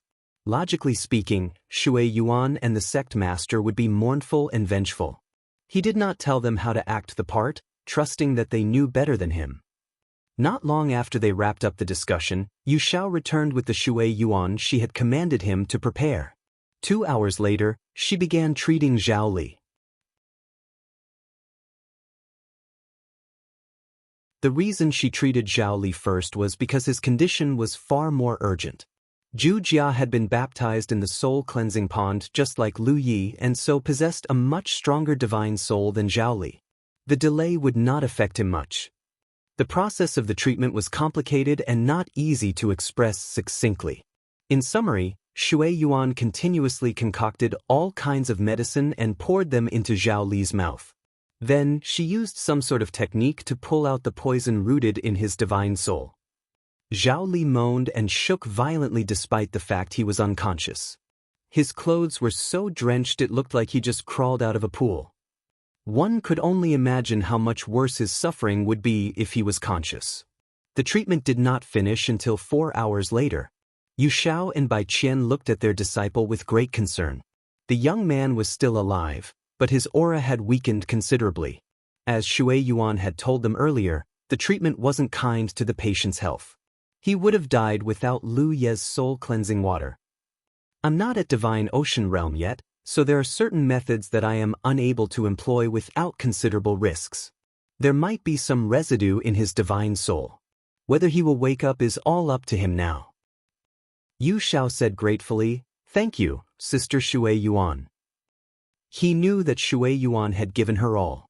She was only a 9th-order real Lake Realm Master, and yet she was capable of treating an affliction that affects the divine soul. No ordinary medicine cultivator could have done what she did. Shui Yuan rested for half a day before moving on to Jujia.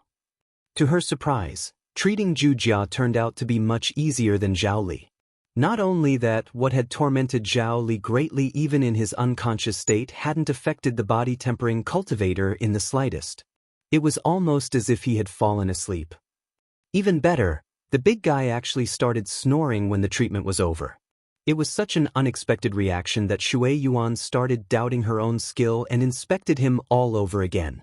She relaxed only after she confirmed that she hadn't missed anything. It was then Shui Yuan recalled Lu Ye's comment about Jujia and realized that the big fellow really was as special as he claimed.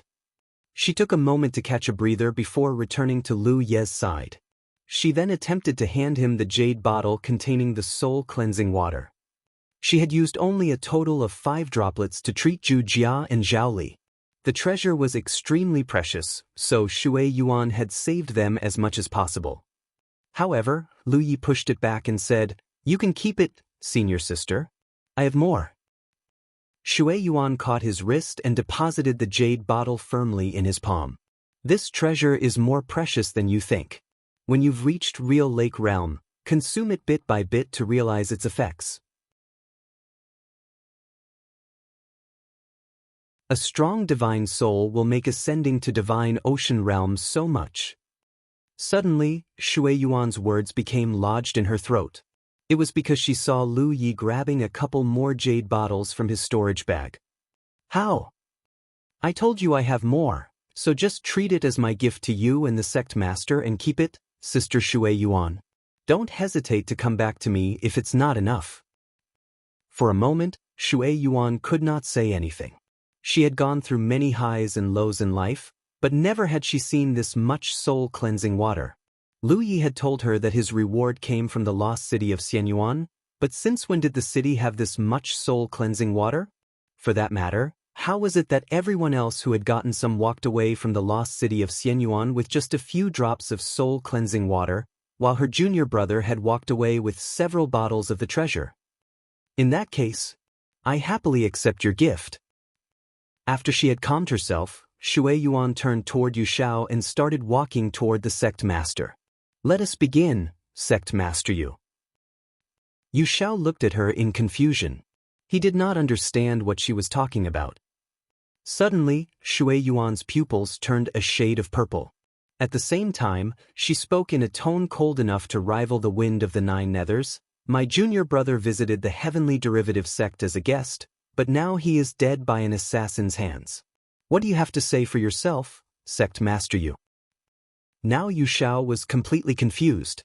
He glanced at the perfectly lively Lu Yi standing behind her and started, I'm not sure I understand, Sister Shui Yuan. Your junior brother is right." "Is that your answer? Very well." The petite woman suddenly began growing in size. In just a matter of seconds, she had become much taller, bustier, and more mature. Her hair reached all the way down to her waist, and her loose robes were now straining against her curves. Killing intent erupted from the woman as she summoned a war scythe into her hands. Boom! The closed door of the hall was shattered, and Yu Xiao flew out of it with a look of utter shock on his face. He thought he was dead when Shui Yuan had launched her attack. It was only now he realized that the famous medicine cultivator of the Crimson Blood sect wasn't just versed in the art of healing. Her combat strength was just as formidable. A sorrowful cry resounded throughout the entire heavenly derivative sect, "Give me back my junior brother." On that day, Shui Yuan, keeper of seal of the Crimson Blood sect, had turned the heavenly derivative sect upside down because her junior brother, Lu Yi, was poisoned to death by Thousand Demon Ridge. Not only had she fought 5 real Lake Realm champions to a standstill, the shockwaves of that battle had destroyed dozens of buildings and injured many disciples. Thankfully, Tang Yifeng, sect master of the Crimson Blood sect, was a sensible man. He managed to stop her before she could cause any more damage. That was just the beginning of Shui Yuan's revenge though. Furious and brimming with vengeance, the woman actually teleported into the Spirit Creek battlefield through the Heavenly Derivative Sect's Divine Opportunity column. As the Heavenly Derivative Sect's outpost had been occupied, a lot of Thousand Demon Ridge cultivators were still camping in the area and acting as an eyesore to all Grand Sky Coalition cultivators. They were all celebrating and basking in their recent victory.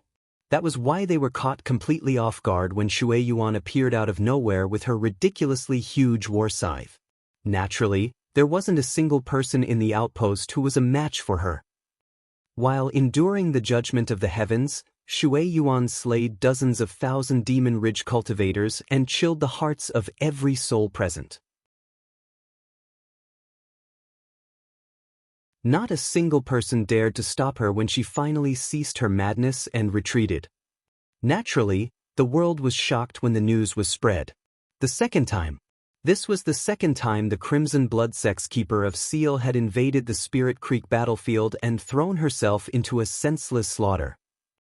If the first time she invaded the Spirit Creek battlefield was justifiable because Thousand Demon Ridge was the one who broke the rules first, then what about this time? Sure, the method in which they killed Lu Yi was scummy and despicable, but it hadn't violated the rules. They were enemies after all. No tactic was too much as long as it was within the rules. So why did she do it? Because her junior brother was killed? It was completely unreasonable, to put it mildly. Lu Yi had killed plenty of people himself.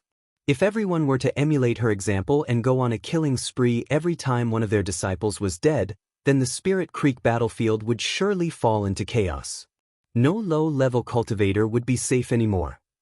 For a time, a mountain of accusations and abuses were flung in the direction of Shui Yuan. That was all they did though.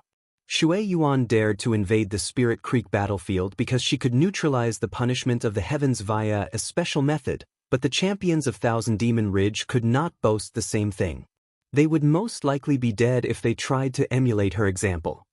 Moreover, the amount of damage she did was ultimately insignificant.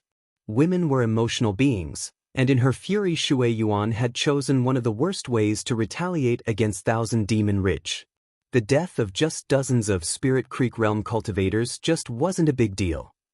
The sect master of the Crimson Blood sect though, now that was a completely different story. If the rumors were to be trusted, the old bastard had made a beeline for the province bordering Wuzhou, Leizhou, and gone on a rampage.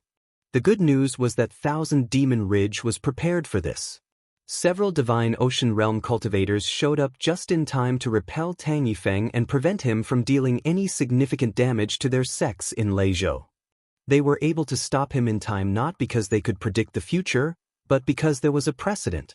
During the aftermath of the Battle of Golden Tip, Tang Yifeng had invaded Yunzhou and destroyed 3,000 Demon Ridge sects single-handedly, dealing them a massive blow. Since then, everyone in Thousand Demon Ridge knew that the Crimson Blood sect was stupidly overprotective over their young. Naturally, they were prepared for their retaliation for poisoning Lu Yi.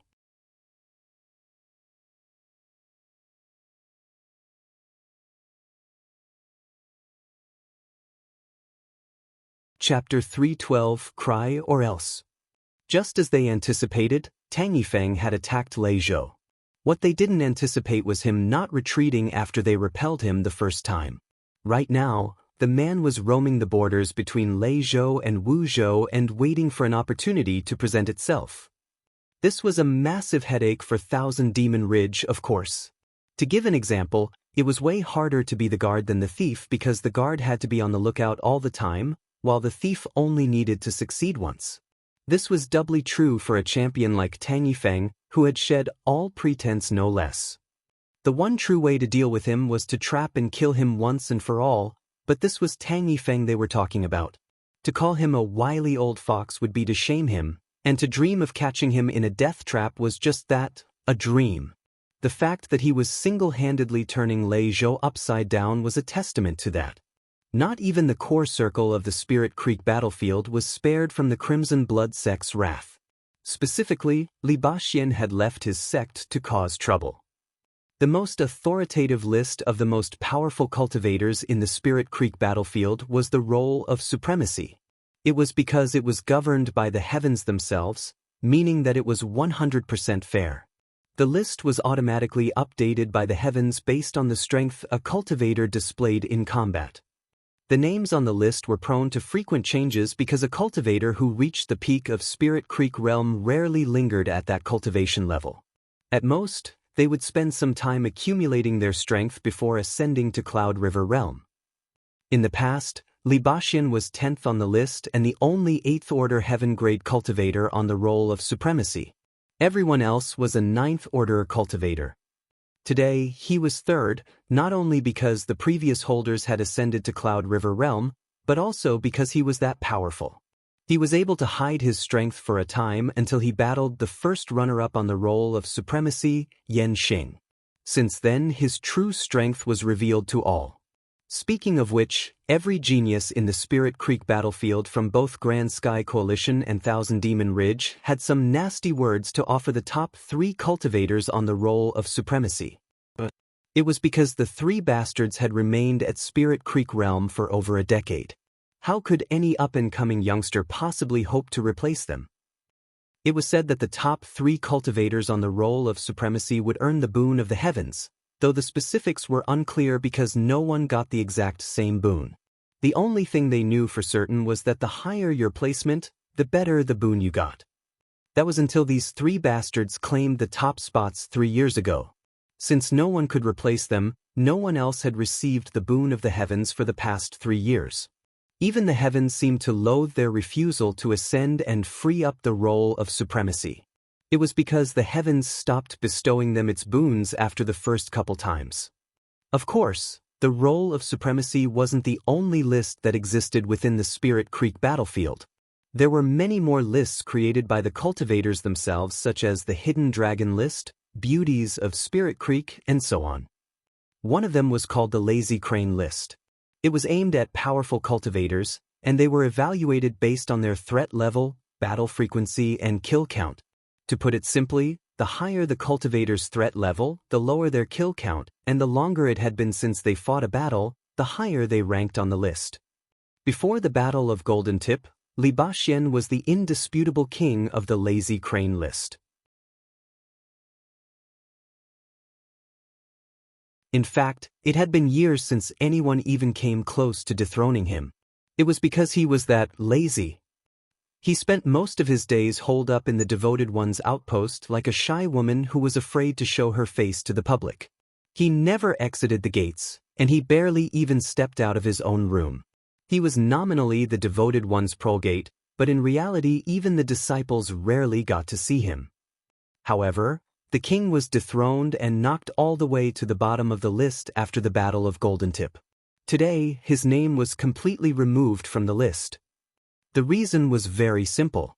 He was like a young, healthy man who was locked in a monastery and forced to practice asceticism for decades until one day, he was suddenly let loose into the red light district. Day and night, the Sword Cultivator had roamed the core circle in search of Thousand Demon Ridge cultivators to kill. Since he was the second runner-up of the Roll of Supremacy, who in the entire Spirit Creek battlefield was a match for him. Already, his wanton action had resulted in several massive battles.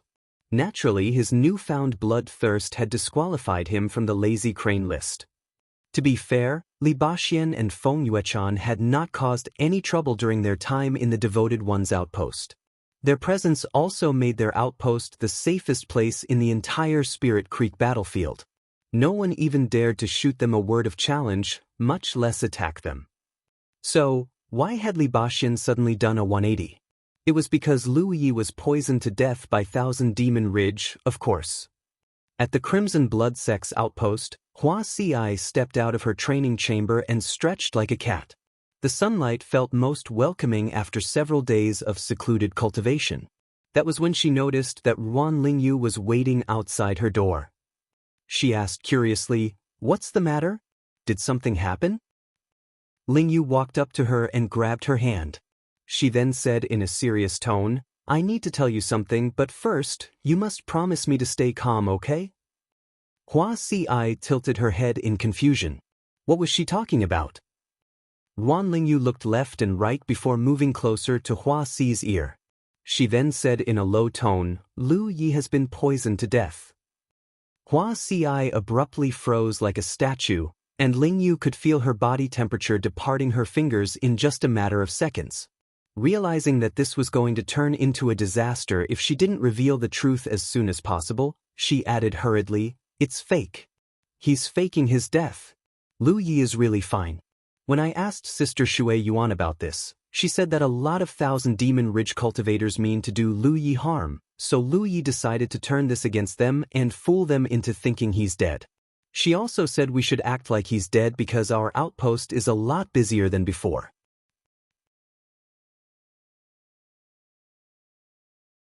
The reason Lingyu had waited at Hua Si's doorstep was to be the first to inform her of the news. If the medicine cultivator had heard it from someone else, there was a chance she might accidentally reveal that Lu Yi was alive in her denial. Hua Si felt like her heart was bouncing all over her chest as she listened to Lingyu's words.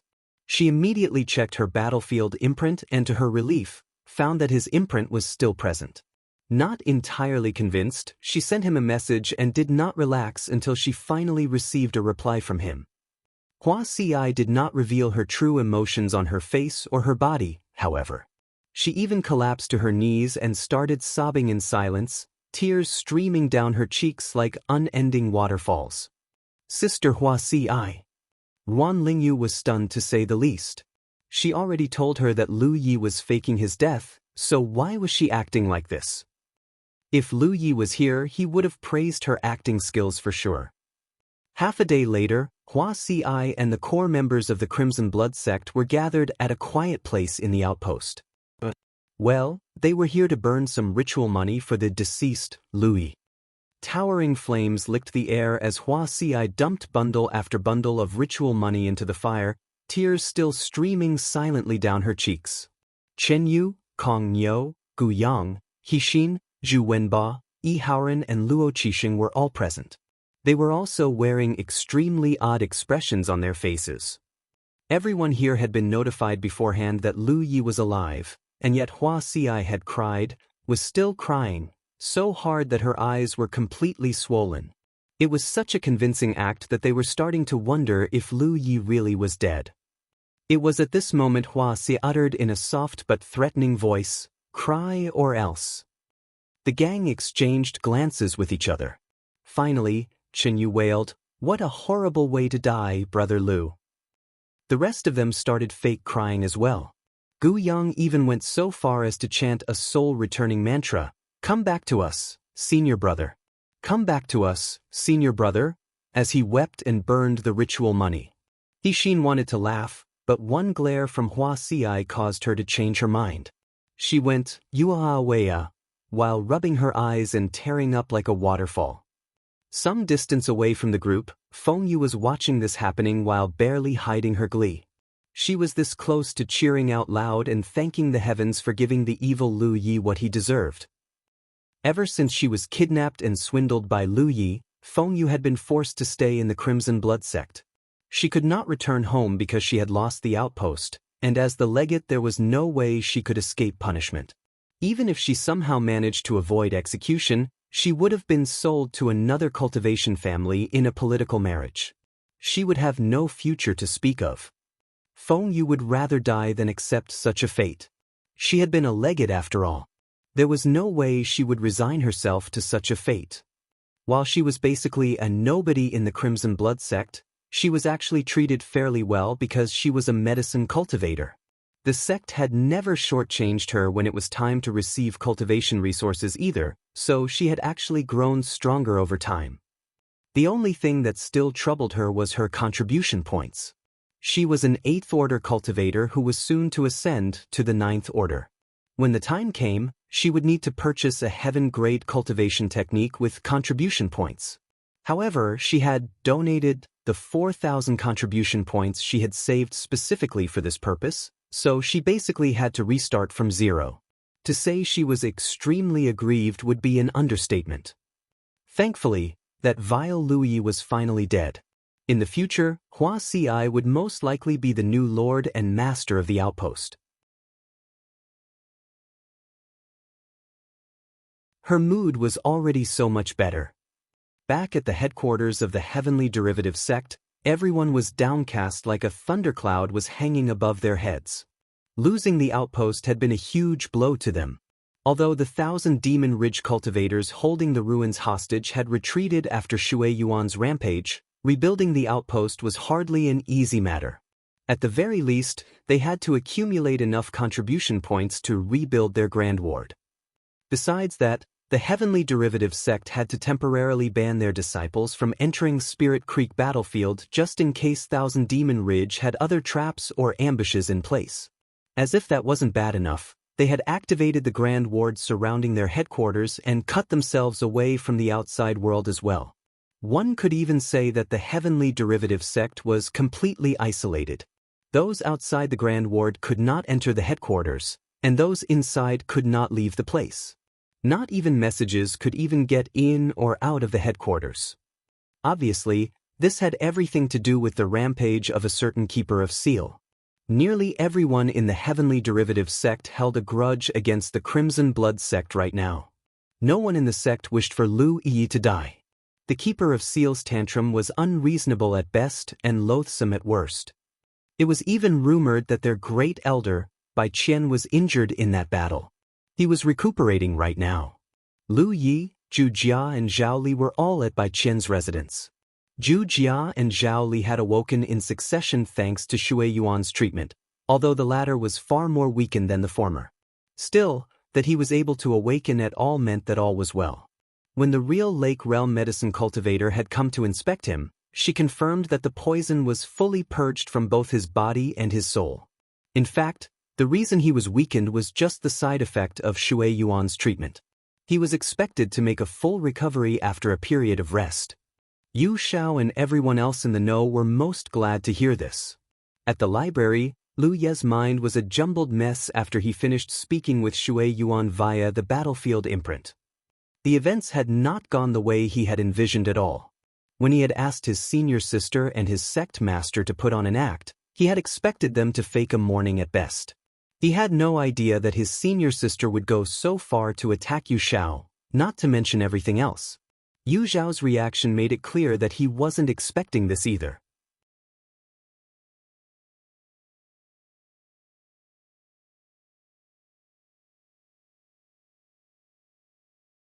Chapter 313 Breathing Moon Essence. Of course, Yu Xiao wasn't a dim man. Shui Yuan had not told him what she was doing, but he still figured out her intentions immediately after she cried, "Give me back my junior brother." That was why he cooperated with her and put on a convincing act even though he could barely keep his expression straight. As for the 4 true Lake Realm cultivators who appeared afterward, they truly did not know what was going on at all. As a result, the fight was most realistic. That was just the beginning. Despite the persuasions of the virtuous and respectable Tang Yifeng, Shui Yuan still had a load of grievances to vent. So, she teleported into the Spirit Creek battlefield and went on a rampage. If even the Keeper of Seal was throwing caution to the wind, then the sect master could not possibly be left behind. He flew straight to Leizhou, a province of 1,000 Demon Ridge, and attacked the sects there.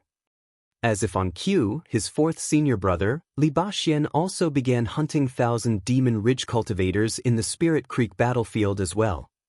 Shui Yuan had already returned to the headquarters, and the sect master was on his way back as well.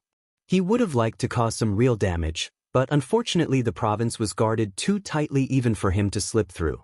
Add to the fact that the coalition leader himself had messaged him to calm down and not risk his own life, he too evacuated from Leizhou.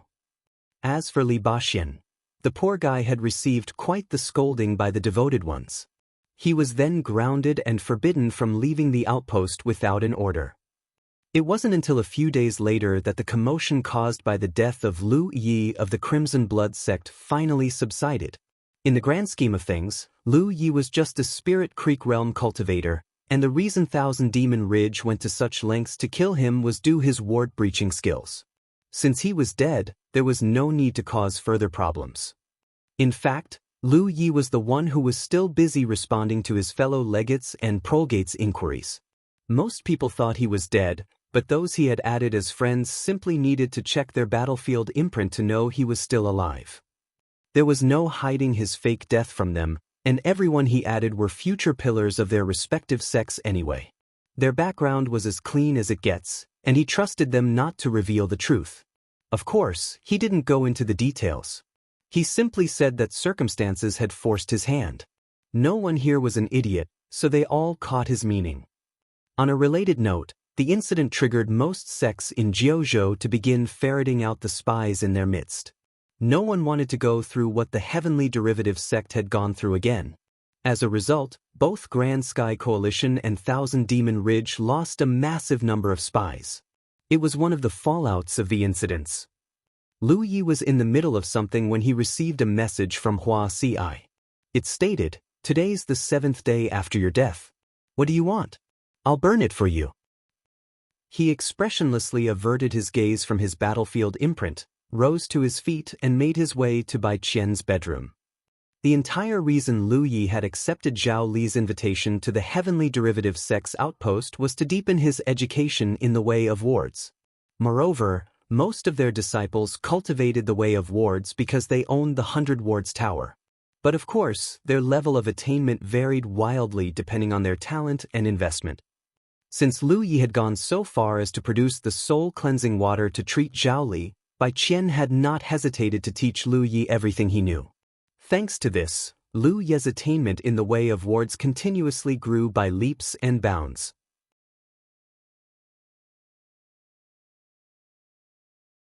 Lu Yi's original goal was to challenge the 100 Wards Tower, so why was he studying under Bai Qian now? It was so he would have an easier time conquering the challenges, of course. Bai Qian quickly discovered that Lu Yi was extraordinarily talented in the way of wards when he started teaching the boy, though it wasn't strange considering that he had received the inheritance of a glyph weaver. Ward cultivators were considered to be a branch of glyph weavers, and since Lu Yi had built a great foundation under Lady Yun's tutelage, it was only natural that the way of wards came to him easily. What really concerned Bai Qian was Lu Yi's unimaginable insight when it came to breaching wards. For some reason, the boy could always find the flaws in a ward no matter how complex it was. It would not be an exaggeration to say that every ward cultivator wished that they had his ability because the very first step to breaching a ward was to identify its flaws and nodes. It was impossible to breach a ward unless this first step was achieved. At first, Bai Qian thought that it was the result of pure talent. However, he realized that wasn't quite the case after a few days of observation. When he voiced his doubts, Lu Yi asked, "Are you aware of glyph, insight, Elder Bai?" But of course. Bai Qian was a grandmaster in the way of wards, so of course he was versed in some glyphs. That said, he did not learn any glyph that wasn't related to wards. He was aware of glyph, insight, but he wasn't familiar with its construction. He would be lucky to construct it successfully once every 10 times.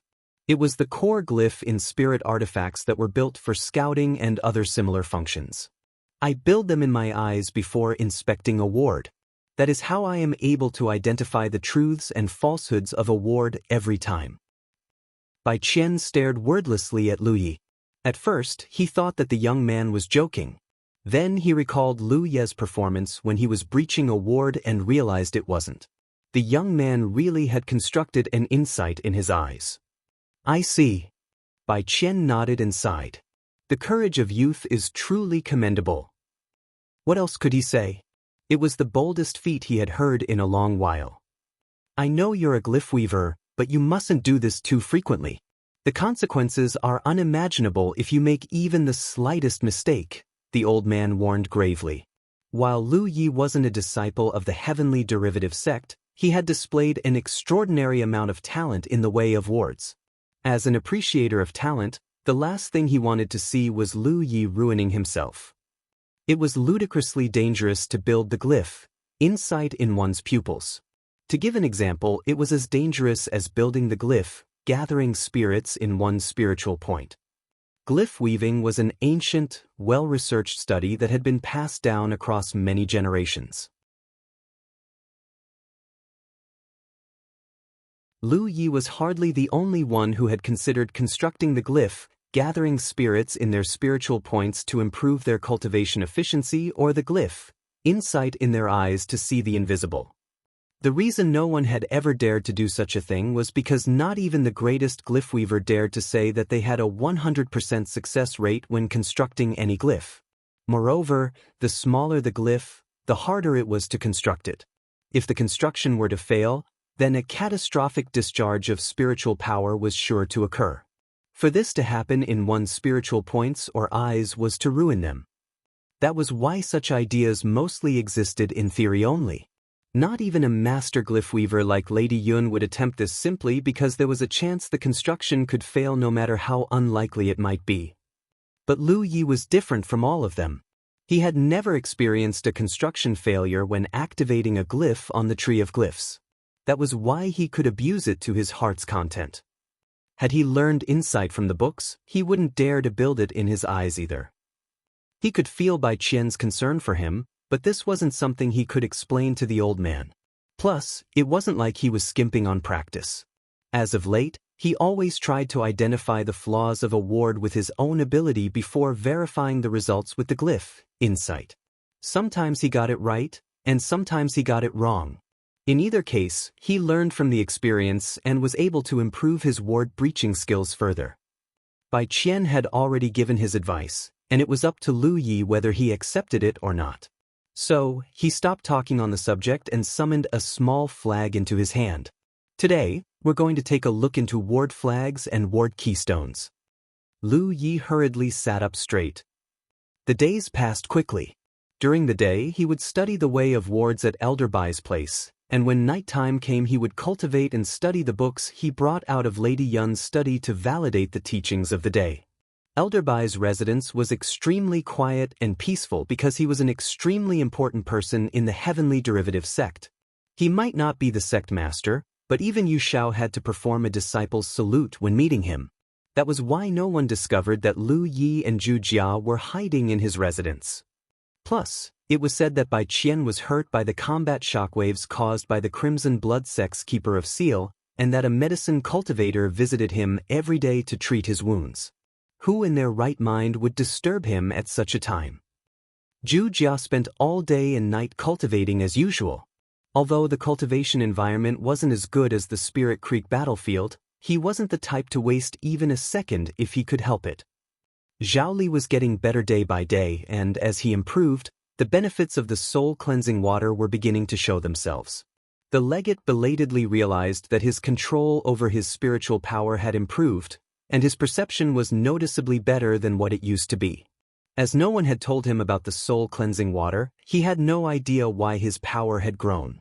All he knew was that he had, against all odds, benefited from this near-death experience.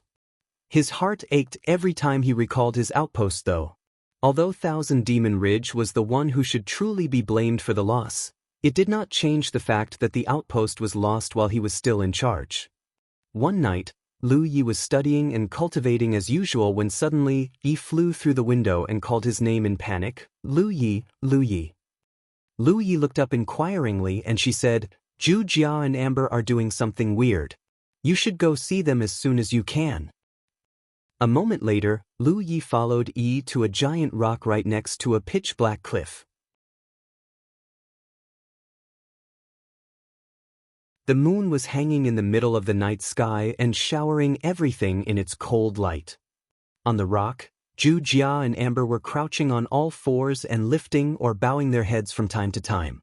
This was strange enough, but what was really strange was that he could see the essence of the moon gathering above their heads and being inhaled and exhaled through their mouths. Their bodies were covered in a faint sheen of light as well. The moon essence looked like a translucent white ribbon dancing lightly to the wind. From the distance, it looked like a bridge made of moonlight was hanging in the sky. Lu Yi raised his eyebrows at this extraordinary sight. He asked, "Are they okay?" "When did this start?" "A few days ago." Lu Yi had been cultivating and studying his books every night, so he had no idea what was going on outside as a matter of course. However, there existed an inseverable connection between Amber and Yi, so she always knew about its condition and movements. A few days ago, Wuxia had suddenly run to this place with Amber right behind him.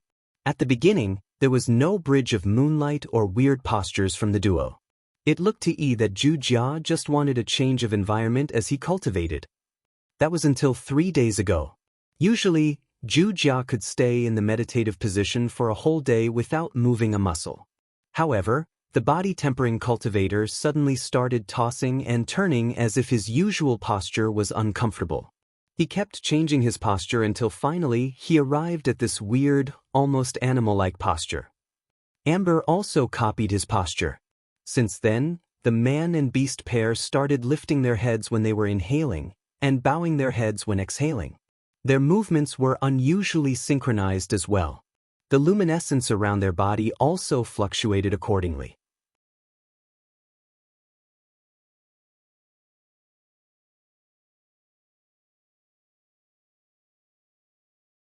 Chapter 3:14, The Forge. So, are they all right? Yi asked worriedly. Although she couldn't feel anything wrong from Amber. In fact, Amber had been growing faster than usual for the past couple days. Her fears stemmed from the unknown. They are breathing the essence of the moon. It is just the natural instinct of a spirit beast. A voice suddenly rang behind them. Lu Yi and Yi hurriedly turned around and saluted. Elder Bai. Bai Qian had appeared behind them before they realized it. He had clearly noticed the oddity as well. Are you saying that Wuxia is a mutant cultivator, Elder Bai? Lu Yi recalled the strange inner core in Wuxia's body. This wasn't the first time he wondered if Wuxia was a mutant cultivator, but it was proven later that Wuxia was definitely a human being. Not only that, mutant cultivators did not actually have an inner core. It was something that only a spirit beast possessed. That was why a mutant cultivated like humans after transforming into one. Now though, it would seem that his knowledge was flawed. One of his ancestors is probably a mutant cultivator, which is why he inherited some of their bloodline. However, a mutant's bloodline should grow thinner over the generations instead of the opposite, so I'm not quite sure what is going on either. That said, you should definitely do your best to grow your two companions' strength. I said that breathing the essence of the moon is a spirit beast's natural instinct, but in fact not every spirit beast possesses such an ability. Any spirit beast who can do this must be in possession of an extraordinary bloodline. Who knows, their ancestors might even have been extremely powerful in the past. It was clear from Elder Bai's words that he was quite optimistic of Wuxia and Amber's future. Amber was an obvious one. He had never heard of a tiger-type spirit beast that could convert apparitions into ghost spirits. Moreover, it could consume spirit pills and even spirit stones directly without suffering any consequences. This was something even Lu Yi couldn't do.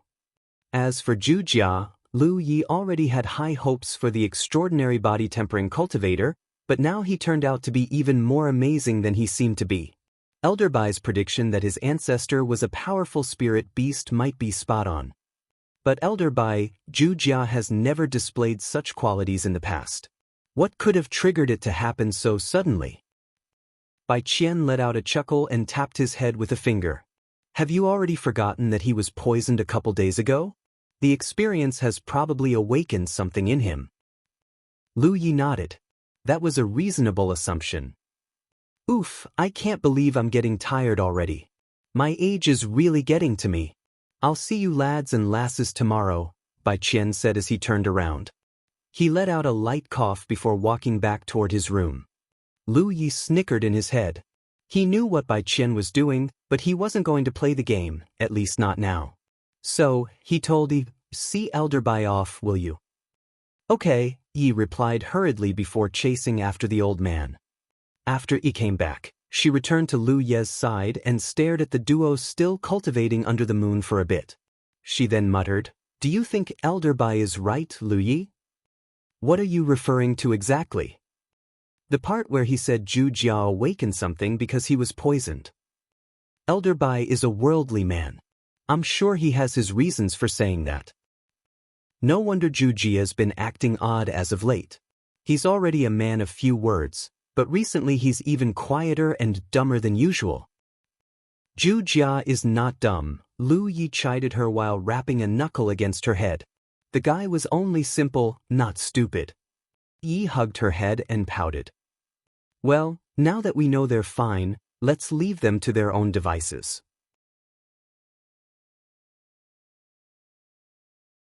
Lu Yi went back to his own room and resumed his studies after that. The way of wards was broad and deep. Not even a grandmaster like Elder Bai dared to claim that he had mastered it completely. Just like the way of glyphs, there was always something new to learn, so it was impossible for Lu Yi to learn everything in just a short time. That said, Elder Bai knew exactly what Lu Yi wanted to learn. That was why he taught him mostly about his experience in ward breaching. These experiences were insights Elder Bai had gleaned himself over a lifetime, and only a handful of people had ever gotten to hear them. Thankfully, Lu Yi had proven to be a fast learner. In fact, he had never encountered anyone who was as quick on the uptake as Lu Yi. He was very satisfied with Lu Yi's progress, to say the least. Sometimes, Elder Bai could not help but lament the fact that Lu Yi wasn't a member of the Heavenly Derivative sect. If he was, he believed that the young man would be able to carry their sect to greater heights. This was also why he taught Lu Yi everything he knew. He just could not bear not to polish a rough gem like him. A month passed by in the blink of an eye. One day, Elder Bai said to Lu Yi, I know that your ambition lies not in the way of wards, and you're studying it only to breach the grand wards. Even so, I believe your attainment is enough to challenge the 100 wards tower now. There isn't much I can teach you anymore, but do not think that the way of wards is shallow because of my ignorance.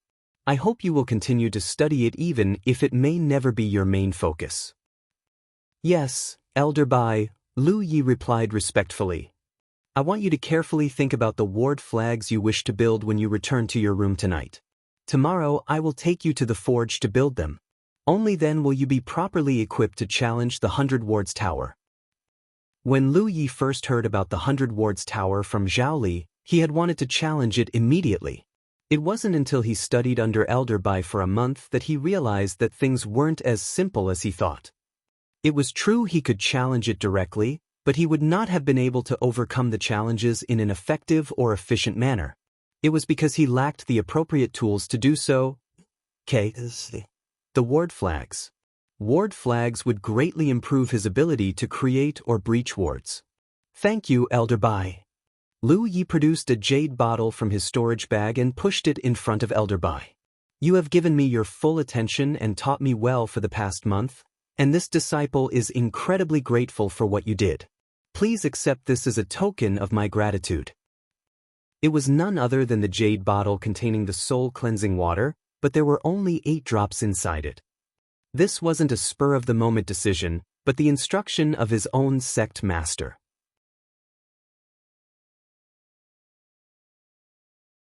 When Tang Yifeng learned that Elder Bai was personally tutoring Lu Yi on the way of wards, he immediately told the young man to prepare this gift. He was also the one who decided on the exact amount of the soul-cleansing water. There were plenty of expert ward cultivators in the Heavenly Derivative sect.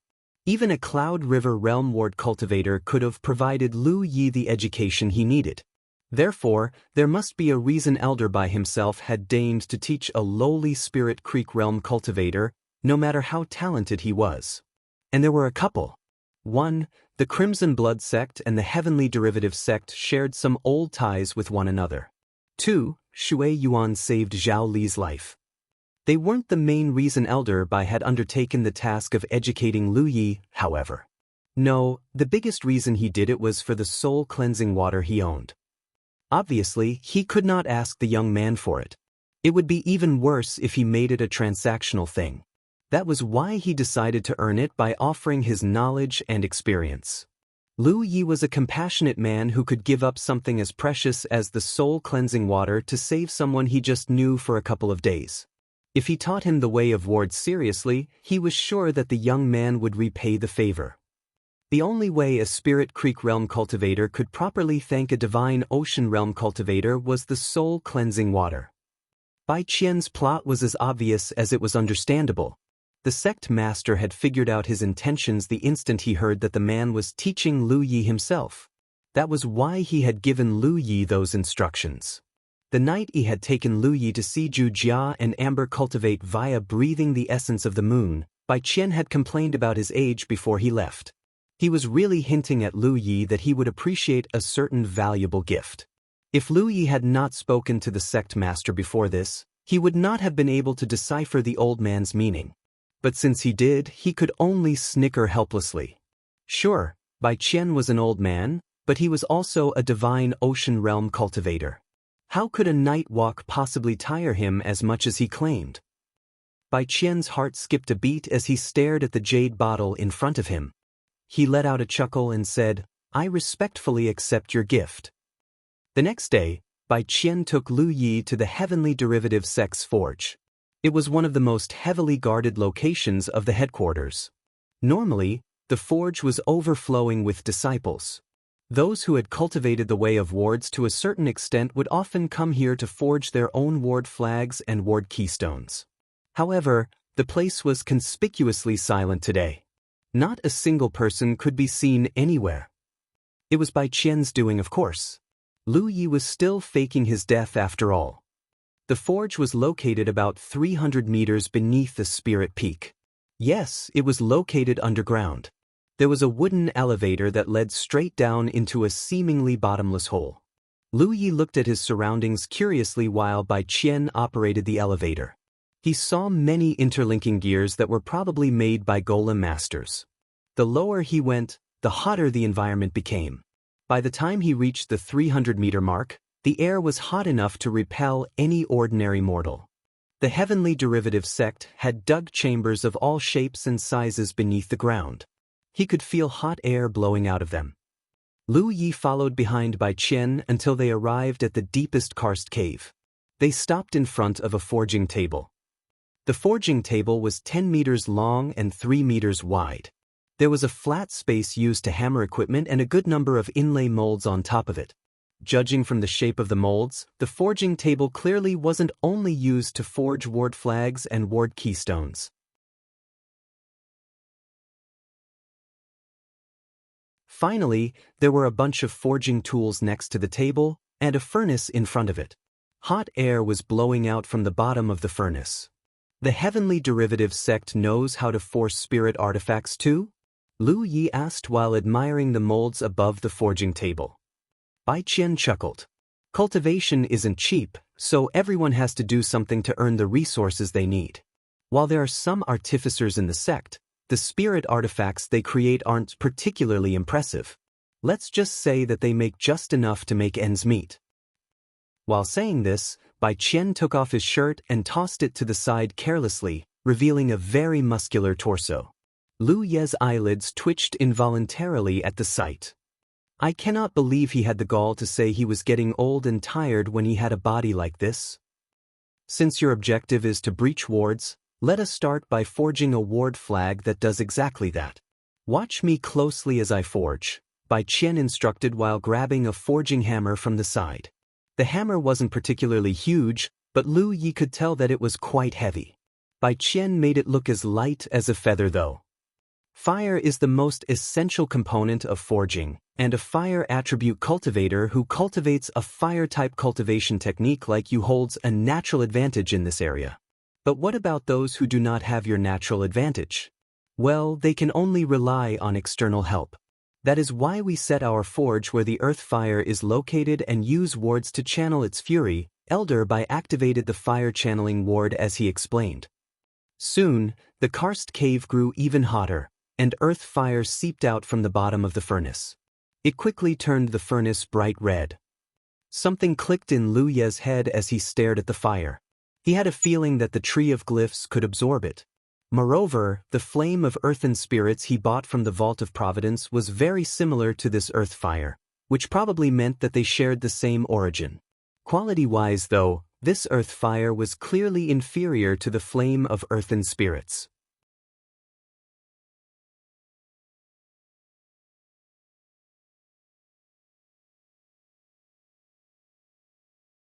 Chapter 3:15, Forging a ward flag.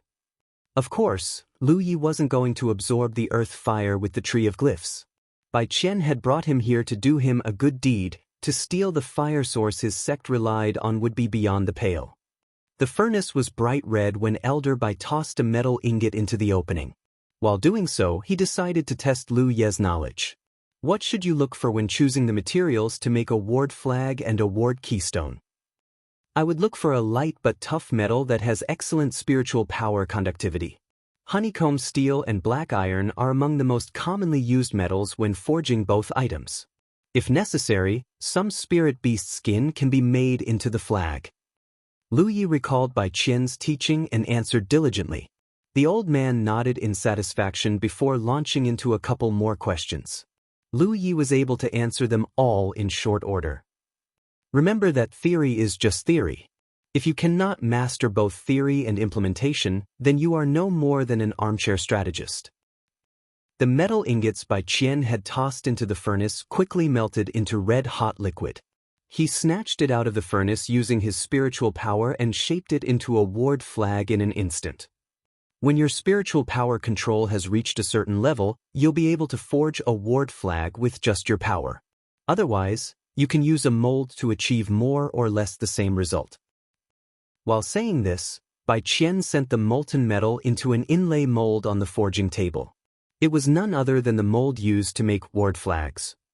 After waiting a bit for the metal to cool, Bai Qian placed the heated metal on the face of the forging table, grabbed the hammer, and swung. It was just one strike, but Lu Yi heard a rapid of clangs as if the old man had struck the metal in rapid succession.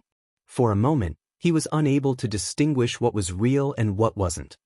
Ward flags and spirit artifacts require exceptional spiritual power control to forge because the source of their power comes from the enhancements. They could be made of the most precious materials in the world, and they would be nothing more than an empty shell if they didn't have any enhancements. An outstanding artificer is capable of altering the internal structure of a spirit artifact to form enhancements during the forging process. In fact, some artificers could use one type of material to form the shell and another to form the enhancements before combining them to make a more powerful end product. However, that is an extremely high-level technique, and I am unable to perform it because I have no talent in this way. Bai Qian continued to hammer away at the metal as he spoke to Lu Yi. When Lu Yi looked closely, he discovered that the hammer would vibrate violently every time Bai Qian brought it down on the metal. That was why he heard a series of clangs instead of one. Lu Yi empowered his eyes with insight to get a better look, and just as Bai Qian had said, the interior of the heated metal was changing ever so slightly and forming many enhancements. This is why I said that a fire attribute cultivator who cultivates a fire-type cultivation technique like you possess a natural talent in forging. Once your skills have grown to a certain point, you'll be able to forge whatever you want using any forging technique without having to rely on external help.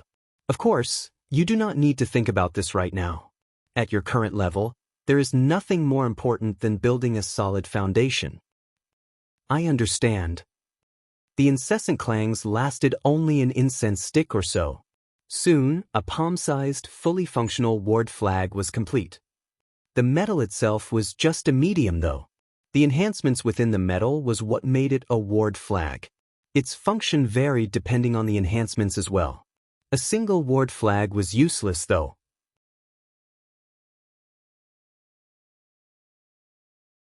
One could only create or breach wards by coordinating multiple ward flags. Now that Lu Yi had witnessed the entire process, Lu Yi discovered that it wasn't difficult to forge a ward flag at all. In fact, anyone with a mold could create the medium of a ward flag, appearance be damned. The hard part was forming the enhancements within the metal. This was very different from constructing a glyph via his own spiritual power. Right now, his control was good enough that he could construct even the glyphs in the books with relative ease. But to hammer them into existence and join them into multiple enhancements inside a ward flag? It was a kind of a difficulty he had never experienced before. It's your turn now. Lu Yi nodded. In theory and practice are the same. In practice, they are not. Although Bai Qian had demonstrated to him how to forge a ward flag, He was sure there were intricacies he wouldn't realize until he had tried his hands at forging himself. So, he accepted a metal ingot from Bai Qian and tossed it into the furnace. After it had melted into liquid, he snatched it into the air with his spiritual power and dropped it within the mold. After waiting a bit for it to cool, he grabbed the hammer and, while recalling Bai Qian's methods in his hands, swung it at the heated metal. It was only one swing, but two distinct clangs resounded in the chamber. As Lu Yi continued, his spiritual power began to grow out of control. This is just the beginning, so take it slow. First, you need to learn how to inject your spiritual power into the metal via hammering. Then, you need to learn how to alter its internal structure with your spiritual power. Only by familiarizing yourself with these two steps can you begin to form enhancements within the ward flag, Bai Qian advised dutifully. I understand. Cling clang, cling clang. It wasn't long before Lu Yi was drenched in hot sweat.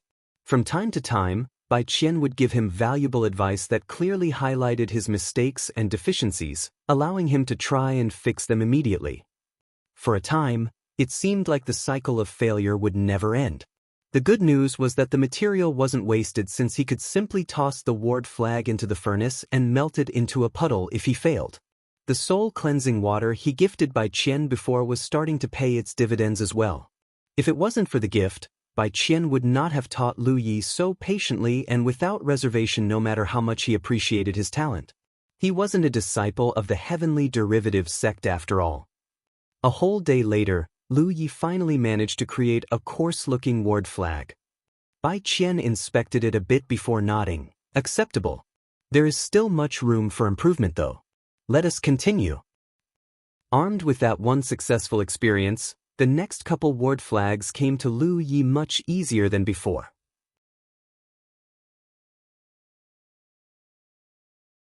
According to Bai Qian's teaching, the most basic set of ward flags consisted of 36 ward flags in total. That was all he needed at his current cultivation level. For now, he did not need more advanced ward flags. He could consider them once he had increased his cultivation level and his attainment in the way of wards. At the beginning, Lu Yi could only construct one ward flag a day. The process was that difficult. It was easy to alter the internal structure of a ward flag in one hammer swing, but to shape into the unique patterns of a glyph? That was a completely different story. Moreover, one mistake was all it took for the ward flag to be thrown back into the furnace. According to Bai Qian, true master artificers could create a glyph in one hammer swing. It guaranteed that the forging was more efficient and the margin of error was much bigger.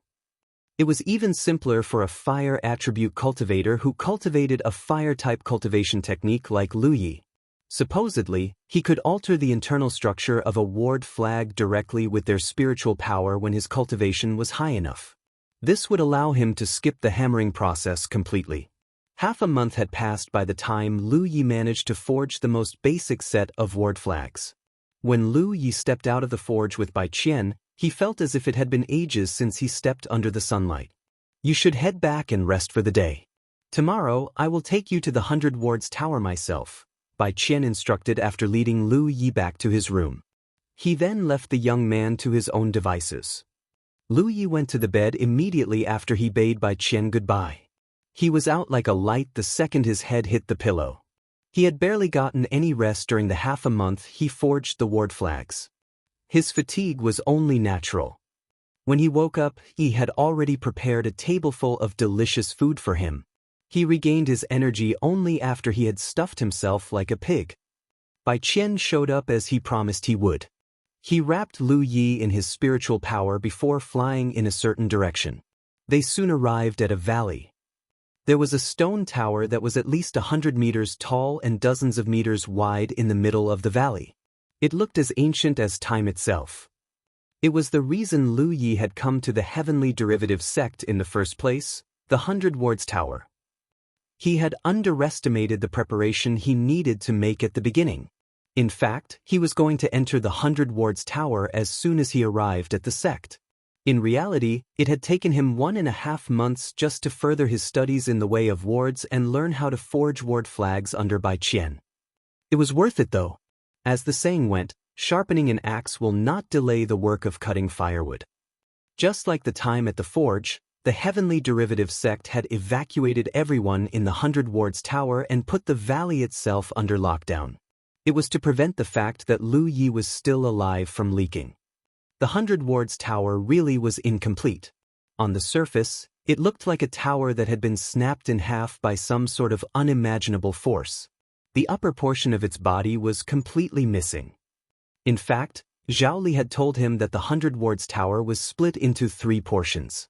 The first portion was in front of him right now, the second portion was in the Cloud River battlefield, and no one knew where the last portion was. It had never shown up. There was a stele at the base of the tower. Aura circulated across its surface, and from time to time it would manifest some random patterns that seemed to make no sense whatsoever. At the very least, Lu Yi wasn't able to make heads or tails of it. It was theorized that this stele is really a ranking list, Bai Qian explained.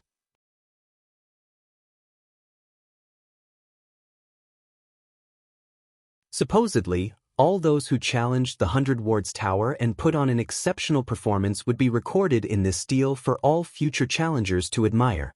Since the tower is incomplete, the stele is unable to function properly. Perhaps it will return to normal once the 100 Wards Tower is whole once more. He then turned around and shot Lu Yi a serious look. You have researched the 100 Wards Tower to an extent, so you must know that it is both a place of opportunity and danger. No matter what happens, do not push yourself beyond your limits, understand? I understand.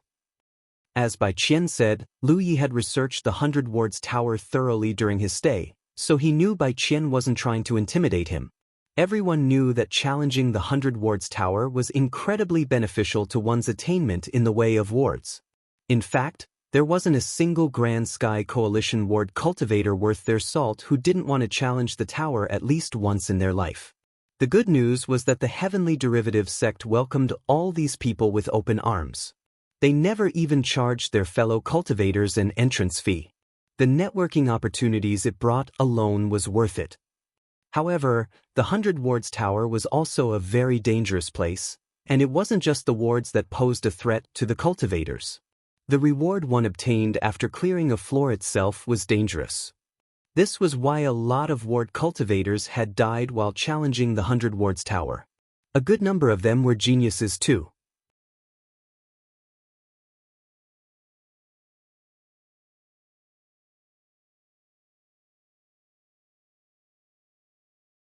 Chapter 316, Tower Challenge. Before a cultivator challenges the 100 Wards Tower, someone from the Heavenly Derivative sect would warn them of its dangers so as to prevent them from dying an early death. Unfortunately, accidents still happened from time to time despite their best efforts. That was why Bai Qian gave Lu Yi a severe warning. If only to avoid the Crimson Blood sect's wrath, Bai Qian did not want any harm to befall Lu Yi if at all possible. After Lu Yi had stepped into the stone tower, he stood in the middle of a ward as per Bai Qian's instructions. Bai Qian installed spirit stones all around the ward before looking up to see if Lu Yi was ready. He activated the ward when the young man gave him a nod. Lu Yi's vision distorted not unlike how he usually entered or exited the Spirit Creek battlefield via the Divine Opportunity column. Before he knew it, he found himself standing in the middle of an empty space, alone. The space wasn't particularly huge. It was about the size of a standard room. He looked around and saw a bulging brick on a wall. The brick gave way the moment he walked up to it and gave it a light push. World spiritual chi surged as patterns swiftly spread out in every direction. The patterns covered not just the floor, but also the walls. Lu Yi understood what was asked of him immediately. The challenge was to breach the ward. For many years, countless people from all across Jianghu had challenged the 100 Wards Tower. Naturally, they had figured out its variety a long time ago. Generally speaking, the tests fell under 3 types: ward creation, ward breaching, and ward restoration.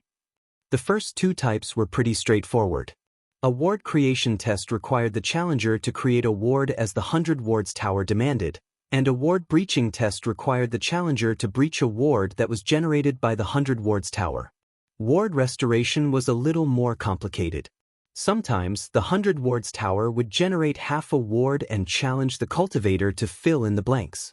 Sometimes, it would generate an incorrect ward and challenge the cultivator to identify the flaws and repair them.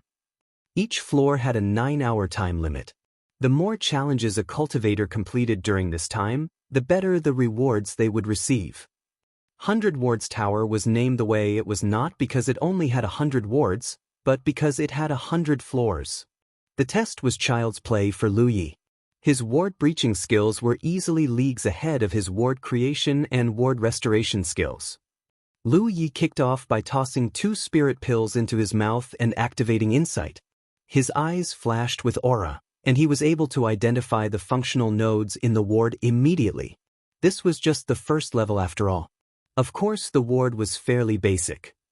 Lu Yi did not know the purpose of the wards, but he didn't need to. Not even bothering to summon his ward flags, Lu Yi unsheathed the inviolable and thrust it into one of the nodes. The ward abruptly stopped functioning before crumbling into nothing. He had breached his first ward in just 3 breaths. Patterns of light spread out once more and formed a new ward. Again, Lu Yi stabbed a node with his saber after observing it for just a moment. No more wards appeared when he breached his 3rd ward. Instead, a dot of light appeared out of nowhere and floated in front of Lu Yi. When Lu Yi grabbed the light and pressed it against his forehead, a message immediately appeared in his mind. This time, his test was to create a ward. The layout of the ward was imprinted inside the message. Lu Yi put away the inviolable and thought for a brief moment. Then he produced 5 ward flags from his storage bag. Obviously, ward creation was more troublesome than ward breaching.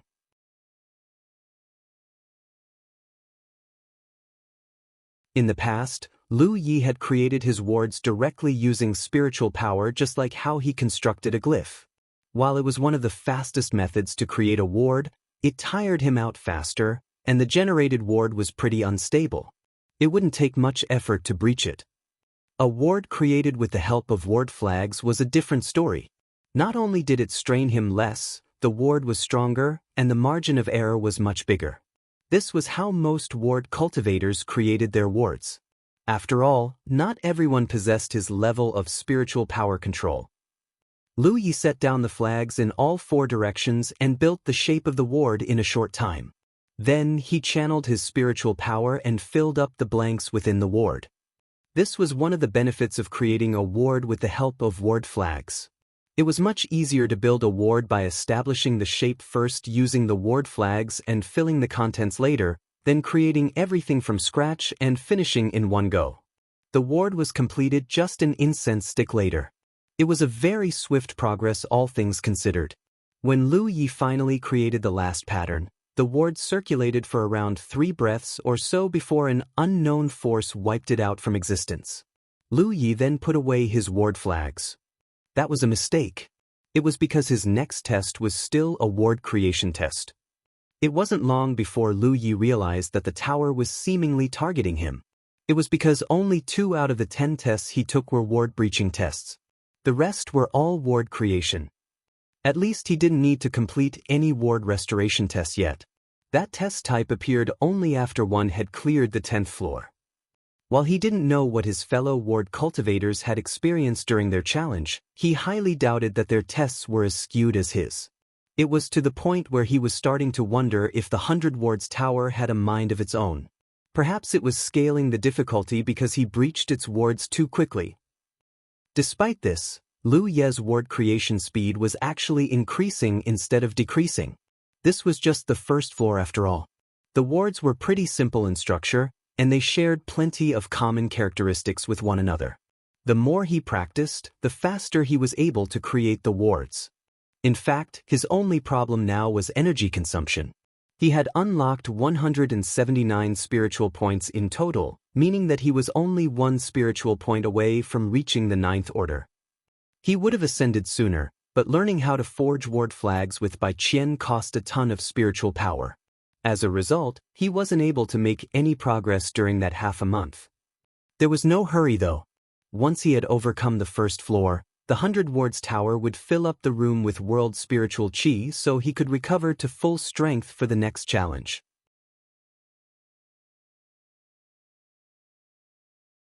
He would use the opportunity to ascend to the 9th order then. And so Lu Yi created and breached wards again and again. He was so absorbed in the tasks that he even forgot the passage of time. At some point, after Lu Yi had created another ward exactly as the 100 wards tower had asked of him, the room suddenly became flushed with world spiritual chi. In just a few breaths, the room had become so foggy that he almost couldn't see his own fingers. It was then he realized that his 9-hour time limit was up. In fact, it wasn't difficult to overcome the 100 wards tower. The challenger only needed to breach, create or restore a ward one time to qualify for the next floor. The challenger could clear additional tests to obtain better rewards, but otherwise it was completely optional. Technically speaking, the sudden rush of world spiritual chi at the end of the time limit counted as a reward as well. However, it was really aimed to hasten the challenger's recovery and allow them to challenge the next floor at full strength.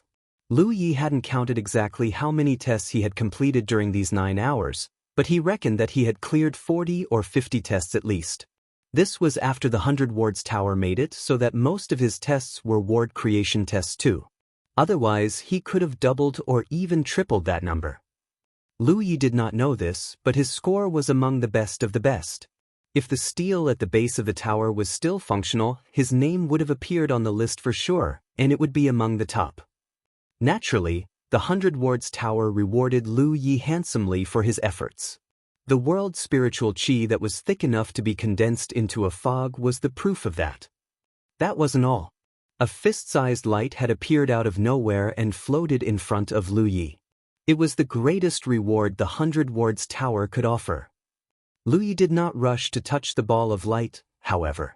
First things first, he checked how much spiritual power he had left. Breaching and creating wards for 9 hours straight was no joke.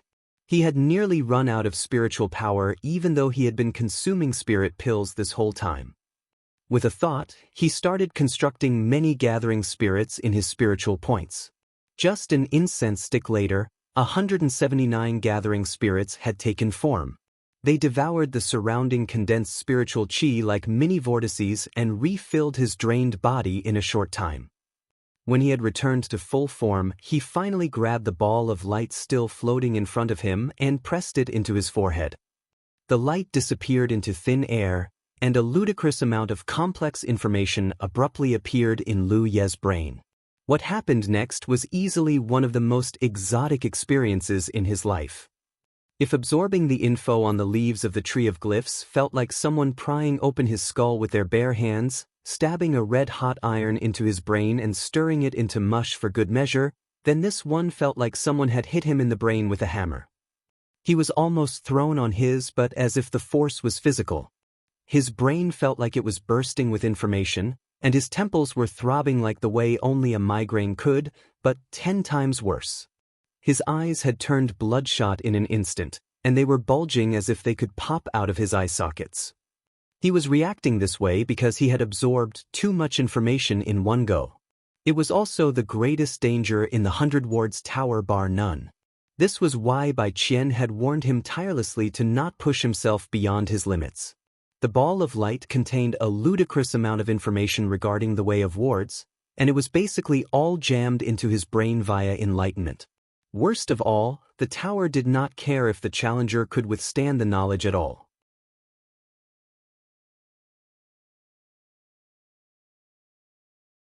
For those who lacked a strong willpower and a powerful divine soul, the first floor reward alone could knock them out, damage their mind, or even kill them outright. In fact, Lu Yi was the only 8th Order Spirit Creek Realm Master in the history of Jianghu to have withstood the impact. There were several reasons Lu Yi wasn't knocked out like the others. 1. This wasn't the first time he had experienced a similar sensation. Second, his divine soul had been baptized by the pool of divine purification, so it was much stronger than the average 8th Order cultivator. Finally, his experience with the Rift of Illusions also helped to an extent. Every time he died, in the rift and returned to reality, his divine soul was tempered ever so slightly. The improvement wasn't noticeable during his first or second entrance into the rift, but there was definitely an improvement. Lu Yi was unaware of this, however. That was why clearing additional tests for better rewards wasn't always the right choice. The challenger must know exactly how much his mind could endure. Those who got greedy and exceeded their limit would be lucky to escape with their lives. The majority of challengers who died in the 100 Wards Tower had died not because the tests were too dangerous, but because the reward was so good that they could not resist absorbing it. It was a sad way to go, to say the least. You're tuning in to the Han Li's Immortal Journey YouTube channel. Don't forget to subscribe and join us on this journey to catch the most captivating stories.